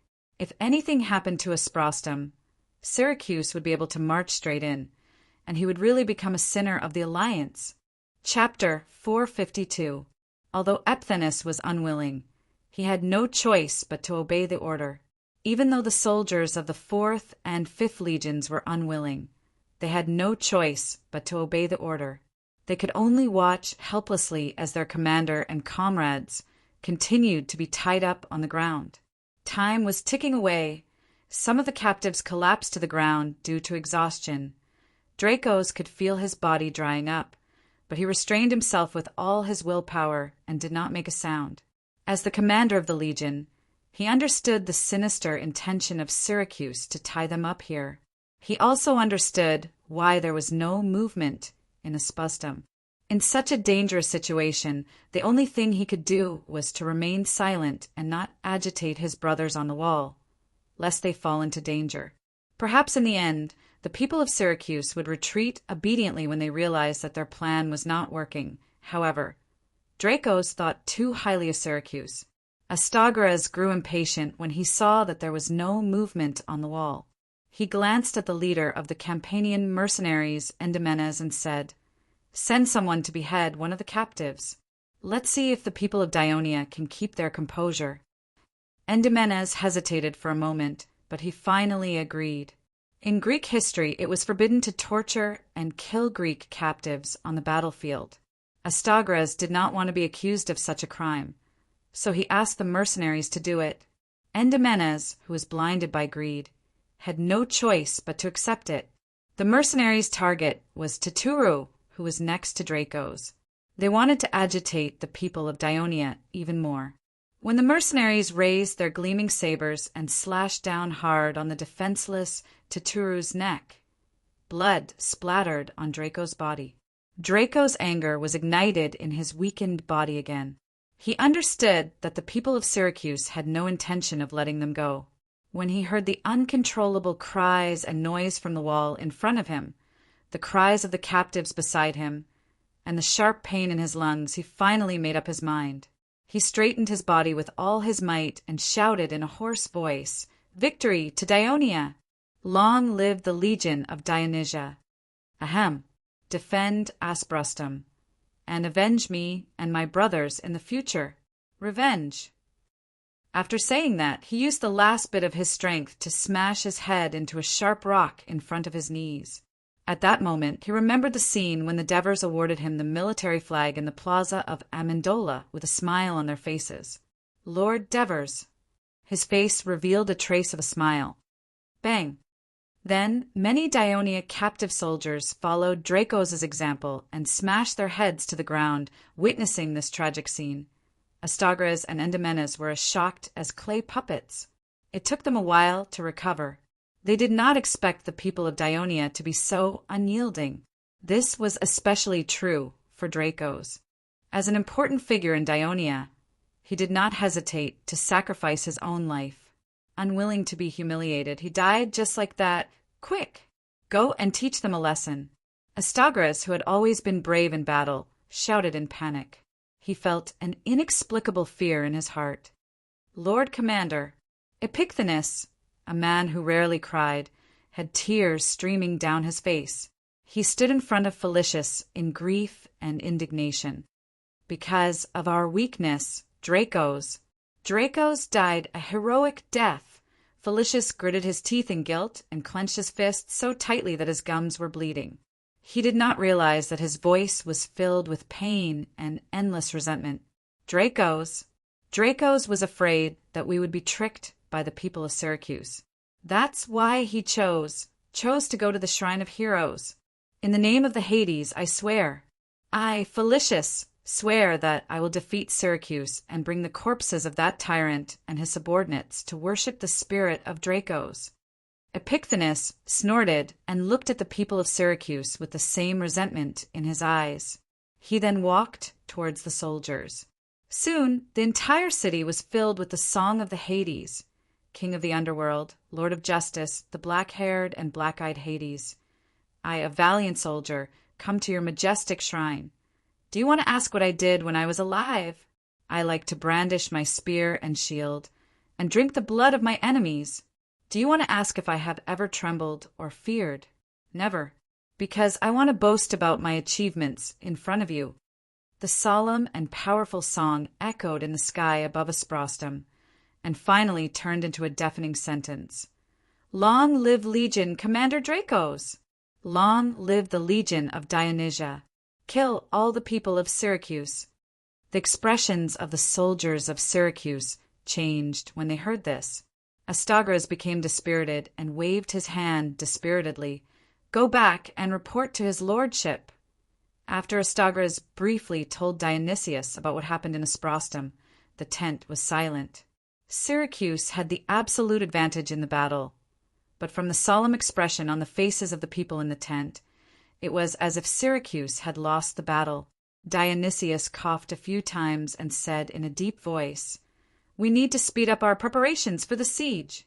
I hope to launch an attack on Ciudad Crotone the day after tomorrow. Asprostum. Stay alert for now." "Yes, his lordship." Phasapeses stood up and immediately rushed out of the tent to urge the engineers, craftsmen, and soldiers to speed up the progress. At this moment, everyone in the tent felt a sense of urgency. They had to destroy the Daionia alliance while it was still weak, or else they might be devoured by it. Even the arrogant Phoebidas was moved. He could not help but think of the Sparta Aristodemos from a few decades ago. This brave Sparta citizen was one of the 300 guards of King Leonidas. He could not participate in the Battle of Hot Spring Pass because of an eye disease. A year later, during the Battle of Praedia, he took the initiative to rush to the front and died heroically to redeem his reputation. He was praised by his countrymen. Dionia's citizens' respect for honor, courage, and fighting spirit were not any weaker than ours. Phoebidas thought with mixed feelings. This day was destined to be an unforgettable day for the people of the Daionia alliance. Although the people of Syracuse had not yet begun to attack Ciudad Crotone, the mercenary cavalry had crossed the Neto River and galloped on the Croton plain that belonged to the side of Daionia. Houses were set ablaze one by one, and villages were destroyed one by one in the northeast of Daionia. The people of Tarentum, who had nearly 20,000 soldiers, were unwilling to confront the allied forces of Daionia and Heraclea in front of the city of Heraclea. Diomyres sent some of his soldiers south across the Agri River and entered the territory of Amendolara in Daionia. They began to destroy wantonly in an attempt to force the new 7th Legion of Daionia to leave Heraclea. The first water wheel in the entire Greek world that the Amendolarans were proud of was burned in the raging fire.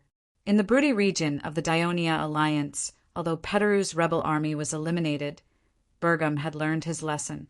He led more than 2,000 troops that followed him and did not fight with Hieronymus, who came to encircle them.